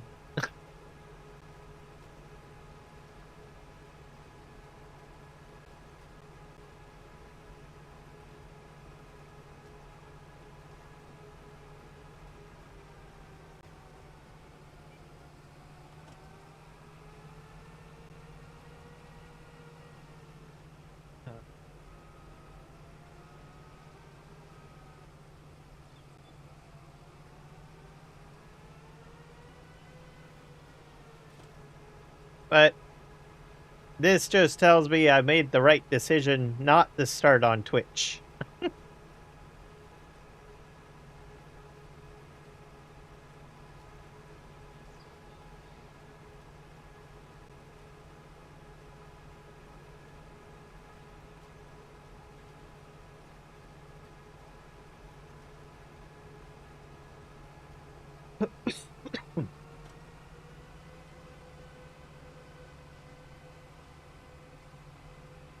All right, we're on to the last field.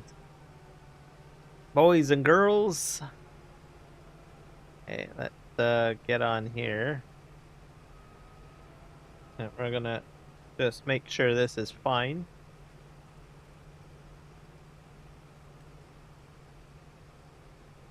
Hello, Whiskey Creek Farms. Welcome in. Oh.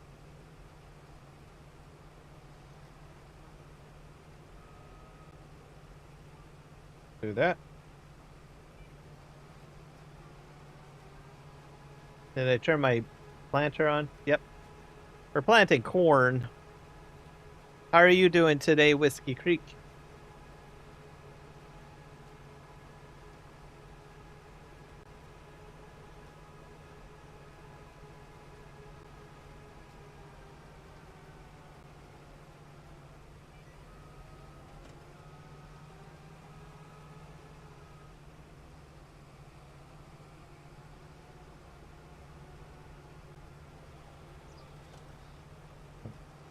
Get the corn done here.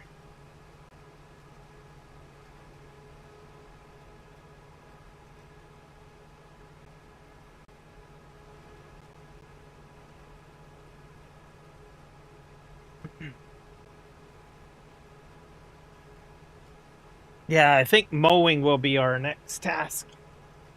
I'll have to pick up a pickup wagon and see what I'm going to do about storing my material.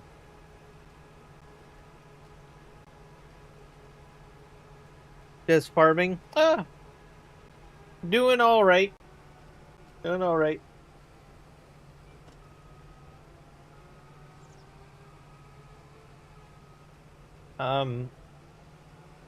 Excited that I'm getting the corn planted at the moment, which has turned out to be great.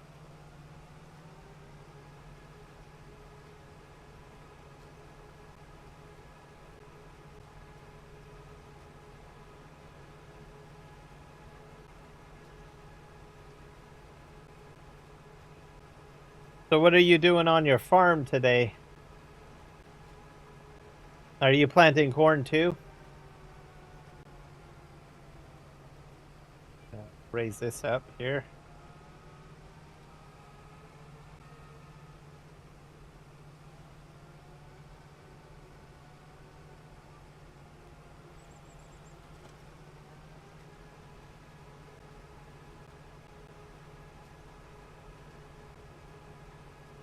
Oh. Now the interesting thing about the Twitch thing, which I don't think many people have talked about, is I wonder if Discord would fall into that category. I would think so, because you can like build a community on Discord. There is like certain paid services there. I have a feeling probably in the next 10 years or so, or maybe even sooner, you might actually see like live stream monetization off of Discord. Because I believe they are going private, or not private. They're going public. So I have a feeling the whole Discord environment will be different. Because you can live stream in Discord, right? Because you've got that plugin functionality, and not too shabby. And then you've got the whole Nitro thing where you try to boost channels and stuff like that. So that leads me to think that they've tied in, you know, some aspects of monetization in there, or you know, payment system. That's all at where it starts, right? So down the road, who knows, maybe they'll allow you to do live streaming in there and monetize the live streams or something like that.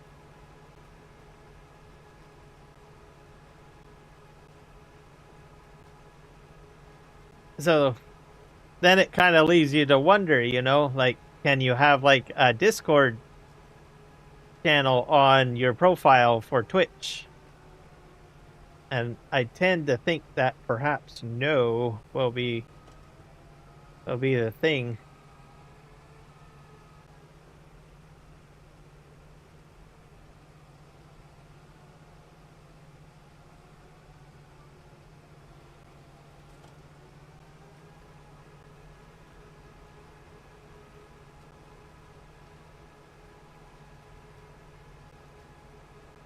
But I think Discord would, if they did go do that, if they did decide to do something like that, I think it would kind of feel slightly like Facebook, like a similar concept, but not as convoluted, I think. If they did decide to pull something like that off, where they allow people to live stream out of Discord.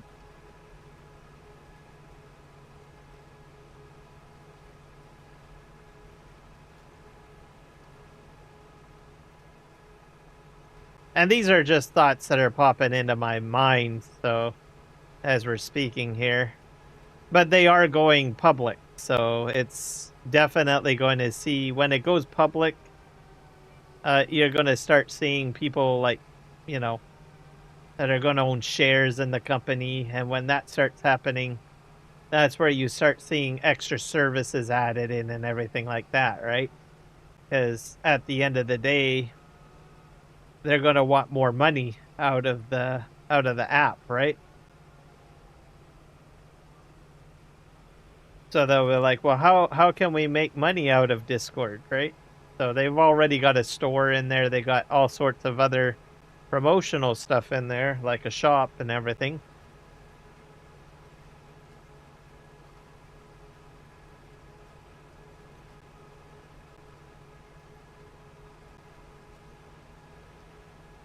Everything has to start somewhere. They always, like, companies always start small, and then they just add one more thing, and then they add another thing, and then they add another thing. That's sort of how it works. And then when it goes public, the company, in some ways it can be good, and in some ways it can be disastrous. They leave their core philosophy, or their core, the way that they started, essentially. So you get people that are for it, and then you get people that are against it. It happens with almost every company, pretty much, when they go and become a public company. I mean, look at YouTube, right? Or Google. YouTube started out off with, Google was just a search engine, and YouTube was just a separate company that did, online videos for fun. That was about it. And then now look at it, right? People at Google and YouTube probably never expected their company to go this big like it is now. Same with Facebook, right? It was just a social media page, which is pretty much what Discord is. But once they go public, then you get all these other services added in there.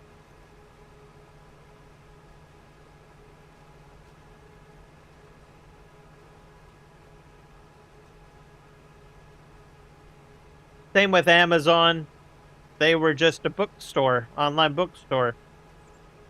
Now they're a powerhouse super conglomerate that owns Twitch, and they own videos, and they own MGM, and they own all sorts of stuff, right? So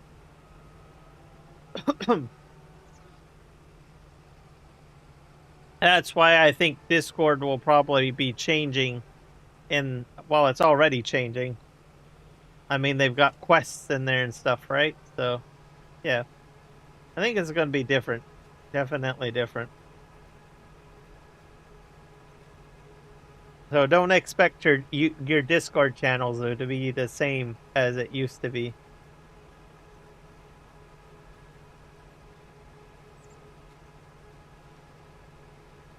But I think, they could adapt stuff like Facebook, and I think they would do a better job at it. To tell you the truth, sort of. Think. I suppose they could destroy it, I suppose, but hard to say. All right, let's fold this up.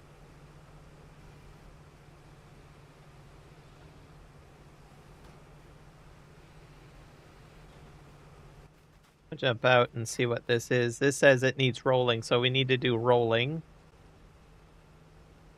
And everything looks good. Yield potential is 80%. I'm gonna start rolling next. We're rolling.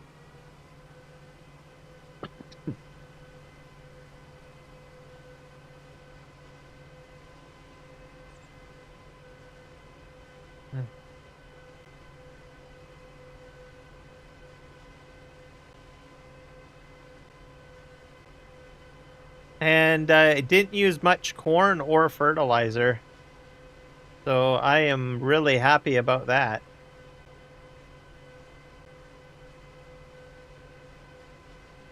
I think we'll just park this sort of off to the side.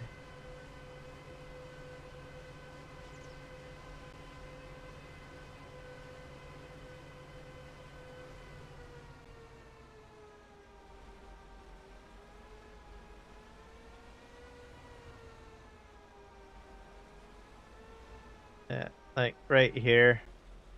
That's good. Okay, let's go get our roller and we'll just start rolling.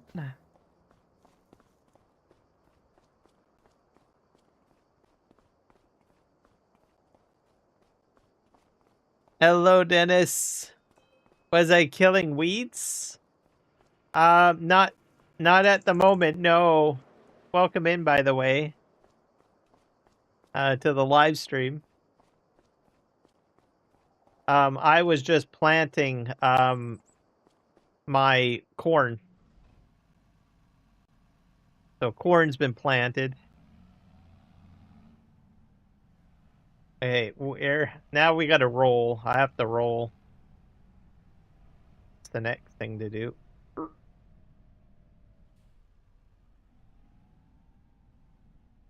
gonna make corn biodiesel. I think we'll start over here this time.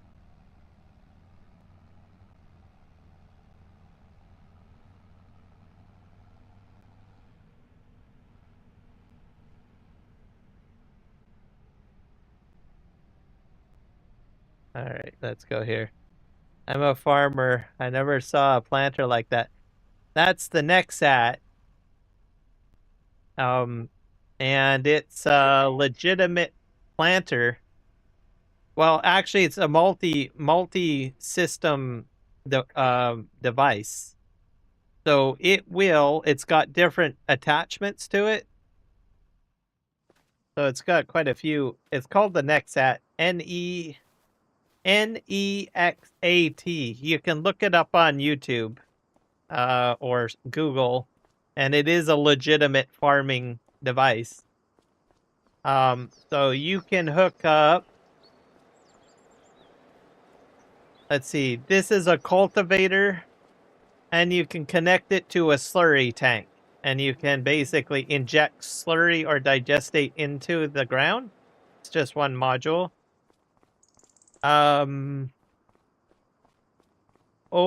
This is the planter setup. So I got like fertilizer and seed in the top, and then this is a direct drill, I think. Yeah, seeder or planter.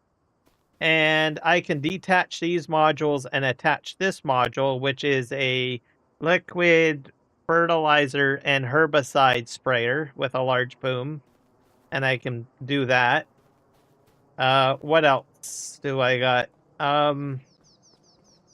This is basically a harvester hopper. So your grain will go in here, so you can actually put on a like a regular combine header. Turns into a combine.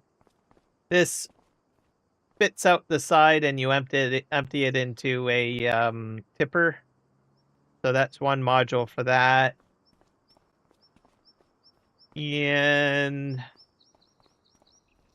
this is a seeder module over here, and that attaches to that and onto, well, the Nexat, and it allows you to do seeding like a regular seeder.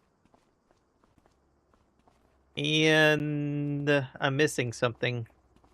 I have a header around here somewhere. I think it's probably upstairs. Let me hit this.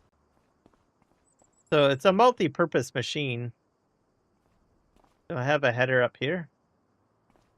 Oh, nope. That's the header there. So when I load it up, I connect the main module, this module first, and then I lower this down, and then that header attaches to that, to this, and then I can do basically my harvesting, combine harvester. And this piece shoots out the front and connects to that header up there, basically, this this part here. So it's a pretty cool device, I have to say. I don't think I've ever seen anything like it. And it transforms too, right? So like I'll show you. And in here. So you can drive it this way. Or you can switch out the wheels.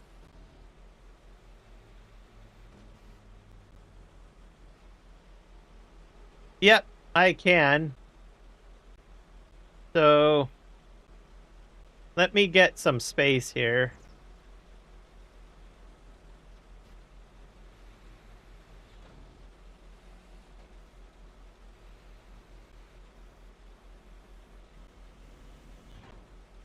Yeah, I'm gonna just back this up. I just love this machine. So this is the planter. It's the same way with the seeder over there. So we just do that. You hit X to unfold, by the way. So this action here is all X on your keyboard.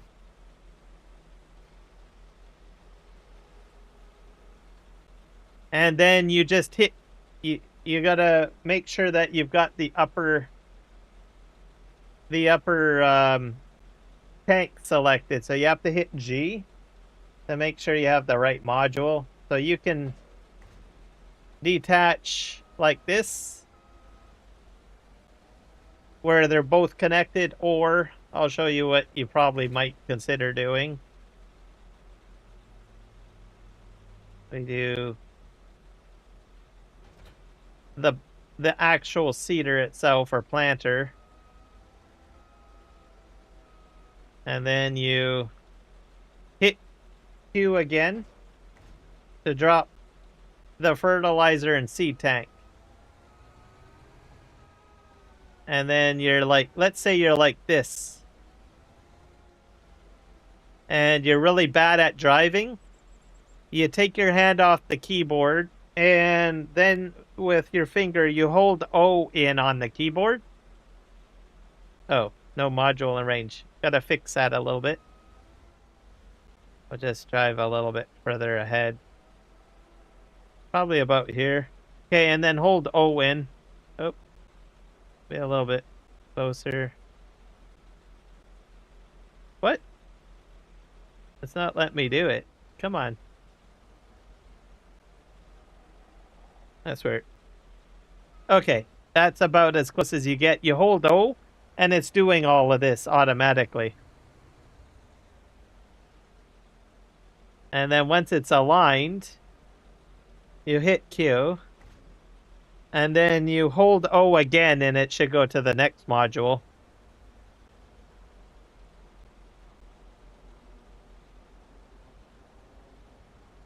And then you hit Q.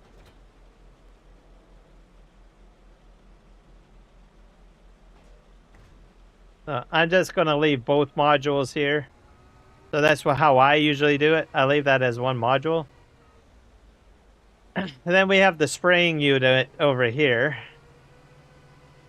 I'm not sure if I'm going into it the right way. I think I am. Let's see here.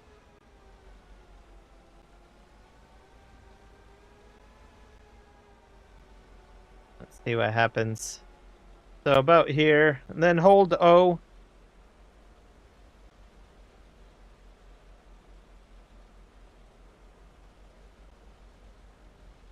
And then hit Q. And this is currently holding herbicide, but you can put liquid fertilizer in it, I think, as well. Here's the boom.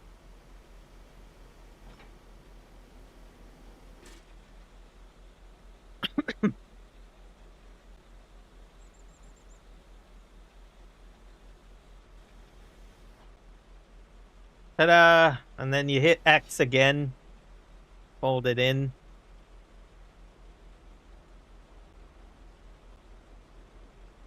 That's while having the actual module selected.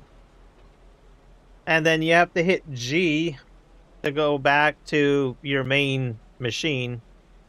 And hit X to fold the wheels in. Hello, Eric the Crazy Viking. I'm going to actually move this out of the way, I guess. I'll probably put it over here, and then we'll hook up the combine equipment.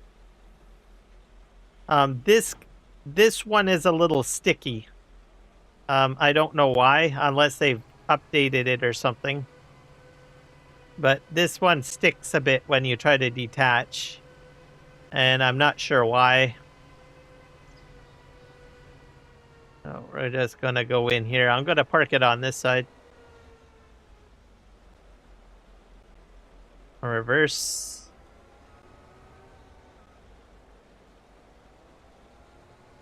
I'll park it here. That way I can mow over there later. Okay. And fold out. It's pretty much going to stick. I know it's going to stick. I think. Unless I get really lucky and it doesn't.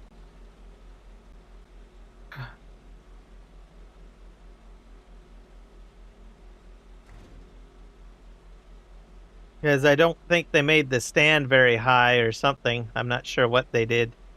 Like the struts don't go down far enough. That's the problem. On this particular module. Oh, there we go. So you can, I wouldn't do it on grass is what I'm trying to say. Then you just fold this up. So I got lucky there. It didn't stick very much. Well, it still stuck a little bit, but you know what I mean.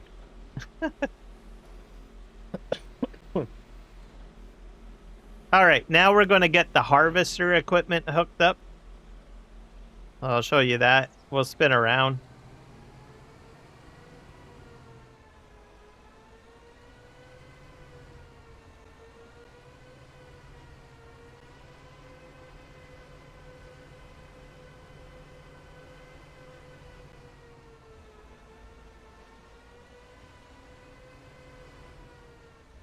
I'm going to go like this.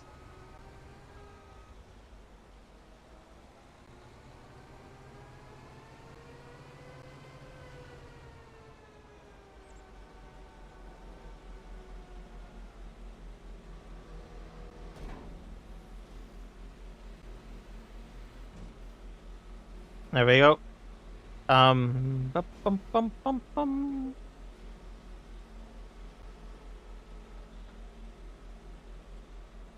So we just go in here a little bit. Okay, once you see the green lines, hold O.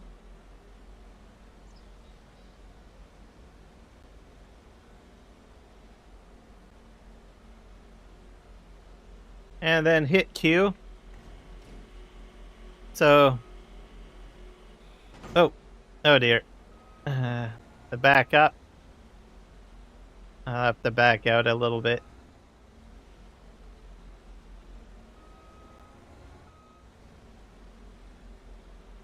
Likes to be spring loaded a little bit.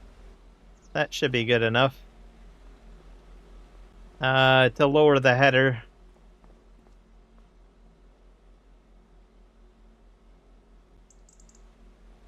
There we go. Header's coming down.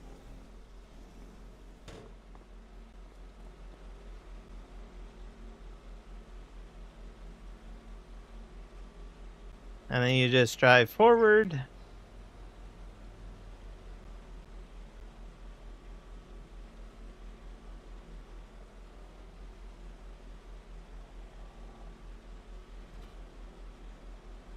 So header's attached, and then you hit X to fold the header in.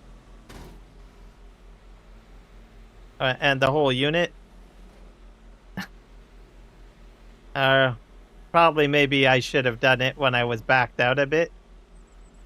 Yeah, that didn't go very well. I have to back out a bit. I forgot.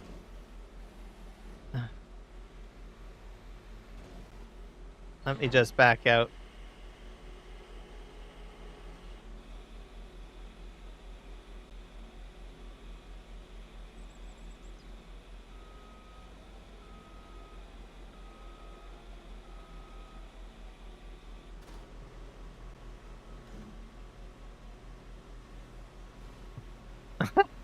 Okay. Come on. It's a little bit tight in here. There we go.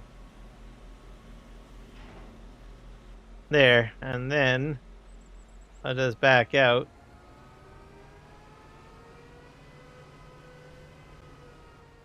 And then let's say you're at a field. You just do this.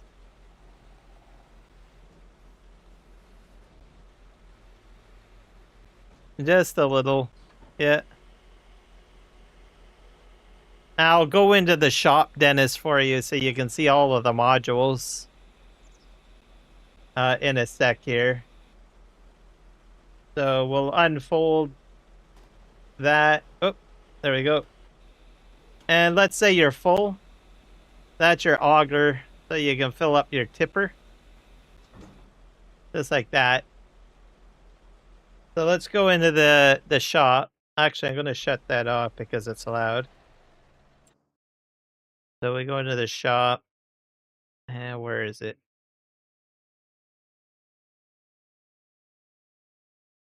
Here it is. So you go in here. This is your base unit. So this is your slurry and digestate tank. It holds about 30,000 of either digestate or slurry. And then you put that module on first, and then you can connect this one next, which is the cultivator. So those go in tandem. And then this is your seed hopper, which you've seen. And that can connect to, yeah. So that goes on to that. And then you can choose to put either your seeder, which is the seeder, or the planter on. Now you can do if you've already cultivated your field, you could run with this and this at the same time. If by chance you did not, like, I don't know, prepare your ground, you can also connect this, which is your disc harrow. So it would be one of these two connected to this, with that connected to one of either your planter or seeder. So you've got that. If you want to do a weeder, this is weeding. This will just do straight weeding. This has to connect to a module, so it would have to be this. Or maybe it might connect to that. I don't know. I'll have to test it because I don't have this, but I'm thinking it might connect to that, but definitely it'll connect to this, the weeder. And then this is the spraying unit. It holds about 22,000 liters of either herbicide or liquid fertilizer. Yeah, that's a lot of stuff. The Nexat tank, this is the hopper. So I know it doesn't look very large, but look, you can hold about 32,000 liters of crop in there. So, yeah. I think that's probably like larger than most regular combines, if I'm not mistaken, in the game. And then you can put your Macton draper on. You can put this on for corn. You can put this on, which is a regular header, which you've seen me unfold. So this hopper is 32. Let's look at combines. That's 32K. Where's my combines? My regular combines. Where are you? Oh, here we are. Come on, go in there. So let's see what we have here. We have, so this is 16K, 14K, 10K, 18K, 20K, 20K, 20K, 20K. No, that's 12K. 12, to 17K. And then we're getting into the modded cheaty ones, I think. This is 17K. 12K, and then these are this is a mod. That's unrealistic, so don't count this one because that's a mod. And 14K. So it beats the capacity for all of the regular combines that you would normally get in the game. Because the max is like 120K, I think. Yeah, 20K, 20K, 20K, 20K. No, that's 18. Yeah, now we're getting smaller stuff. So it beats the capacity.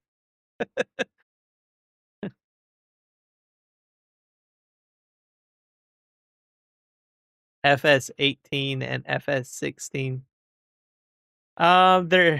There might be mods for it. I'm not sure on FS18 or 16, but there might be a mod, perhaps. You could check. I think there in 22 it was a mod, but now it's actually released as a DLC in 25. And like I said, I think you said you're a farmer. Just do a YouTube search for Nexat, and I'll put it in your chat for you. Nexat. And look it up on YouTube. There's all sorts of YouTube videos on that you can find that you might be interested in seeing how it all works, because it is a real machine. It literally is. I know people look at it and say, "Ah, come on, that can't be a real machine." And it's like, "Yep, it is." Is it very common to see one? Probably not, but they are there. So I'm gonna go clean up my stuff here now.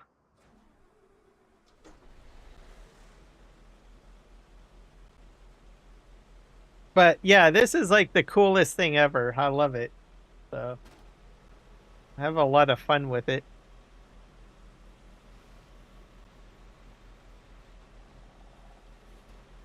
Yep, it's out there. Hey, let's see if I can get this back into my garage now.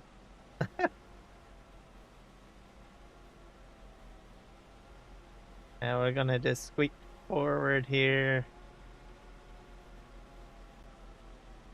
Did I raise the platform? I might have raised the platform.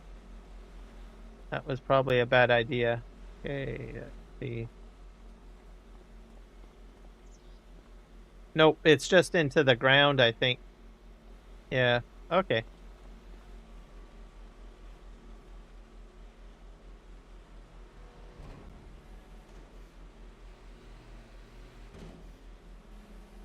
I had to put the header back first.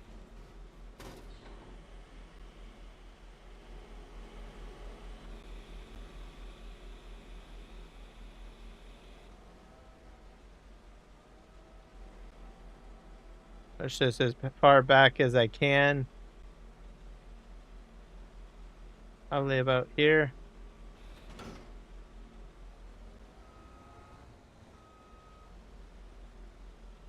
All right. Oh, you're very welcome, Dennis. I love showing this thing off. I think it's like, it's freaking amazing. I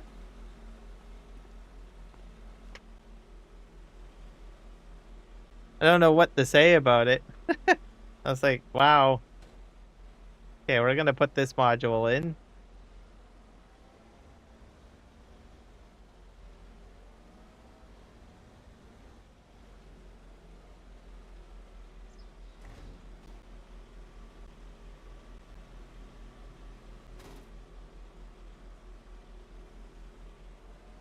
Let's straighten this out a little bit. Okay, and we'll back this up.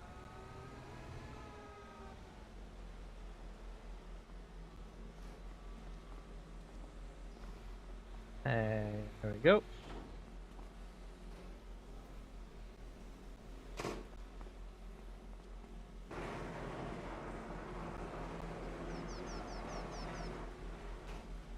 It does. Completely looks like a robot. Okay, let me see how I hook this up again. I think I have to... Yeah, here we go. Gotta move this forward.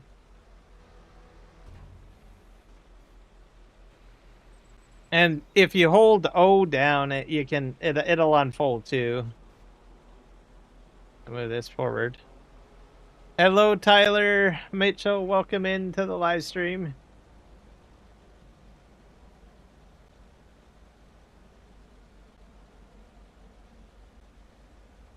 Now let's go ahead and click that on. And move forward. There. All right. Show and tell's over now. For the time being, anyways. Let's see here. Let's just close this up. Okay, I gotta get back to rolling. Get my rolling done. Let's see here. It's 9:46 a.m. So we'll get the rolling done, then we'll do the mowing.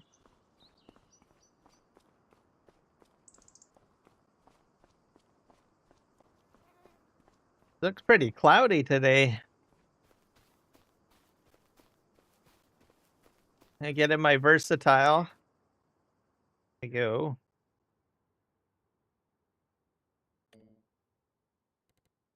Steering assist here. Let's turn that on. That's fine. So I like to show lines, and I like cruise control deactivation on at set to automatic.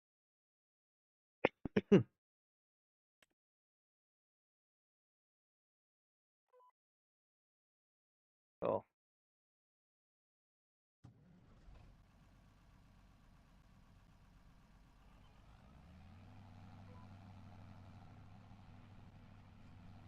There we go. Off we go.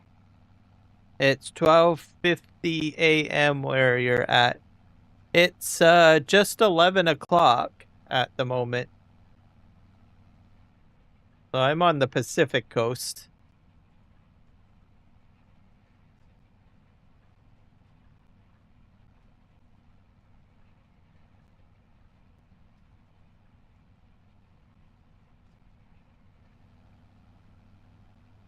I think I'm gonna get all my chores done on the farm today. I think this is going good.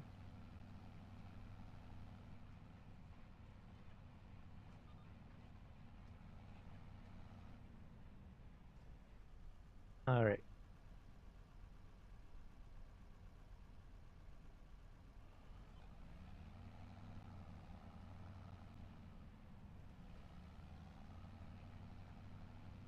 Now let's go ahead and turn this way because going to do our headland.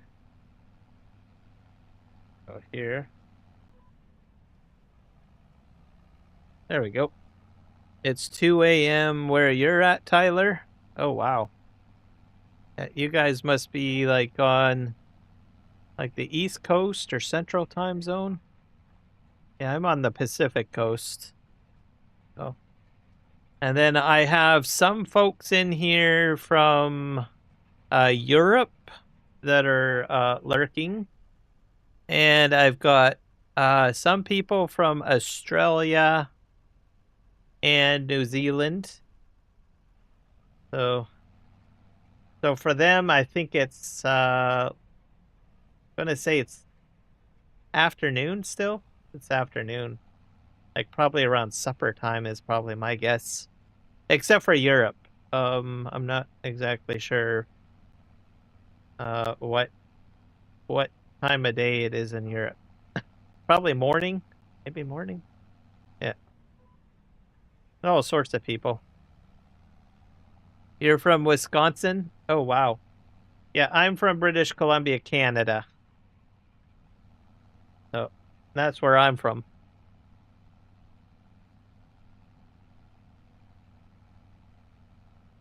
Where Vancouver is, pretty much.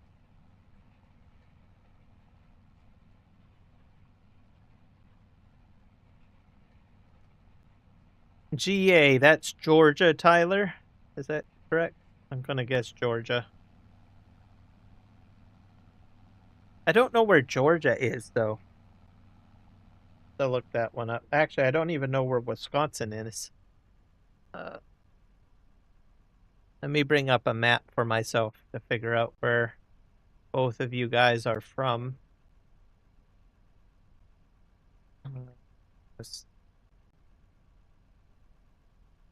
Georgia. Go into the maps.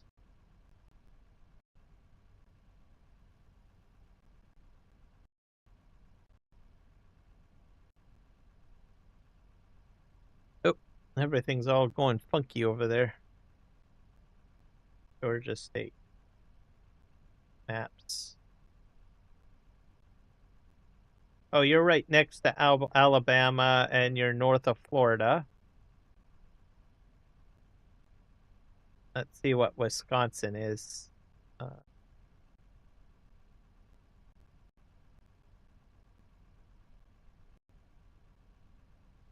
think where it is. Brussels, Wisconsin. Got New York. Let's zoom out. Oh, Wisconsin. You're right on the Canadian border, sort of. Yeah. You're right up there. You're on the Great Lakes. In between Michigan and Minnesota. Okay. Yeah, now that makes a lot of sense. Why you both told me your time zones or what time it is. All right. Very cool.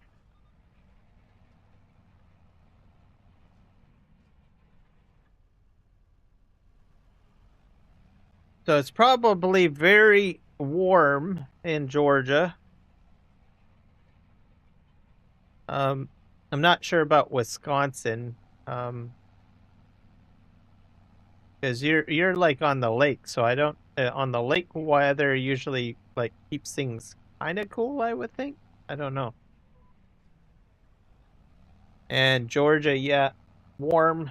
Is it humid in Georgia? I'm kind of curious on that one because I know you're really close to Florida, which I think tends to be pretty humid. 90 degrees here right now. Okay, yeah. Do you get Dennis, do you get it very windy from the lakes? Because I would think that would happen. I'm from Ontario. Well, I was born in Ontario, so I kind of have an understanding of lake effects and all of that a little bit. Get pretty gnarly weather over by the Great Lakes. Sometimes, yeah. Yeah, I get weird weather everywhere. I kind of like where I'm at or in British Columbia, Canada. It's like not too hot, not too cold. Um, we don't get much snow, but it does rain a lot because we're like in kind of like a rainforest area, and it doesn't get very windy either because we're protected by mountains. So it's kind of a interesting area where I live. If you guys have seen some of the snippets from the G7 summit where they're all showing up and you see the mountains there and the trees and stuff like that, and from Alberta, I'm not sure, I'm guessing you guys have seen some of that. It's kind of like that where I live, like the look of it. We've got that kind of trees, we got those mountains. So it's the same thing pretty much of whatever you saw at the G7 summit footages on the news.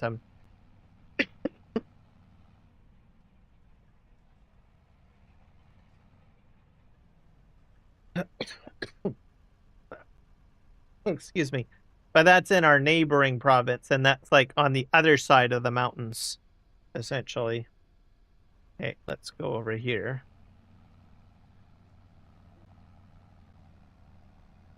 But same kind of idea. Lake effects get crazy during the winter. Yeah, that much I do know. Like I've seen like cars with like probably, 5 inches of ice caked all over the whole car. I like that's just crazy. Good luck trying to chip your car out. I don't even know what people would do with that. I probably would, like, if I had auto start, I would probably do the auto start, and then I would just throw a lot of ice on it, or I mean, sorry, not ice, a lot of salt. Yeah. Yeah, I just don't know how you would get your car out, honestly. That's the only thing I could think of.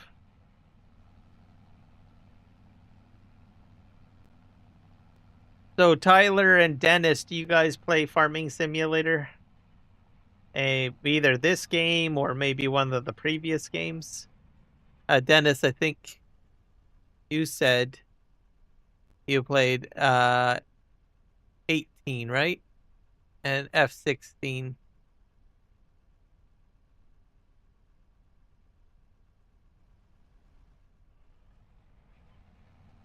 See here, how are we going to turn? And which maps do you like playing on? I should ask. And are you guys PC players or console players?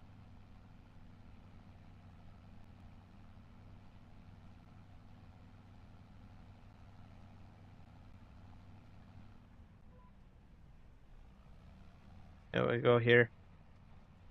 Me, I'm 100% PC player. Except I do have a Stream Deck as well, or a Steam Deck as well, which is a portable PC pretty much. So I can play on that from time to time.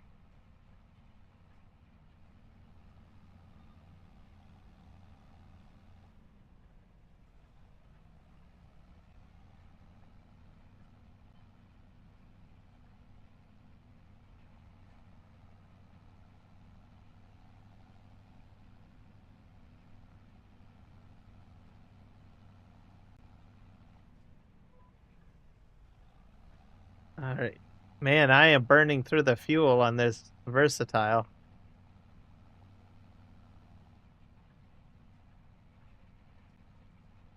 The rolls are done. So I'll have at least about 2 more fields that I'll have to do, which is the one on the left and the one straight ahead of me. And then they'll be rolled. You play off off of your cell phone. Oh, I guess they do have like yeah, those would be the mobile versions, wouldn't they? I guess. Yeah, I've never played on the mobile versions, as I do play on PC.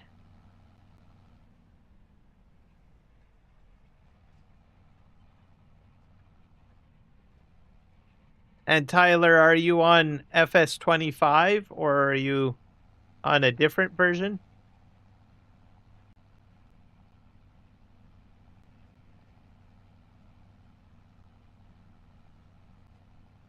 Yeah, I think you're probably going to see, Dennis, probably maybe more mobile versions. So I think this is like the time of the mobile phone, I guess, or the mobile gaming,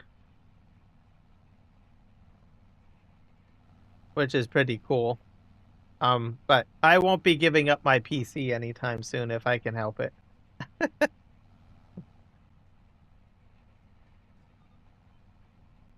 All right, let's just flip around here. FS25 for you, Tyler. Excellent. Do you have a preferred map to play on? For Tyler? And Dennis, I don't know if you get different maps. I wouldn't either if I had one. Yeah. I think there's some drawbacks with the mobile version. I think, and you can correct me if I'm wrong. You have to pay for machines on there, don't you? If I'm not mistaken.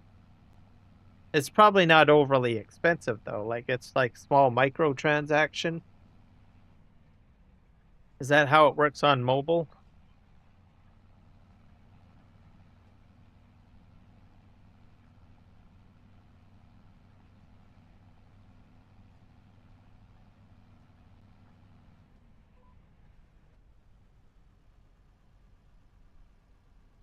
Alma, Missouri. Yeah, that's a big map.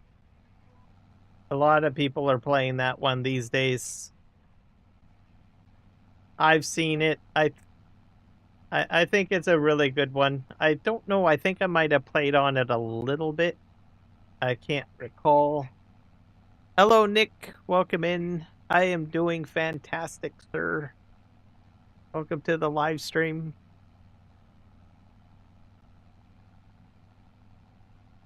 When you plant fields and harvest them, you get money for it. Okay.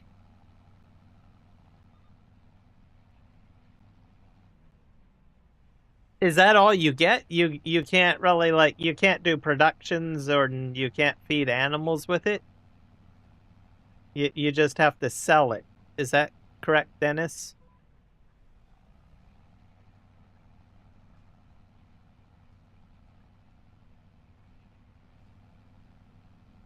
I'm going to try some more maps too. Yep, just, you know, try out different ones, explore. You may even find some that might be made in your local area. That's the beauty of being on PC. You might find like third-party maps that might not be on the mod hub that are much larger, like a 4x map or something like that, that might be from your area.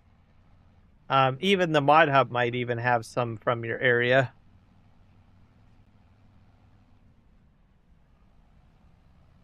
Okay, and Dennis, you're saying you can cut and bale and feed the cows. Bale hay and feed the cows. Do you get any other animals other than cows? Cows are pretty good. That's usually the number one that most people want on the main game. Like the PC version and console version.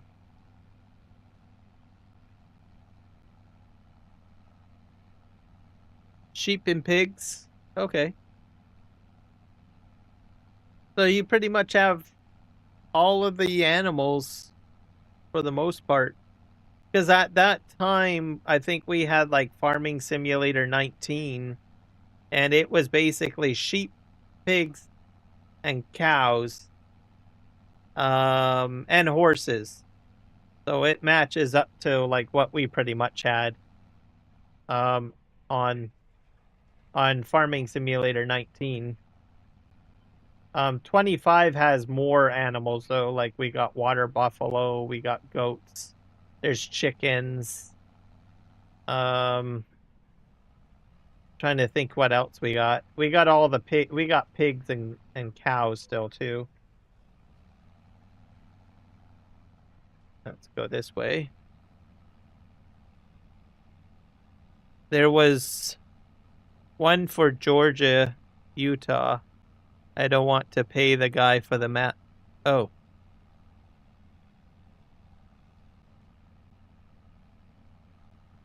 Is it coming up? If it says there's a donation link, sometimes you can somehow bypass that.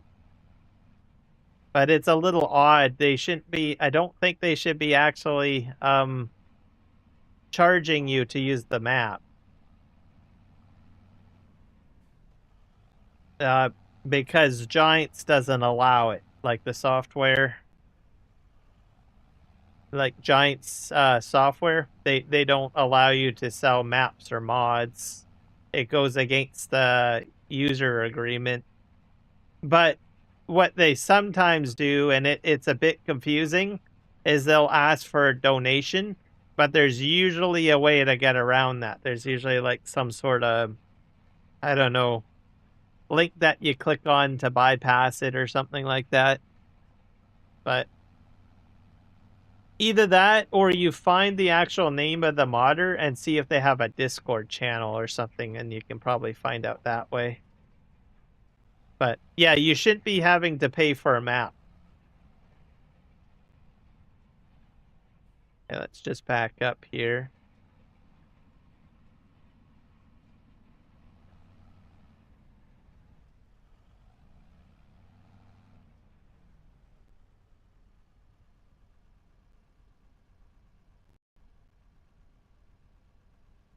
It was $10 to join him? Oh, that doesn't sound right.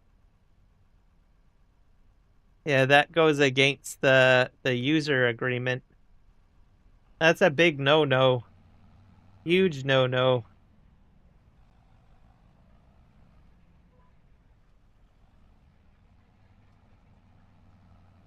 Because you're not supposed to make a profit, right? Like, you can build maps and you can build mods, but you're not allowed to make any revenue from it, essentially, right?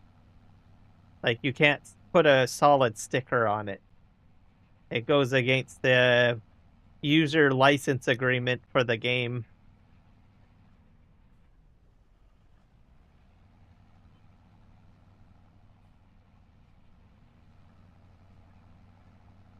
And Giants doesn't like that when people do that.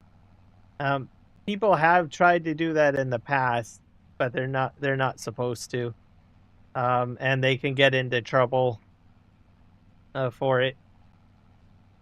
If you have a link for it, you could probably put it in a post and report it to Giants, because like I said, you're not supposed to do that kind of thing.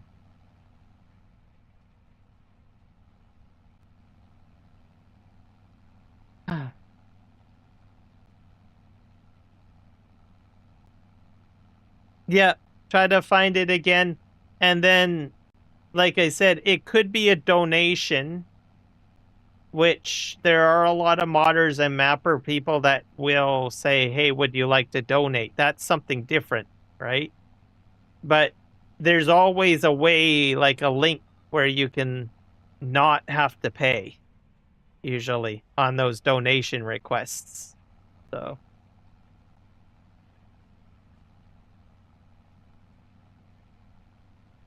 So that's perfectly fine, requesting for donations. Yeah. But I've been to some of those websites too, and I know it's a bit misleading, right? So you just have to take it in stride. Just read the information over very carefully. And then just sometimes there are some that will show up with a dollar figure, and you can leave it as 0 and hit submit as 0 too. There's always that too, I've seen. But yeah, just be very, very, very, careful and just read everything over. I'm pretty sure it's probably a donation link request, which means there is always a way to, click and say, I'm not interested in donating, right? And then you get it still for free. So, but if it is actually legitimately like that, they are actually trying to profit off of it, they're not supposed to do that. That's a big no-no.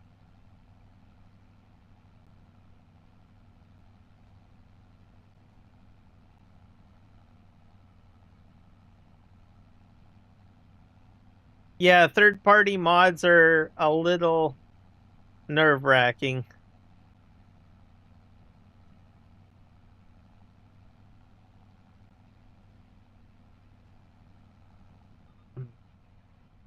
Are you familiar with Discord by chance?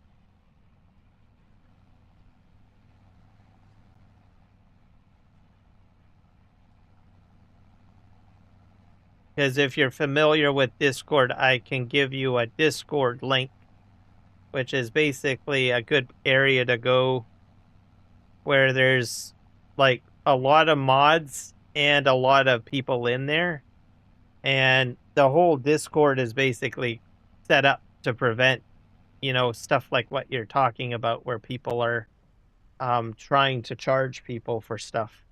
So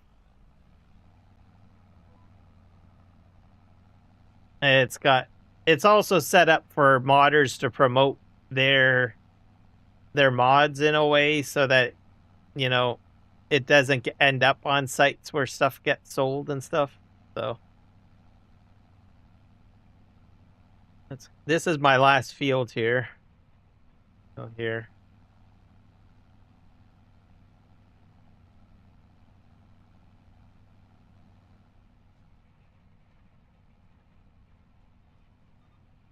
But your safest bet is always off the in-game mod hub. So, because that's all approved by Giants.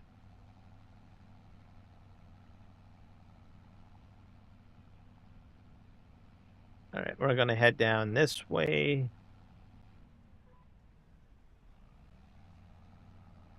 I probably need a little bit more. I probably need a more powerful tractor than this slightly, maybe. I don't know. I think it's doing all right. I think it's getting it done.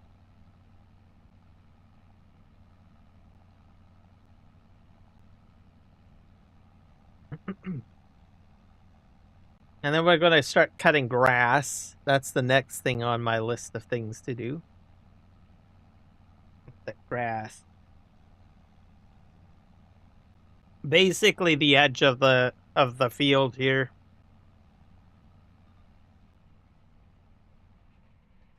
And the reason why I'm doing it now is because I have crop destruction on.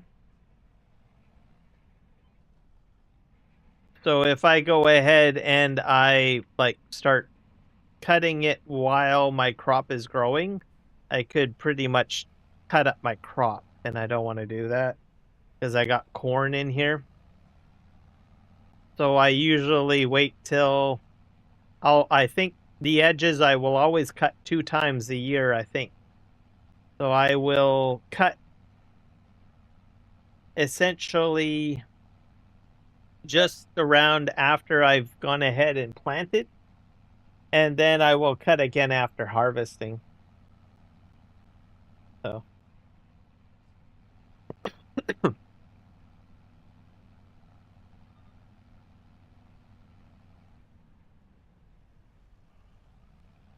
oh, okay.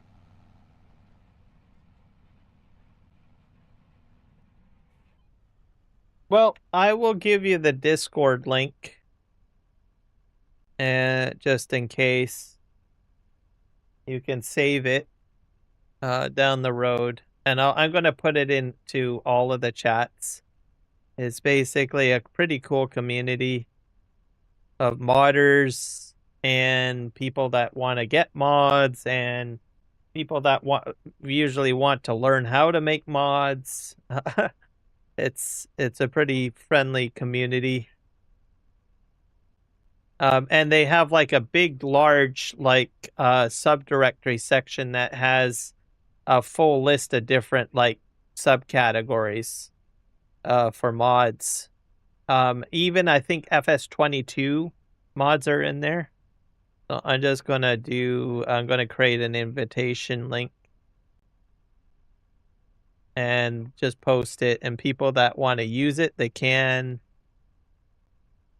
And I'm in there as I guess a honorary moderator, I guess. But see here. I'm going to say never because I don't want the link to expire to generate. Yeah. So that's the link. I'm going to put it in the Kick and the other chat as well. There you go. You guys can take a look at it or join the community. You don't even have to download mods. Maybe you're interested in creating mods, or you're interested in how mods are created. You can kind of observe like the different conversations that go on in there. So there's at least about 11 different modders in there. And then there's content creators in there like myself. Like some of them you might know, like Argsy Gaming, Hitter, Peanut, no, Farmer Cop. And then there's about 626 like regular players that are in there too. And there's also there's a huge structure in there to help people with, you know, promoting their mods or, you know, getting help with mods. And then for someone that's just a player, you'll see in there that there's a subsection for different types of things like maps, tractors, harvesters, headers, and stuff like that. And you go into the subcategory and you just find different links, safe links to download the mods and stuff like that. And you can even inquire about, you know, whether or not how you get the what do you call it, without having to pay or whatever, right? Because I know some of those donation what do you call them, donation requests can be a bit confusing.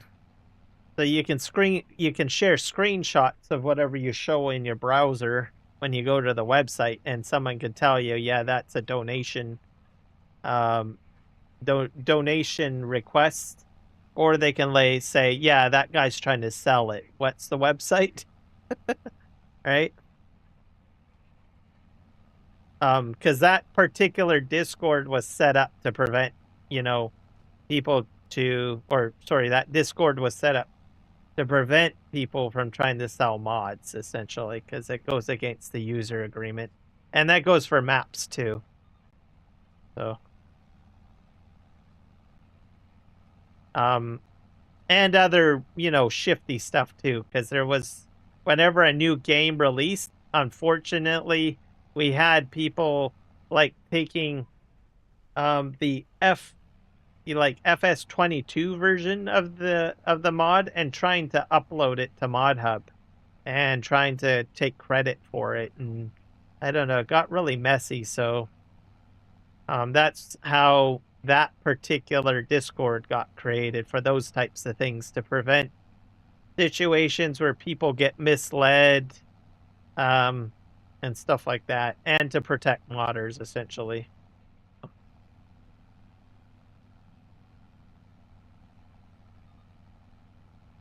Hello, Aussie Outdoor Kid. Welcome in.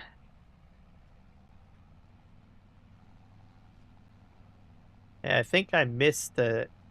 Yeah, here we go. I go here.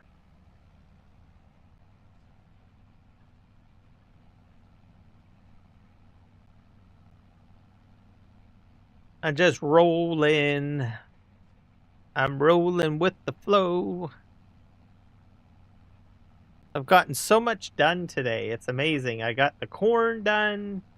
What else? I did some sales today for my products at the lumber mill. I showed people how to use the Nexat pack a little bit. That was fun. I enjoyed that. And now we're rolling.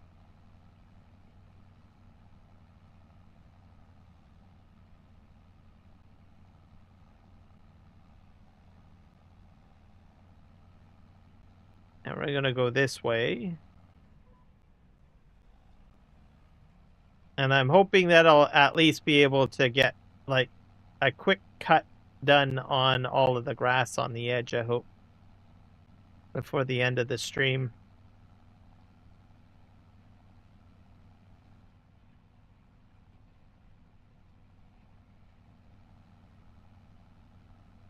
And I got all that grass on the side, so we'll get that done.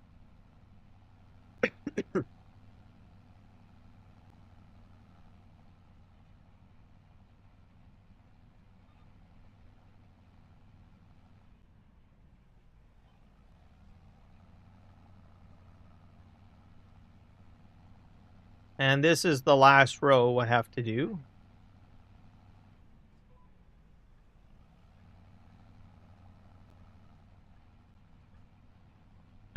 Maybe no. I'll have to go down the edge one more time, I think. See. Or nope. I've got it. I'm fine.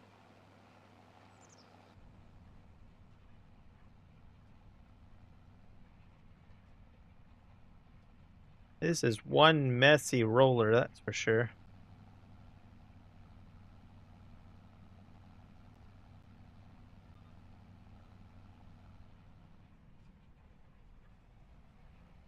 There we go. All right, we're gonna fold that up. We're gonna return this back to a spot where I can park it. And we're gonna get the mowing equipment hooked up because we're gonna try to do a quick buzz on all the grass, I guess, around here.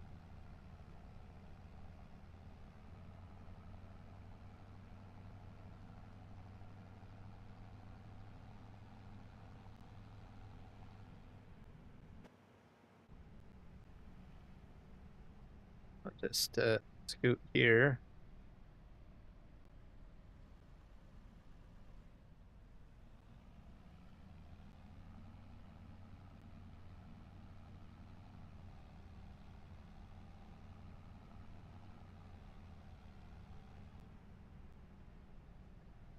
We'll park it underneath the shed a bit, I guess.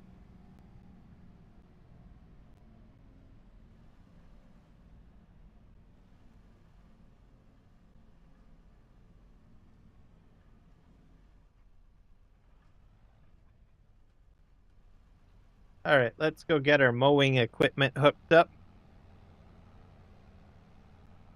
Get rocking and rolling. And my mowing equipment's over here.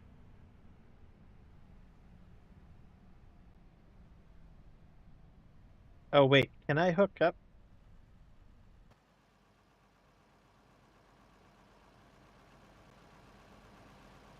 Nope, I cannot hook this guy up. Gotta wait on the front.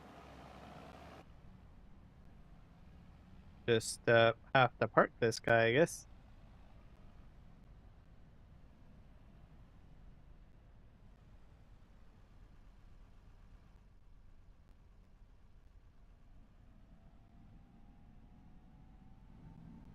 We're gonna have to try one of the other tractors, I'm afraid. We got one of these guys. Let's see. Go with this one.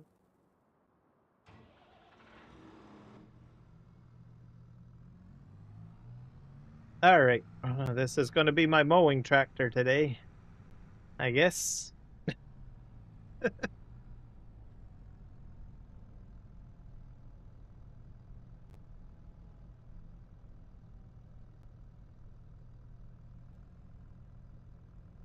Lift this guy up.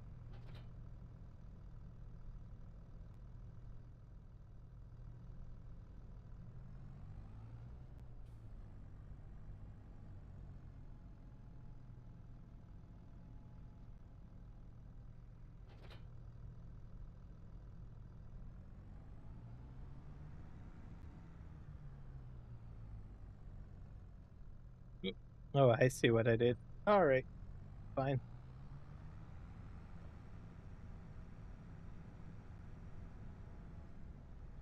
And we're gonna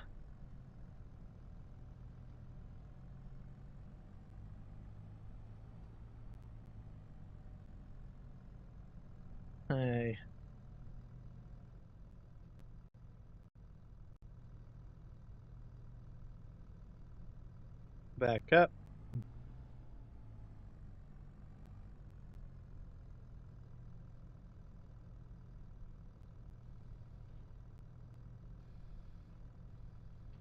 Is it all dropping?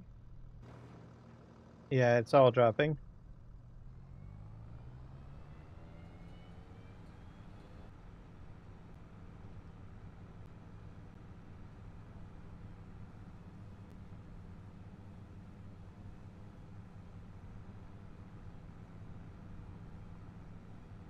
Ah, I missed it.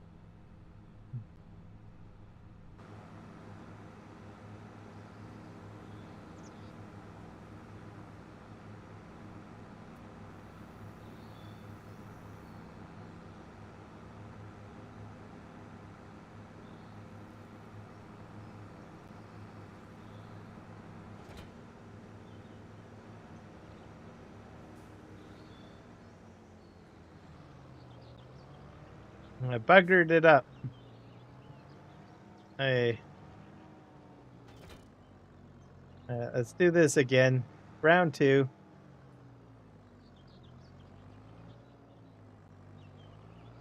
All right. Well, hello, Eddie. Happy birthday to you. Hopefully you're having a fantastic day. All right. Let's pop that on.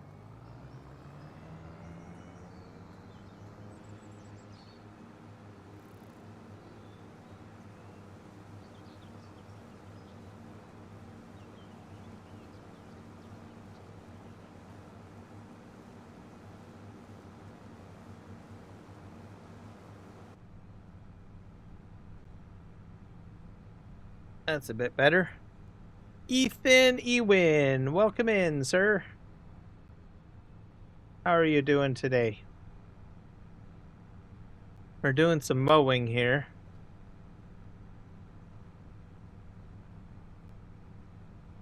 Let's just turn this way.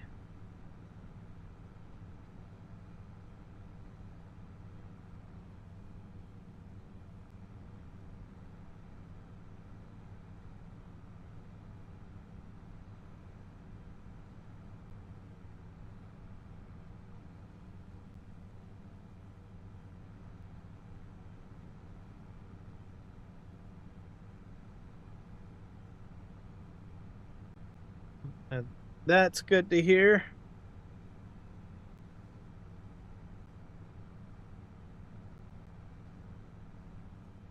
See if we're cutting here. All right.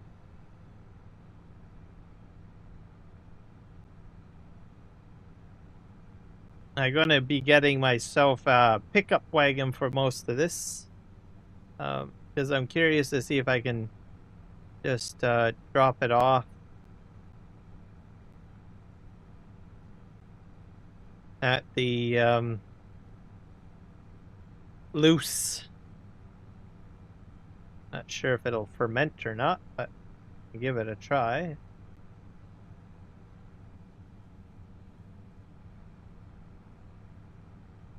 We're gonna go straight to the end and then work our way back. I think the grass here.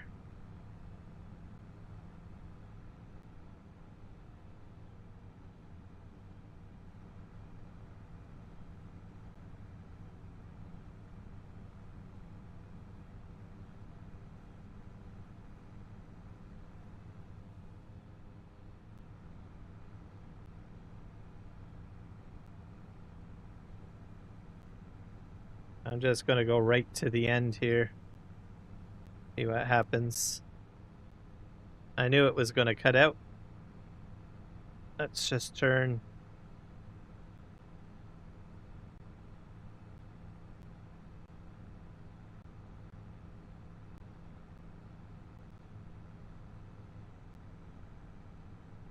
There we go.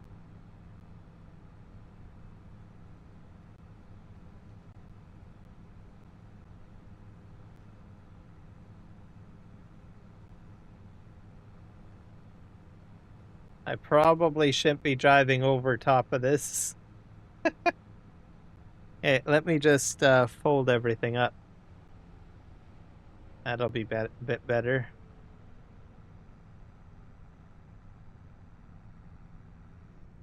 Okay, what we're going to do is we're actually going to just lower the front header.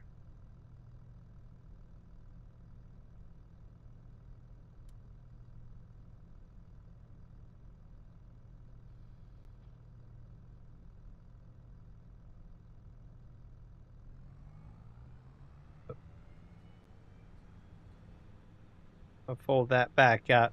There we go. So we're just going to mow it like this.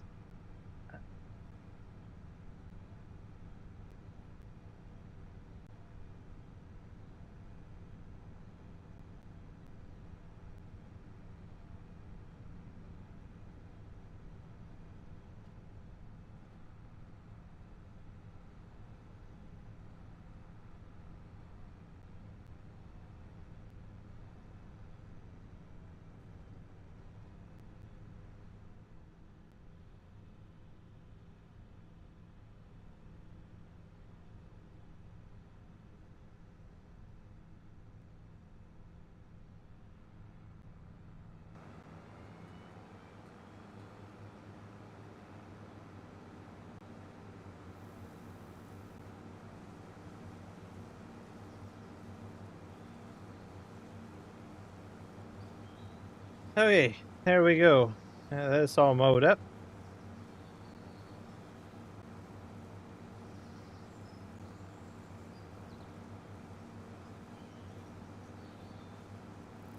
I think with my last mower kit on this map, I literally had to do 2 passes. So this is actually a little quicker. Oh, no, that's not good. There we go.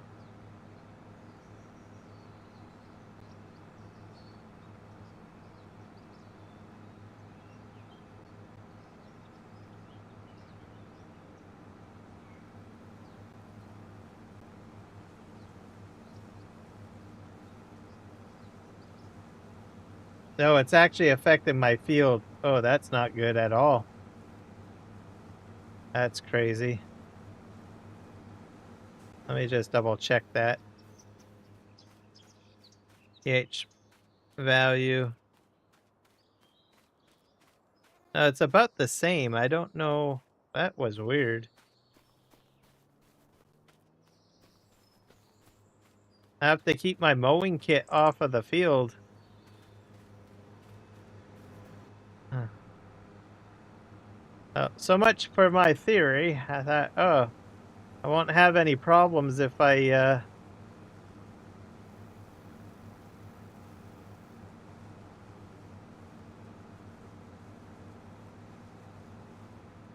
if just as long as it's not growing. So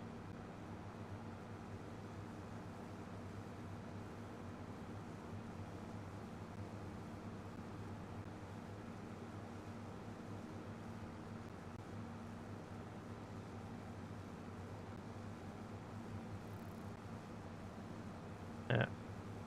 I don't own the field on the right side, so I don't. Doesn't matter if his crops die.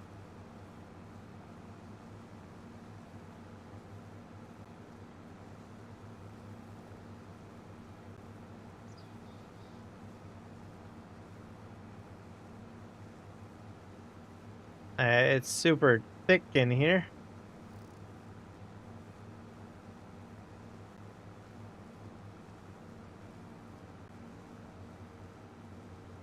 All right, let's do this.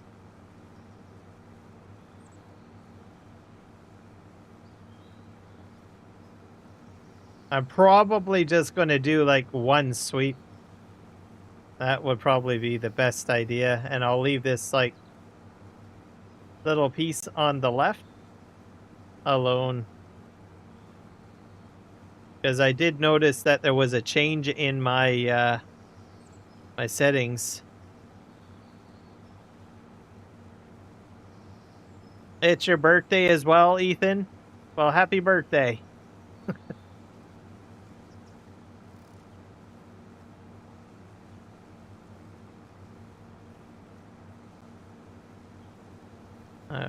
Scoot right through here.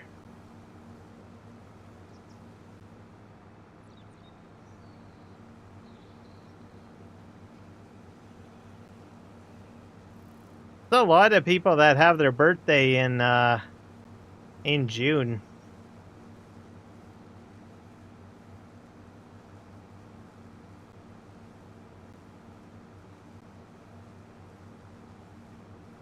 Let's just go right to the end. All right, that works for me.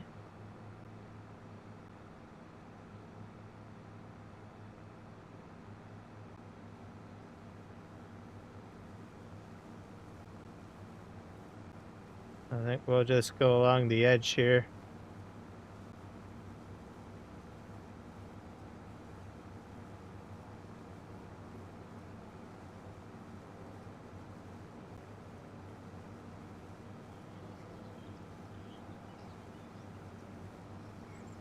And I'm going to pick up a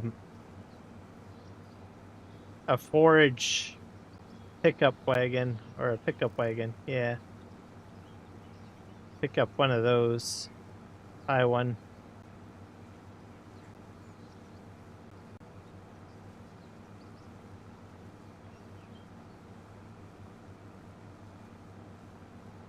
And I don't know what it is, but it looks like there's like weeds growing on this grass. That's kind of weird. We're gonna move this out of the way.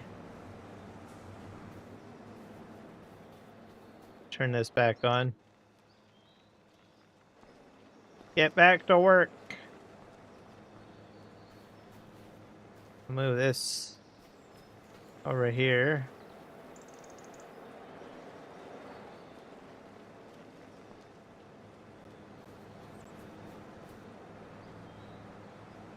Perfect.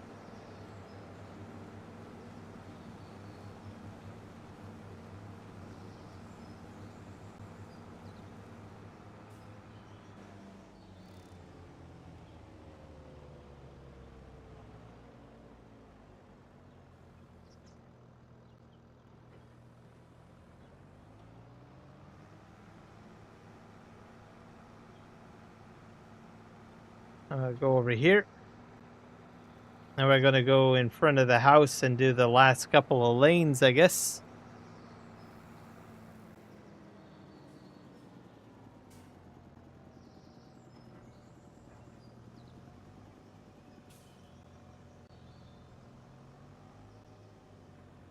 Yeah, I think probably. Whoop. Gotta reverse a bit.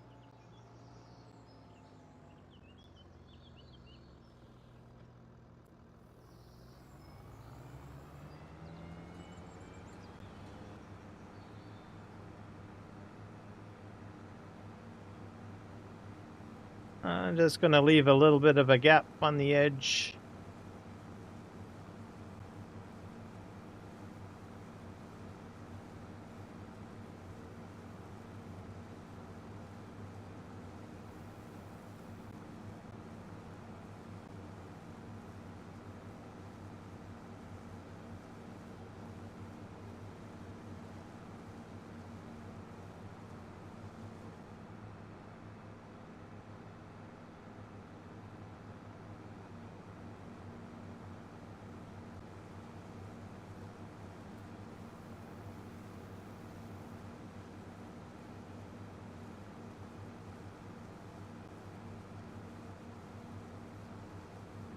I will go down the other side as well. Make sure it's doing well.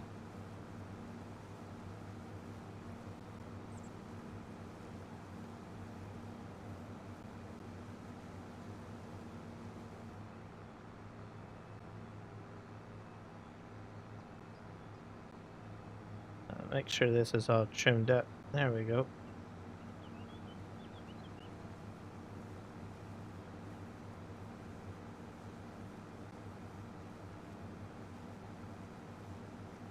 Yeah, I didn't expect to see weeds kind of growing in the grass. Or flowers. A bit different.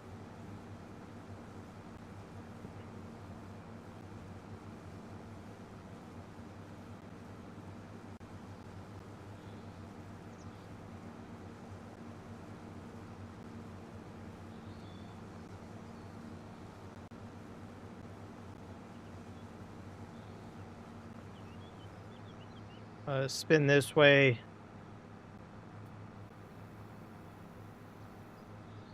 And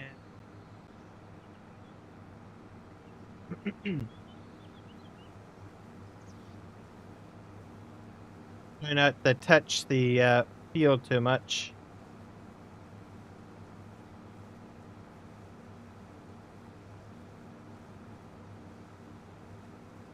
There we go.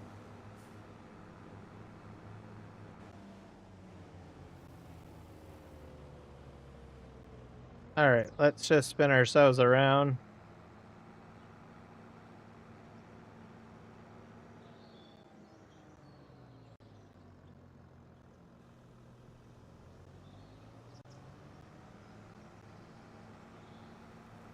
Yeah, I've got like huge furrows.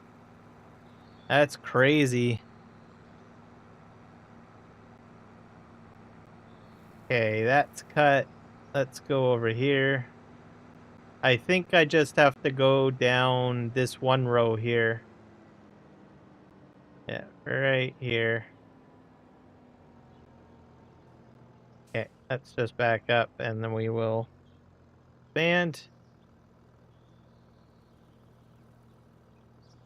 Come on.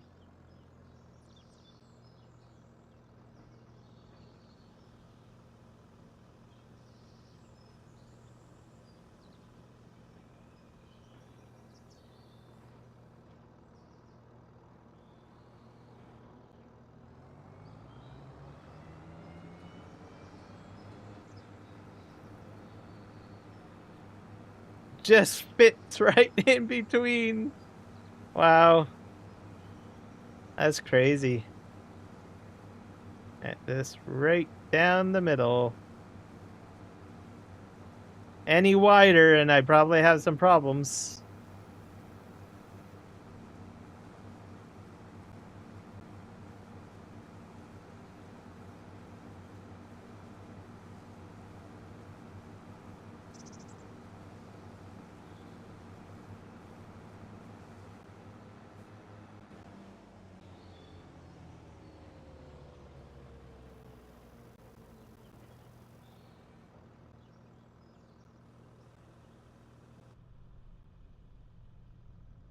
All right. That's all done. That is amazing.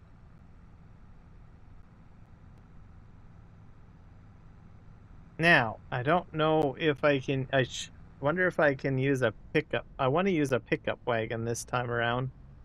I want to bale it, and I want to see if that is like a fermenting silo. I'm not sure. Excuse me.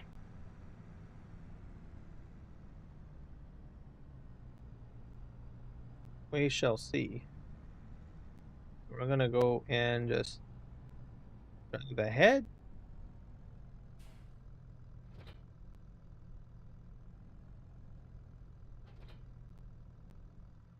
All right, let's do our investigation of this production over here.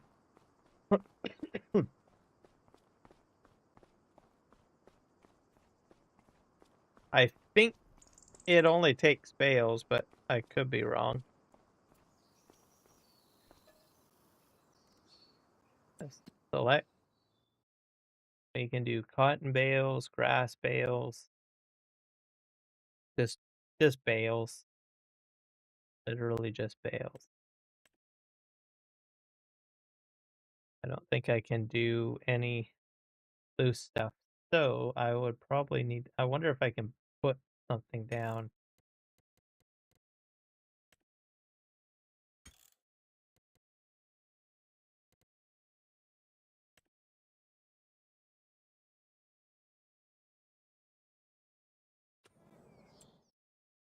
Go in here. Let's go to, whoop, nope, nope, the wrong one. I want to go to construction.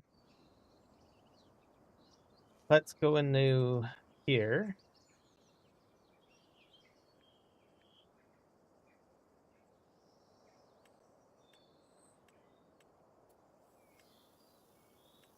Rope maker, rope maker. Oh,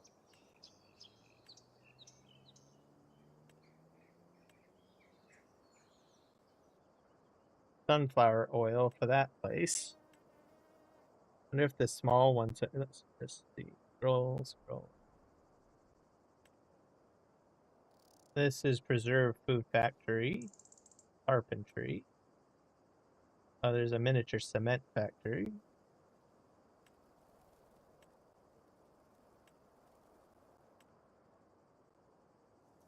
Oh, this does do sunflower seeds. Well, I might do a crop of sunflower seeds. There's like a rice oil.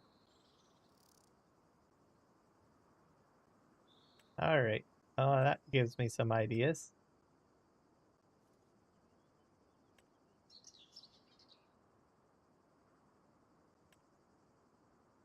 Beehives, blacksmiths, composter. That thing's huge, though. Yeah, I don't want that on my property. Too huge. I just want something It might be under silos, though. Oh, bugs flying around me. Factory. Seed and fertilizer maker.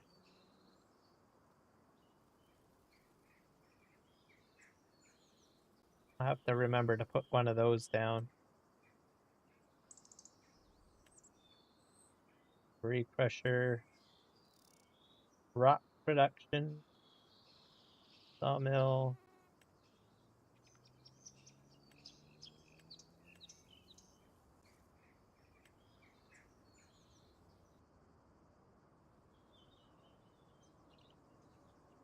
The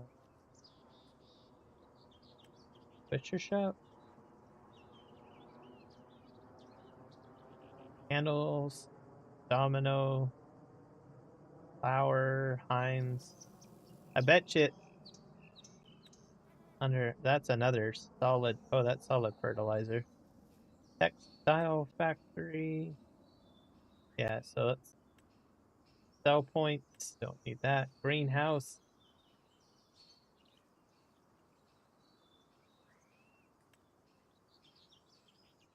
Cultivation. Generators. Let's go into silos, maybe.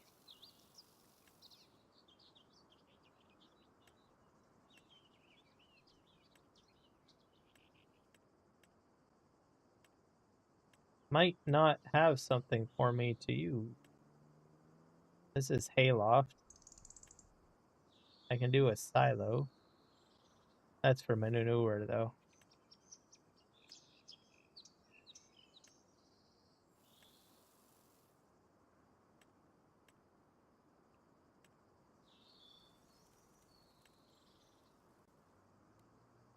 Silo extensions.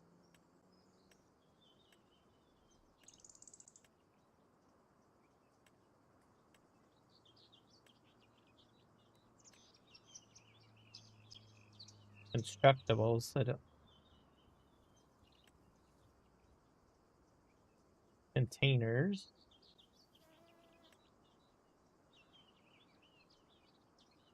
Cool. Oh, wait. Traffic lights.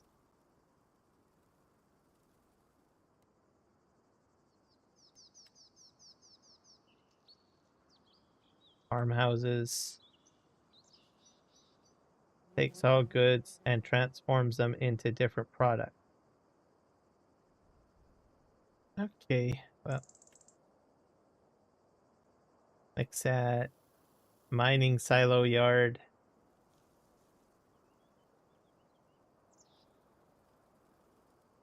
Yeah, I don't think I have anything that can hold.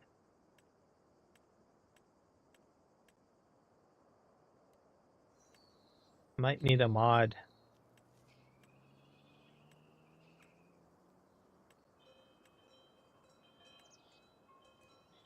Those are extensions. I don't want that.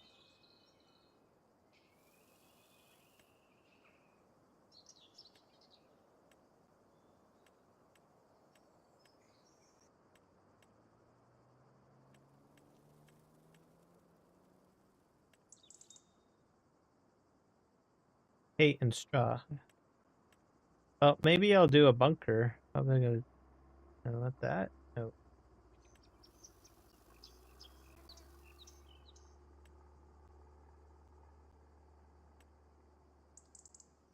Here's a pretty big bunker silo.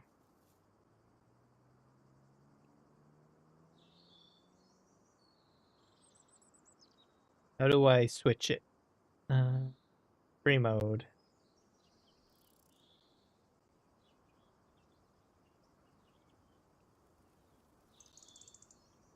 Ah, there we go.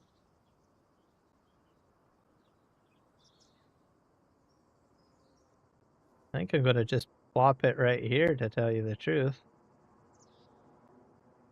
For now.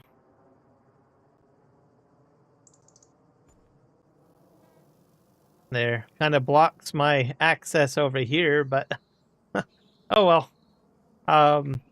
Okay, we got that down. And we're going to buy a pickup wagon.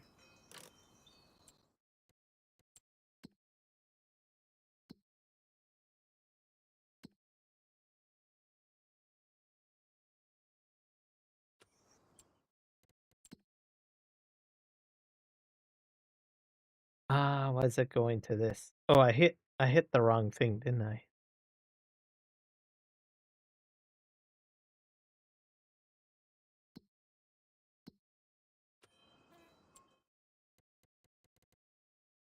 There we go. I'll go into forage wagons. We can use this one. I don't think I need it that big though. Let's do 47, 49. That's probably the largest, eh? We'll go with the largest one.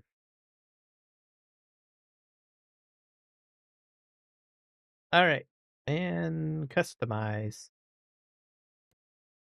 Silage additive tank, absolutely.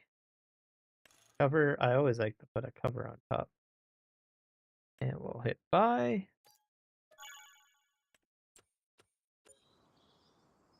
And I don't know if I have any silage additive over here.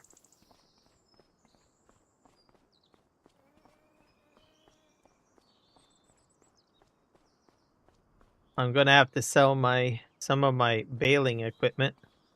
Yeah, I do have silage additive over here. Let's just grab this and move this over here.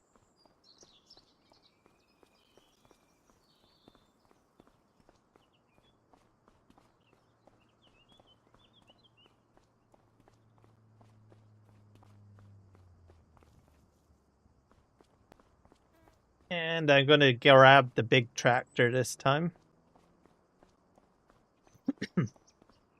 There's this one. Got a front weight on, excuse me, on the front.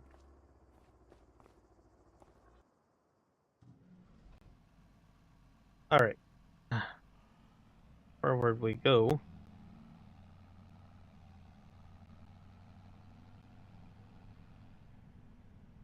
I'm going to see if I can actually dump a load of grass in there. I'm not sure if I can or not.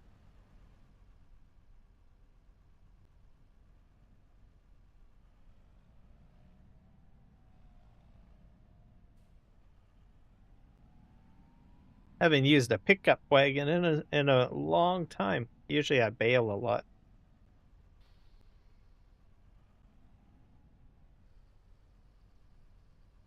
There we go.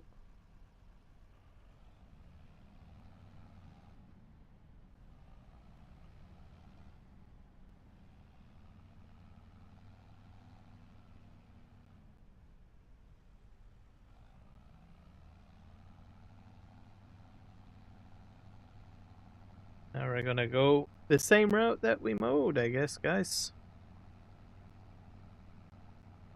Go this way.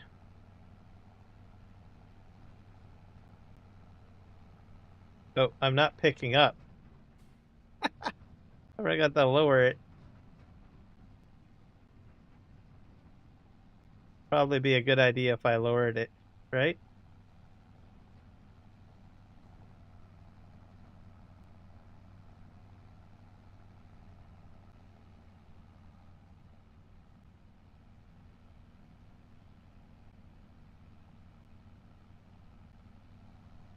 All right, off we go.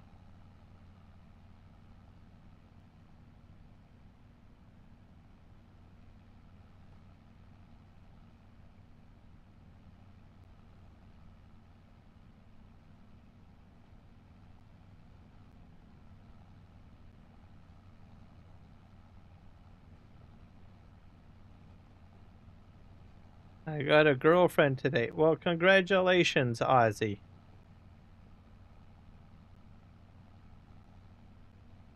Is it your first girlfriend?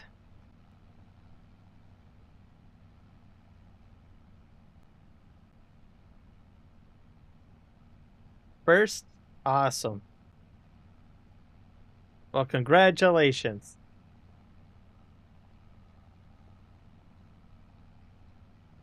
Does she go to school with you? Did you meet her at school?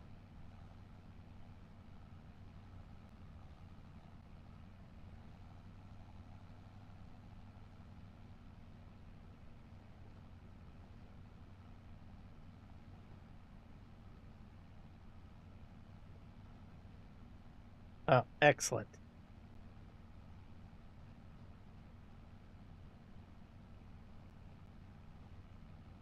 Nope. I am a single Pringle. The Sankos.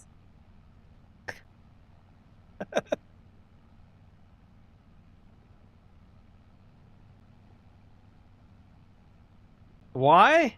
Because I prefer to be single, I guess. I don't know.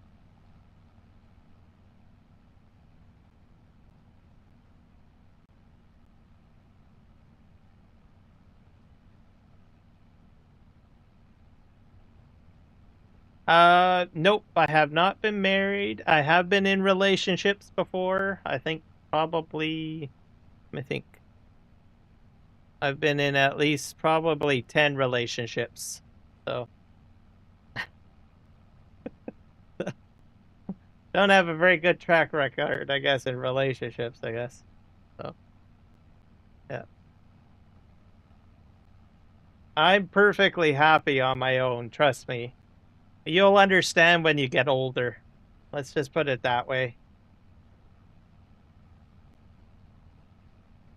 It could be a little problematic. Let's just put it that way.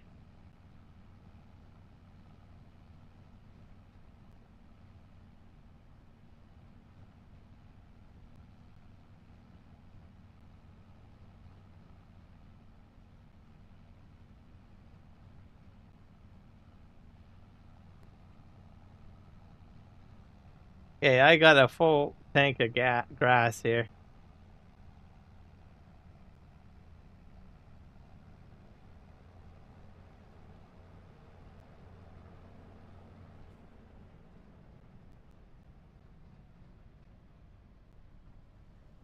Alright, I'm gonna back up here.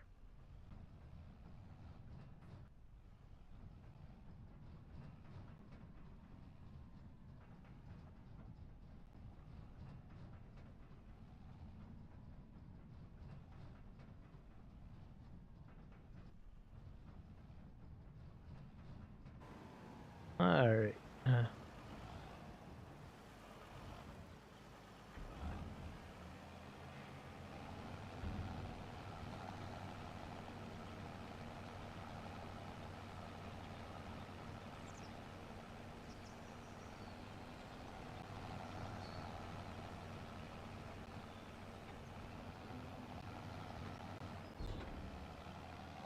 Alright, let's go get more grass. I'm gonna head over here.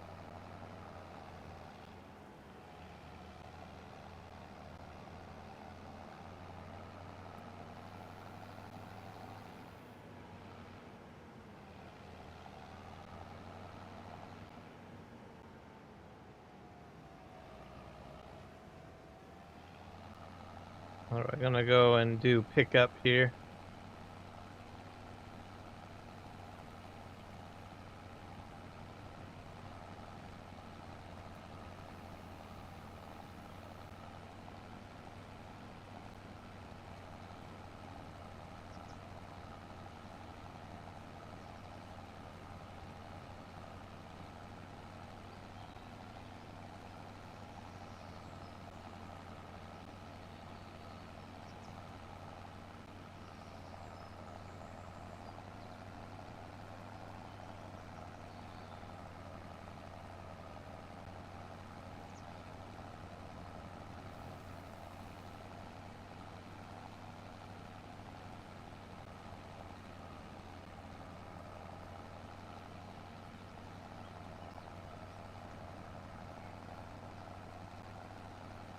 Let's see. Oh.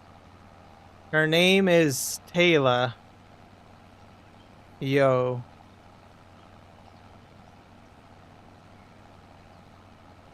Well, that's a nice name.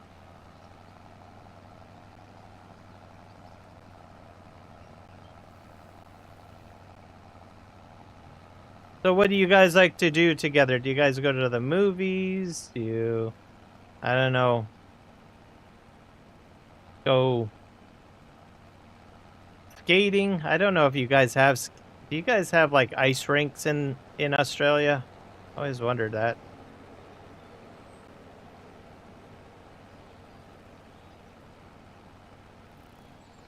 Just today? So did you ask her or did she ask you? Because it can go both ways.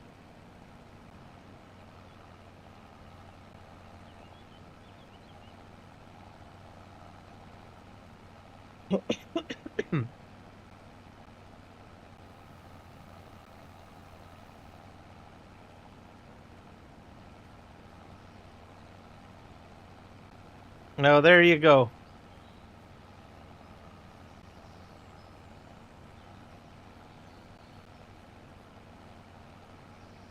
I'm proud of you. Congratulations.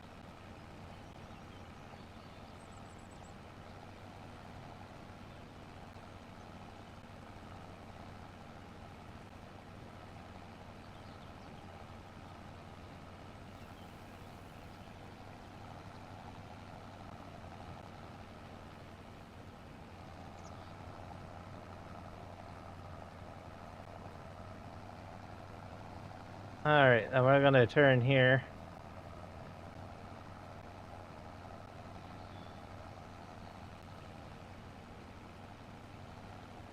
I used to do, I think when I was dating, we did a lot of movies. We did, let me see, this was when I was school, or your age, I should say. Skating rink a lot. We did a lot of hiking, a lot of swimming, a lot of outdoor stuff, pretty much.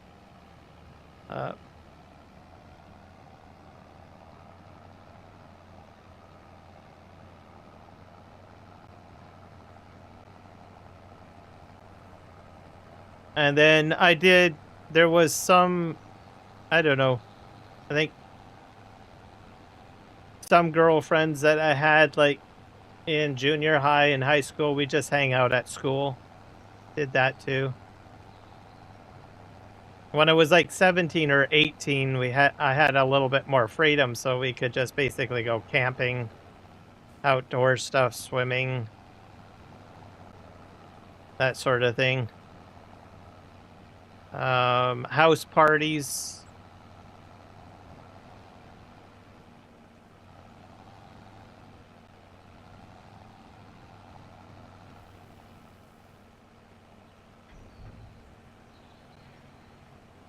Skiing. Did a lot of skiing. Lots of skiing, because we have lots of ski resorts here. We're like 30 minutes away from a ski resort, so did a lot of skiing. Tobogganing, snowshoeing. This is all the stuff in the winter, of course.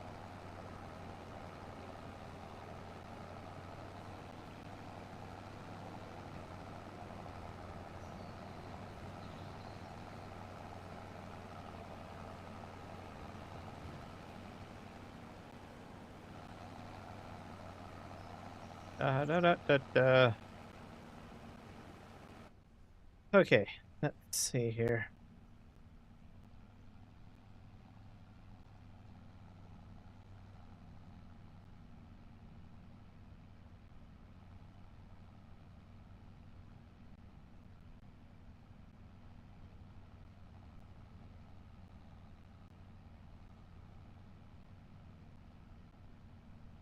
And then when I got older, it was more relationships from the workplaces that I worked at. So, and then usually relationships would end when I moved to a different job, or they move somewhere else, right? So I usually prioritize, I think, prioritize work more, I guess, is how I function. So unfortunately, there are people like me in the world that focuses more on working than really relationships. So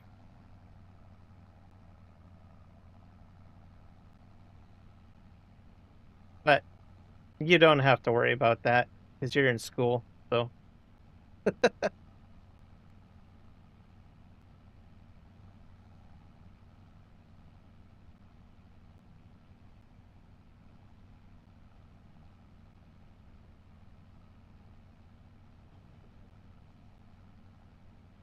All right. I'm getting all of this grass picked up. There we go.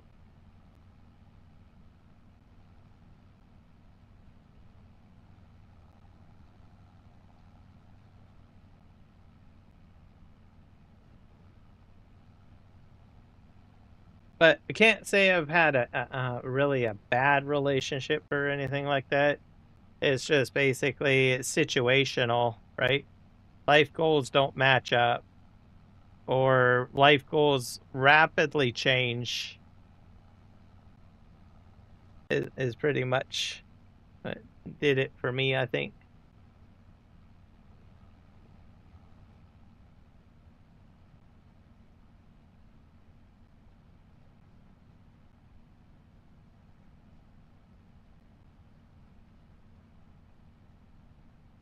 All right, we're gonna go here.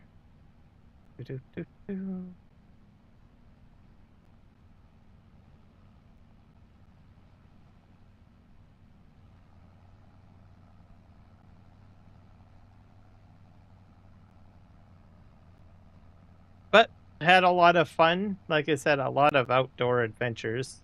So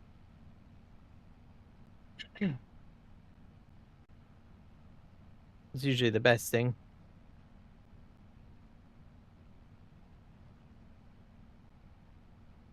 I'm actually going to be signing off or ending my live stream. So, and then I'm probably going to go till about 1. And then, well, probably another 45 minutes.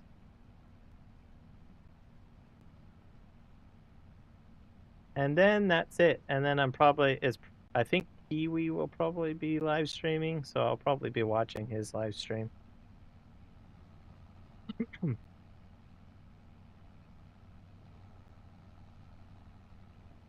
Oh, well. I'm pretty sure there's plenty of other YouTubers.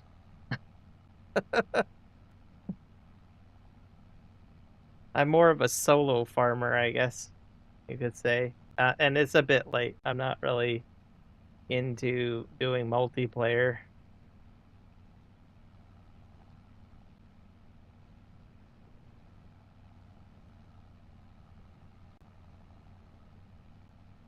Who knows? You can always join Kiwi if he's doing his multiplayer stream tonight. I don't know.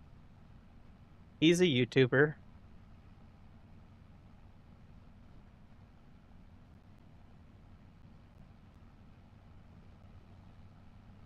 All right, this way.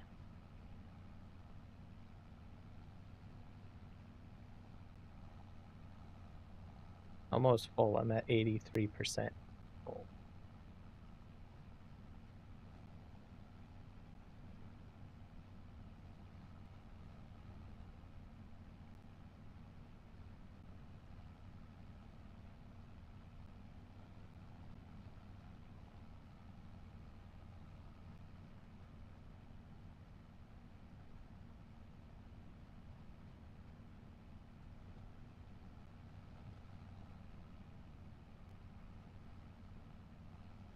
I can't do that for you.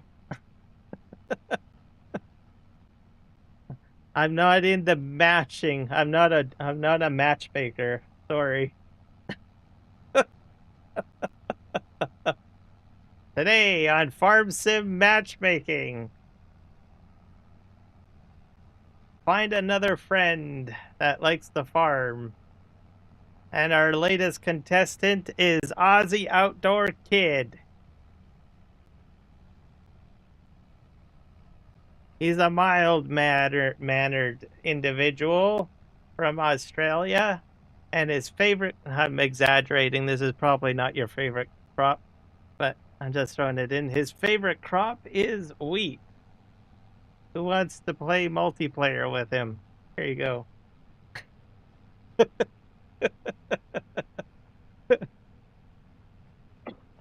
Huh.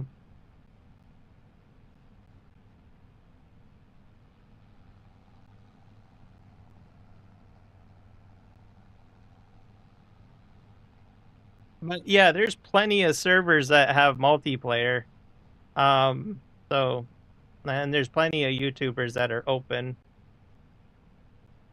Like, I don't know, Argsy Gaming, he has servers. There's the Farm Sim guy, Farmer Cop, DJ Goham. I mean, there's a whole whack of people um, that are out there.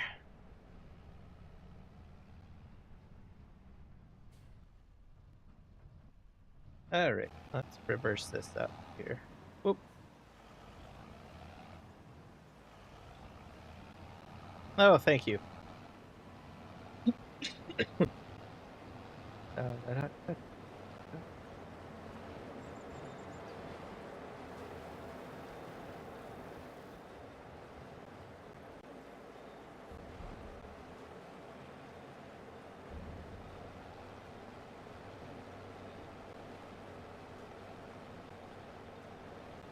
I'm going to need to get a compactor, I think, at some point. Probably not, to tell you the truth. Unless we end up somehow on the same server or something. On occasion, I usually play on Kiwi's server. So that's where I usually go. But I don't do a lot of multiplayer. I'm just not a multiplayer kind of person. So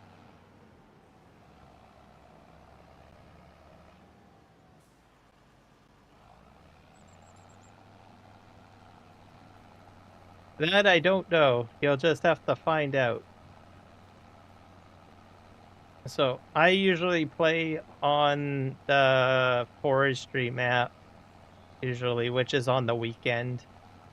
That's when I usually play, simply because I enjoy Silver Run Forest and the logging aspect of it. So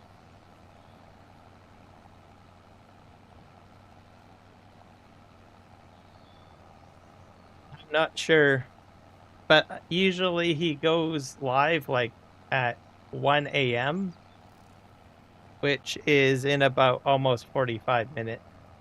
So, but I don't know if he has family time tonight or if he's live streaming tonight. I should check YouTube. I'll see if there's anything scheduled.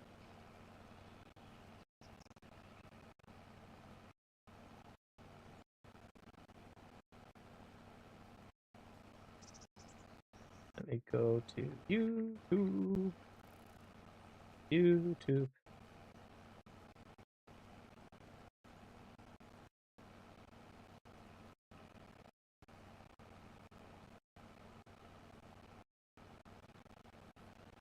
Gotta go.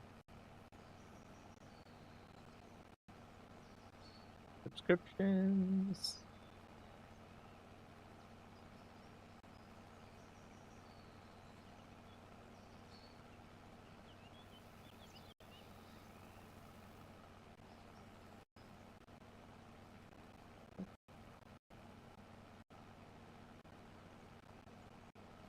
Click on live.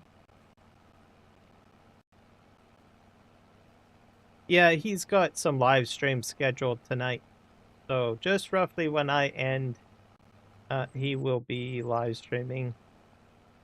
He's going on Gloucestershire by Oxygen David. So he will be live streaming tonight. I wonder if Argsy is live streaming too tonight.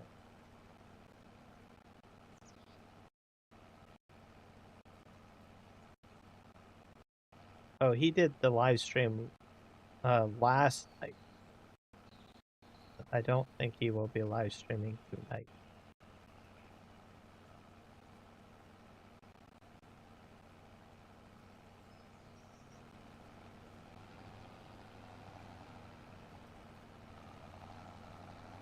I'm not sure.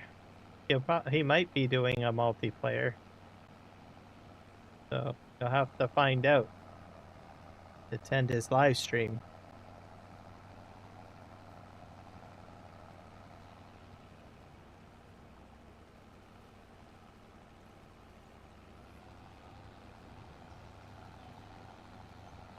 But he is live streaming, so.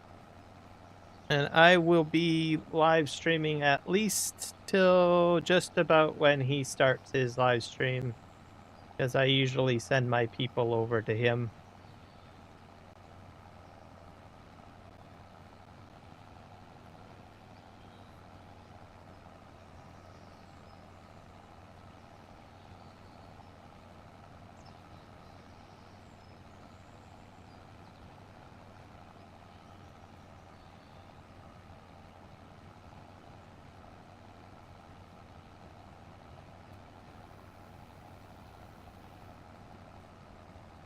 There he is. That's the guy. You can ask him. Welcome back, Kiwi.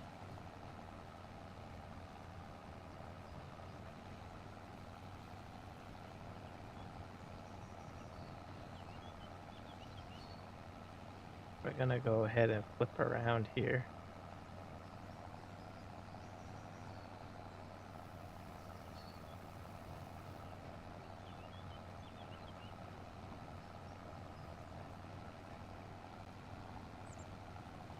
Single player tonight.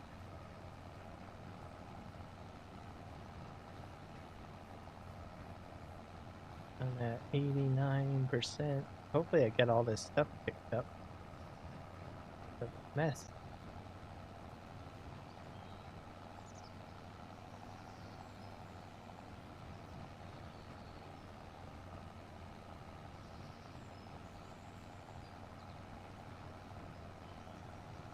You left my stream on in the background? Alright, fair enough. I need the watch hours, so it's all good.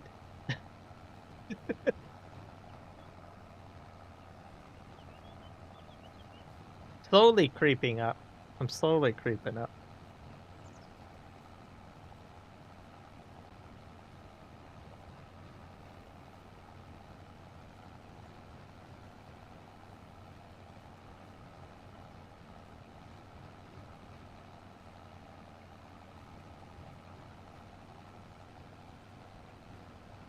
Yeah, watch hours are good.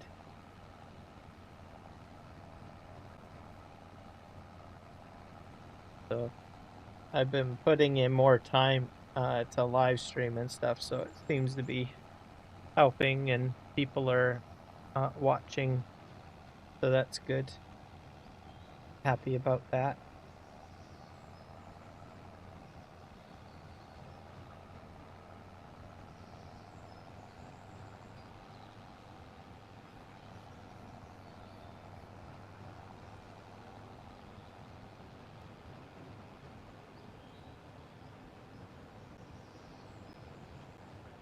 So, and I put in, I think, a bit more hours live streaming today. I started early.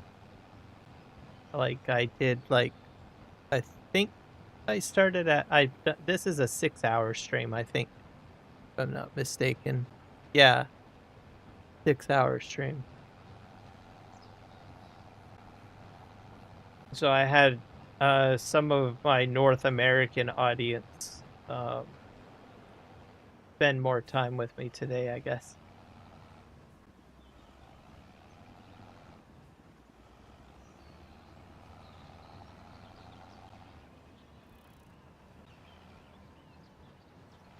Yep, I remember Mr. William. He ended up getting banned. That's all you need to know.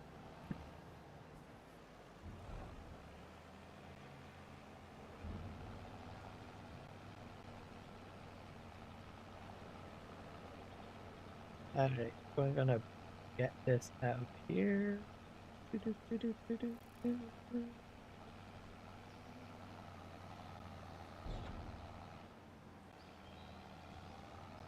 Yep. Kiwi was there. He saw the whole thing.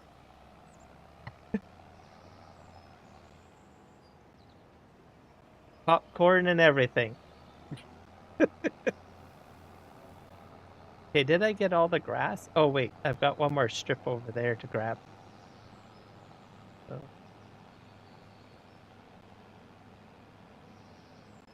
I probably overdid it with that bunker. I don't think I needed that size of a bunker. Oh wait, here's some more. Forget that. I'll pick that up the next time I mow, because it's only a small amount. So grab this. Go forward.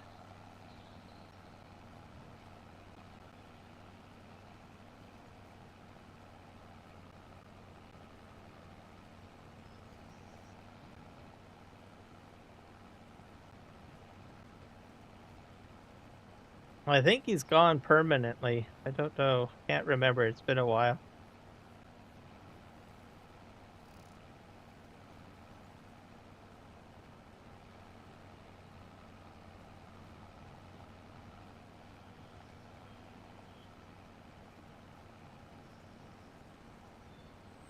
Alright, we're gonna go down here.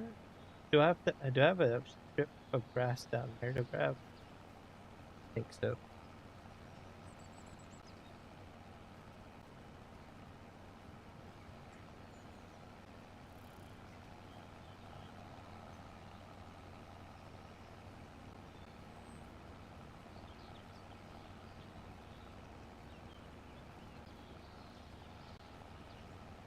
Yeah, I think I overdid it with the silage bunker. I think it was too large. I overdid it with the bunker. I could have went with a much smaller one.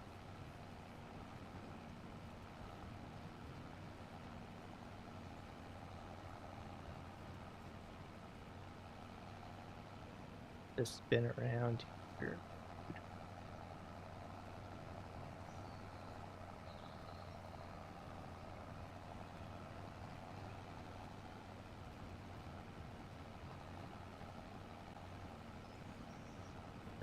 I'm just really rusty with pickup wagons because I usually do baling. So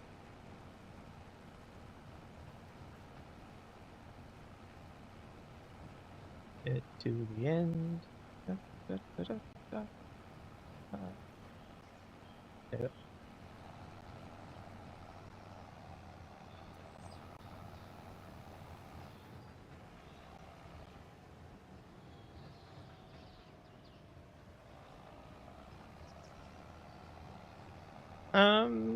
You probably did something. So if a person's annoying or something, I'll get rid of them too. So if you were annoying or something like that, you probably would have gotten a 10-minute ban from me. I've been known to do that.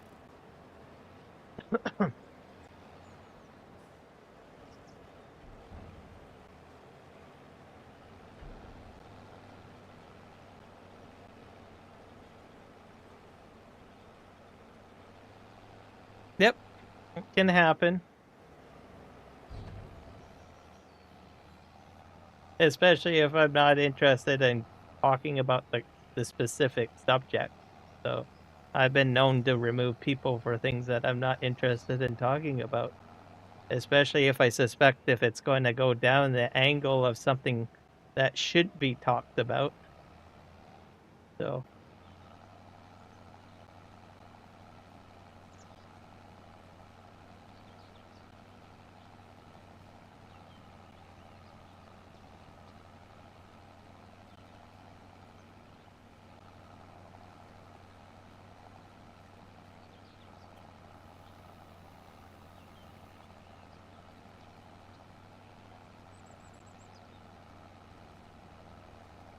just gotta be polite, gotta be kind. Also, if you're interrupting other people in the stream or anything like that, or you're just a nuisance or an irritant, you don't want to be an irritant or a nuisance either.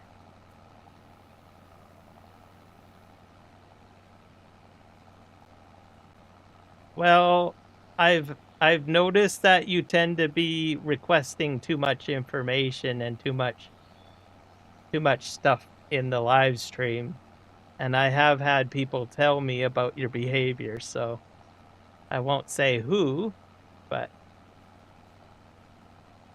if you're being disruptive, like right now, right? You constantly message retracted and stuff like that.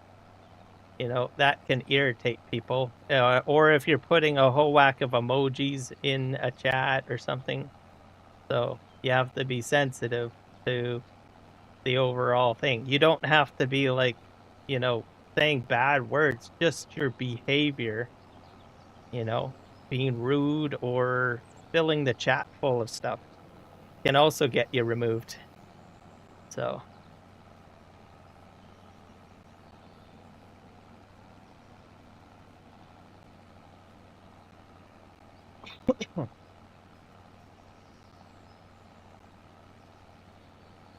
just have a, you know, a regular decent conversation.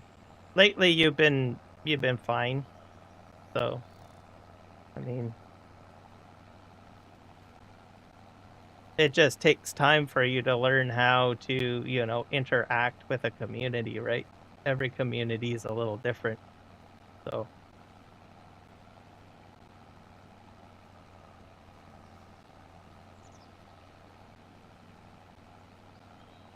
just keep that in mind. And then also a good thing is if you join a new community, just observe how everybody acts, right, in the community.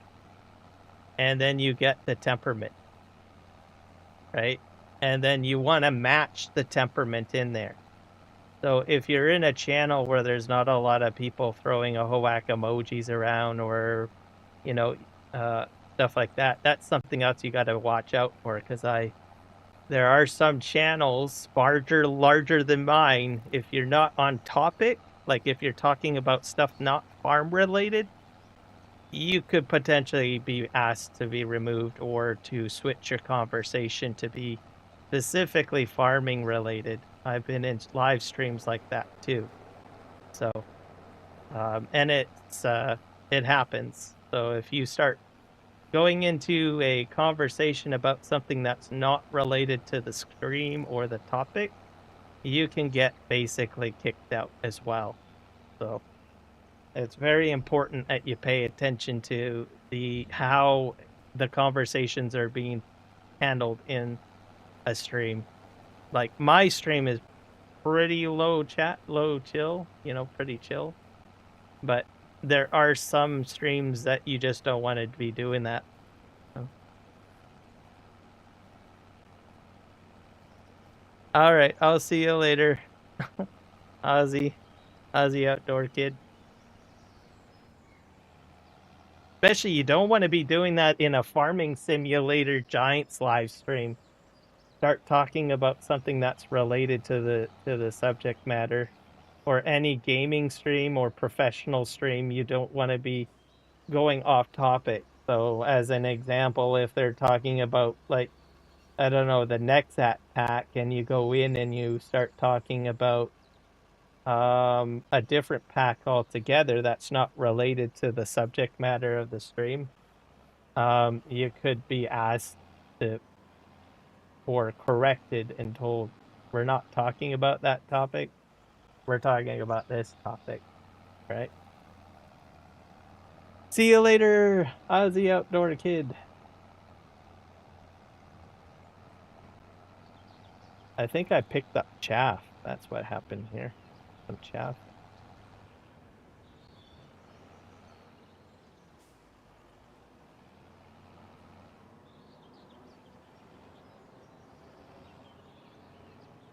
All right. Go ahead and empty out.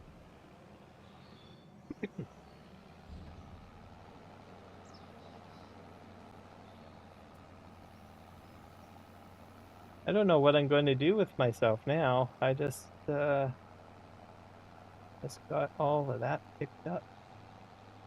I'm just going to make a double check to see if I forgot any grass anywhere, because I think I have everything picked up.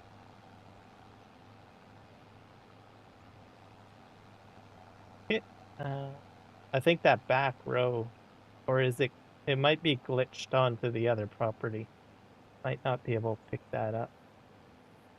We shall see.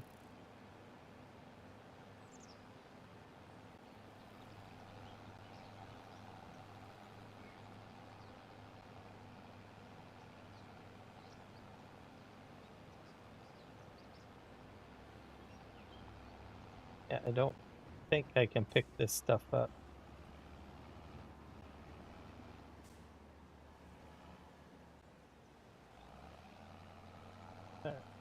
Go forward.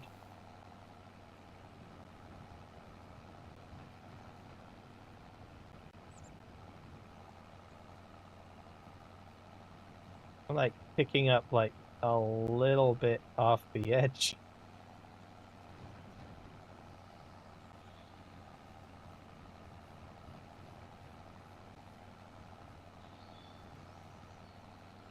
Uh,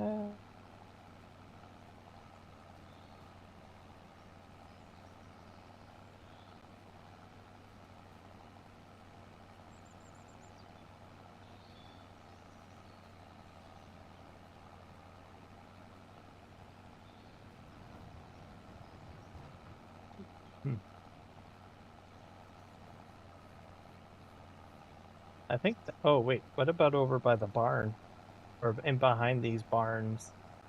Can't remember if I went down that strip. Oh, I picked that up too. I guess I got everything that I need.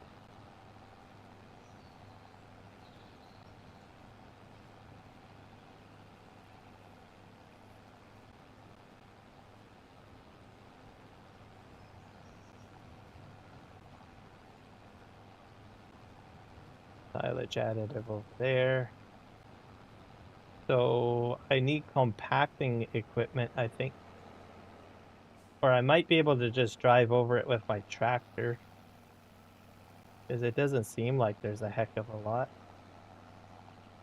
I'll try that.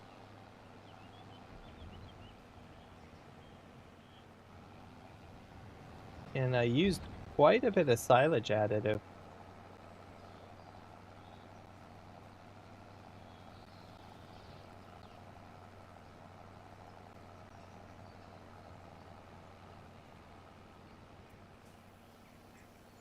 Fill that up. Okay, let's see what happens if I go over it with my tractor here. Maybe that'll compact it down.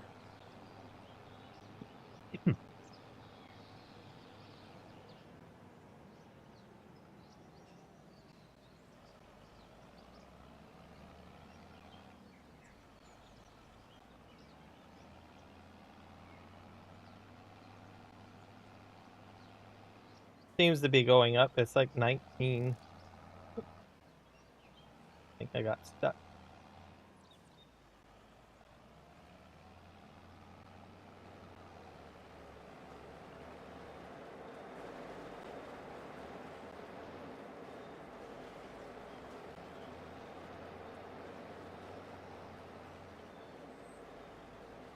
24%, 25%. So yeah, I can compact this just the way I'm doing it now. That'll take care of it.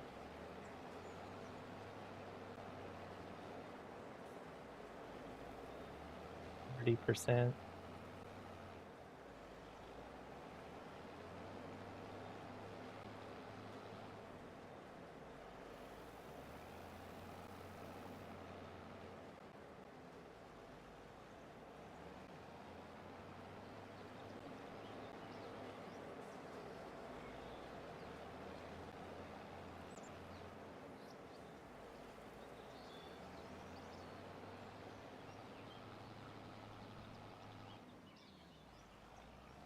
I'm stuck. Oh, wait. Come on. Oh, yeah. Oh, I might. Yeah, I'm gonna have to super strength this, I think.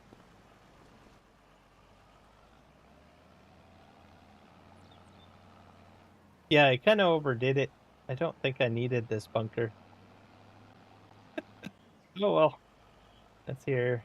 Make do with what I got, I always say.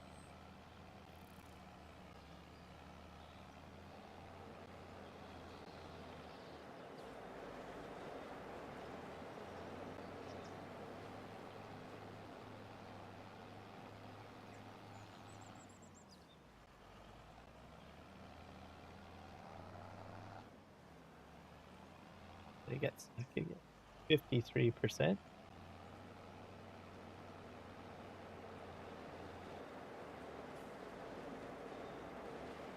This is a lot easier to compact compared to like Farming Simulator 22. I notice it kind of reminds me of Play-Doh in a way.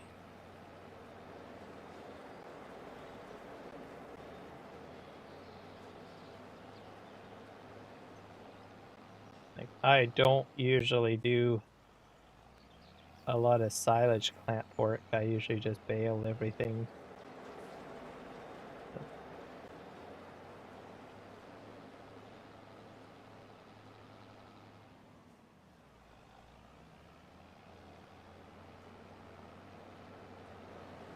Oh, you know what I could have gotten? I could have gotten the Govil baler.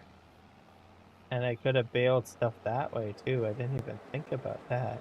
That would have been fun. I'll have to remember that another time. Keep on forgetting about that pack. Or that baler set.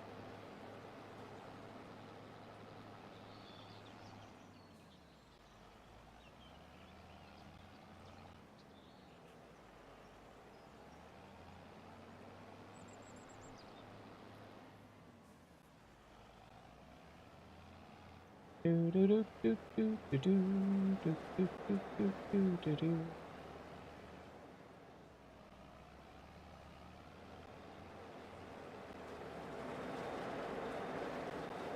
100%. There we go. It's done. That didn't take very long to do. Okay, I think I can just steal this. 235,000. Now that looks pretty cool. All right, we'll let that ferment and do its thing.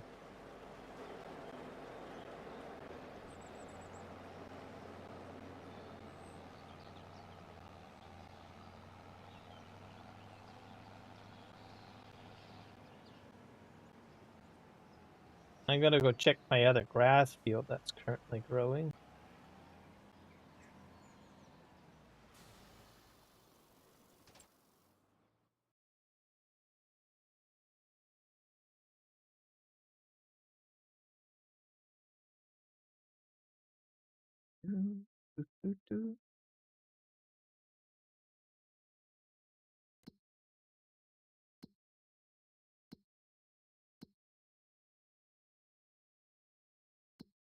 Contracts.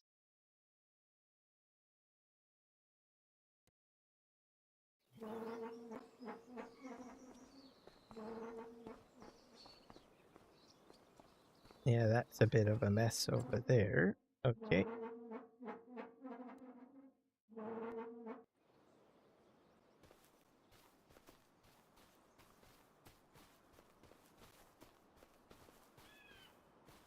Yeah, so my grass is growing down here. I planted this and it is all grass.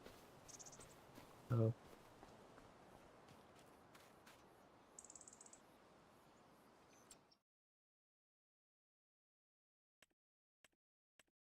precision farming crop.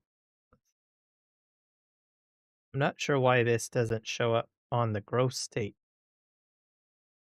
Oh, I know. You need to show grass, don't you? Yeah, that's right.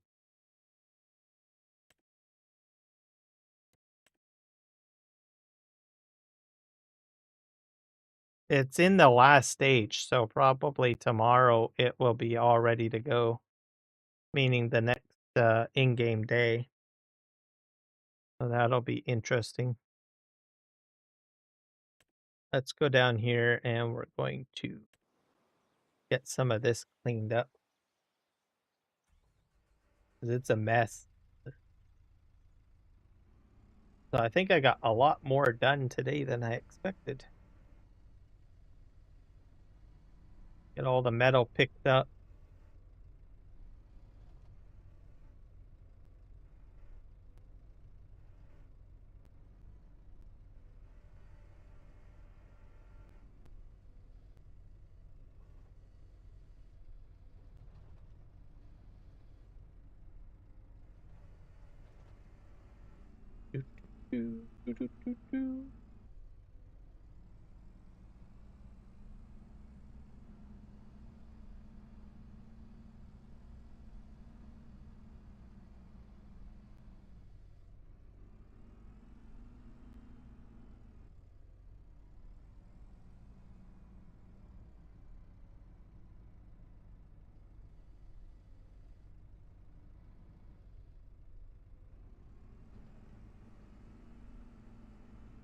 Stuck on there.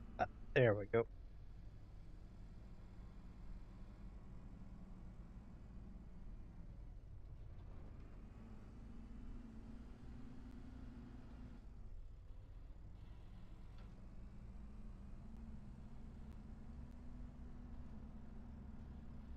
So tomorrow's stream will not be Farm Sim. I'll just let you guys know that. I am going back to Dune tomorrow. And I will be teaming up with another player because we're starting to build a guild and get a base together for tomorrow, I think. Yeah, with a assorted gamers, I should say. So we got some base building to do, and I need to do some leveling. Blood extraction. Fortunately, I think water is going to be a necessity. I rewatched the Dune movie part 2 today.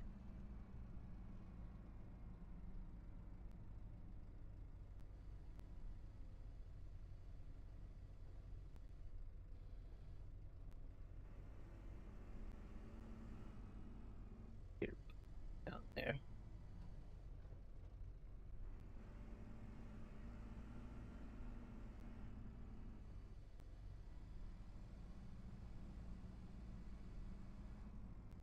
So it should be fun. And then doing some base building, like I said, I do want to try to make my main base into like a pyramid. Not sure how I'm going to do that because I'm not really the greatest base builder, but I've been inspired. I've seen a lot of interesting bases that are creative, but I've never really seen anyone build like a pyramid. So I think it would be very unique in the game for me to do something like that.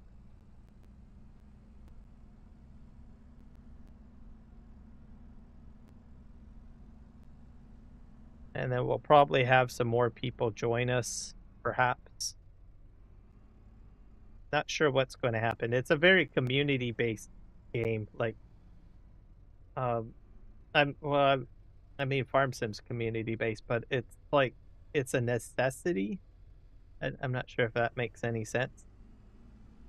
Well, in some survival games, you literally have to have another player to play. So, which is kind of the true saying of a multiplayer online game, I guess.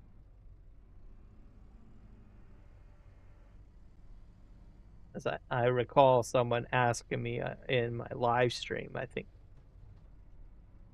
it was yesterday. They said, "Well, is it like World of Warcraft?" And I said, "Well, not.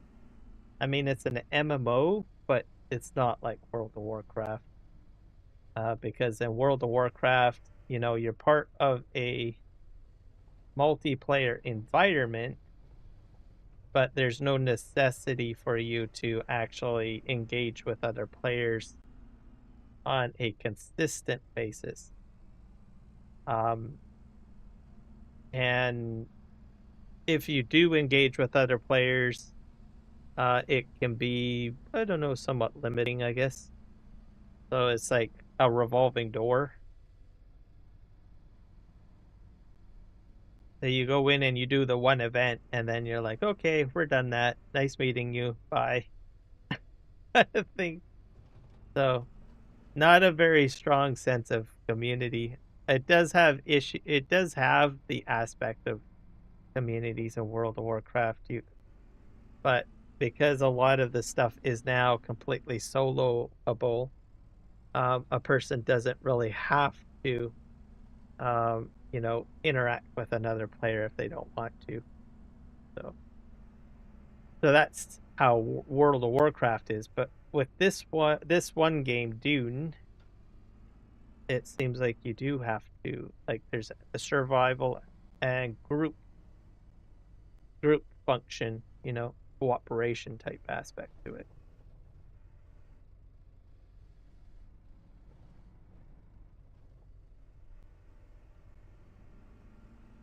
And then the end game experience is, like I said, more PvP, which means player versus player. So combat wise, so at that point, you kind of want to have other players with you, I guess. So, should be interesting.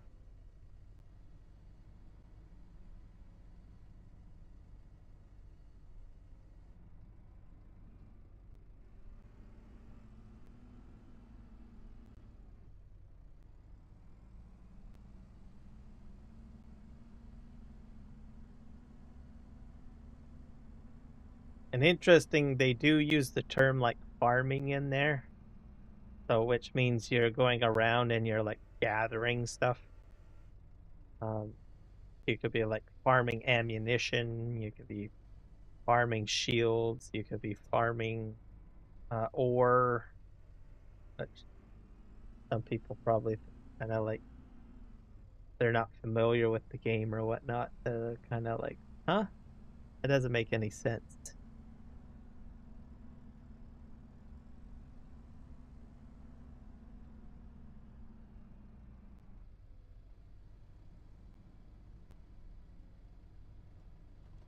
All right, put that down there. Come on, get off there, you nails.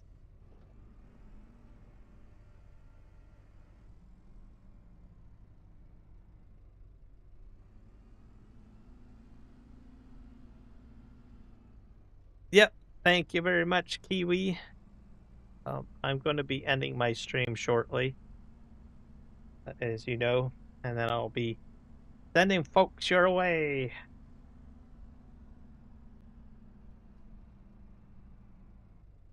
Should probably actually get that set up right now.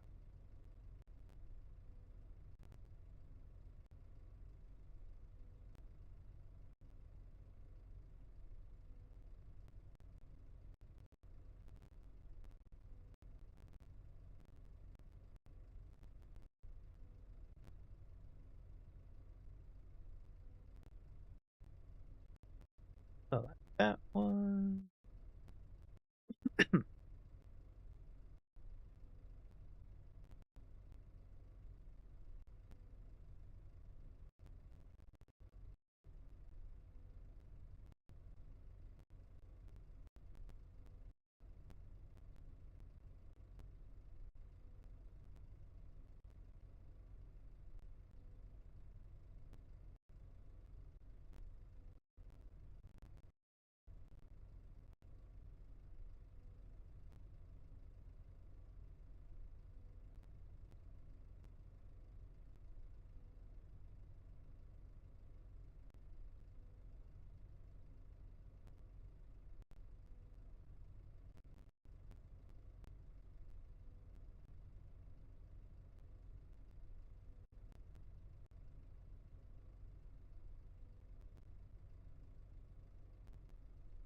There we go. All right, we've got everything set up, so I think I'm gonna call it there. Thank you everybody for hanging out with me today. We had fun watching the live streams. Man, 581 views. That's a lot of people watching me today. So also thank you for all the new subscribers.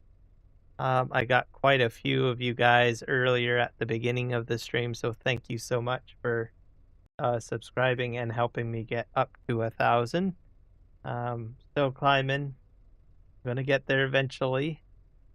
And I'm going to send you guys all over to Kiwi. So take care and have a wonderful evening or day wherever you may be in the world. All right. Take care. Happy farming.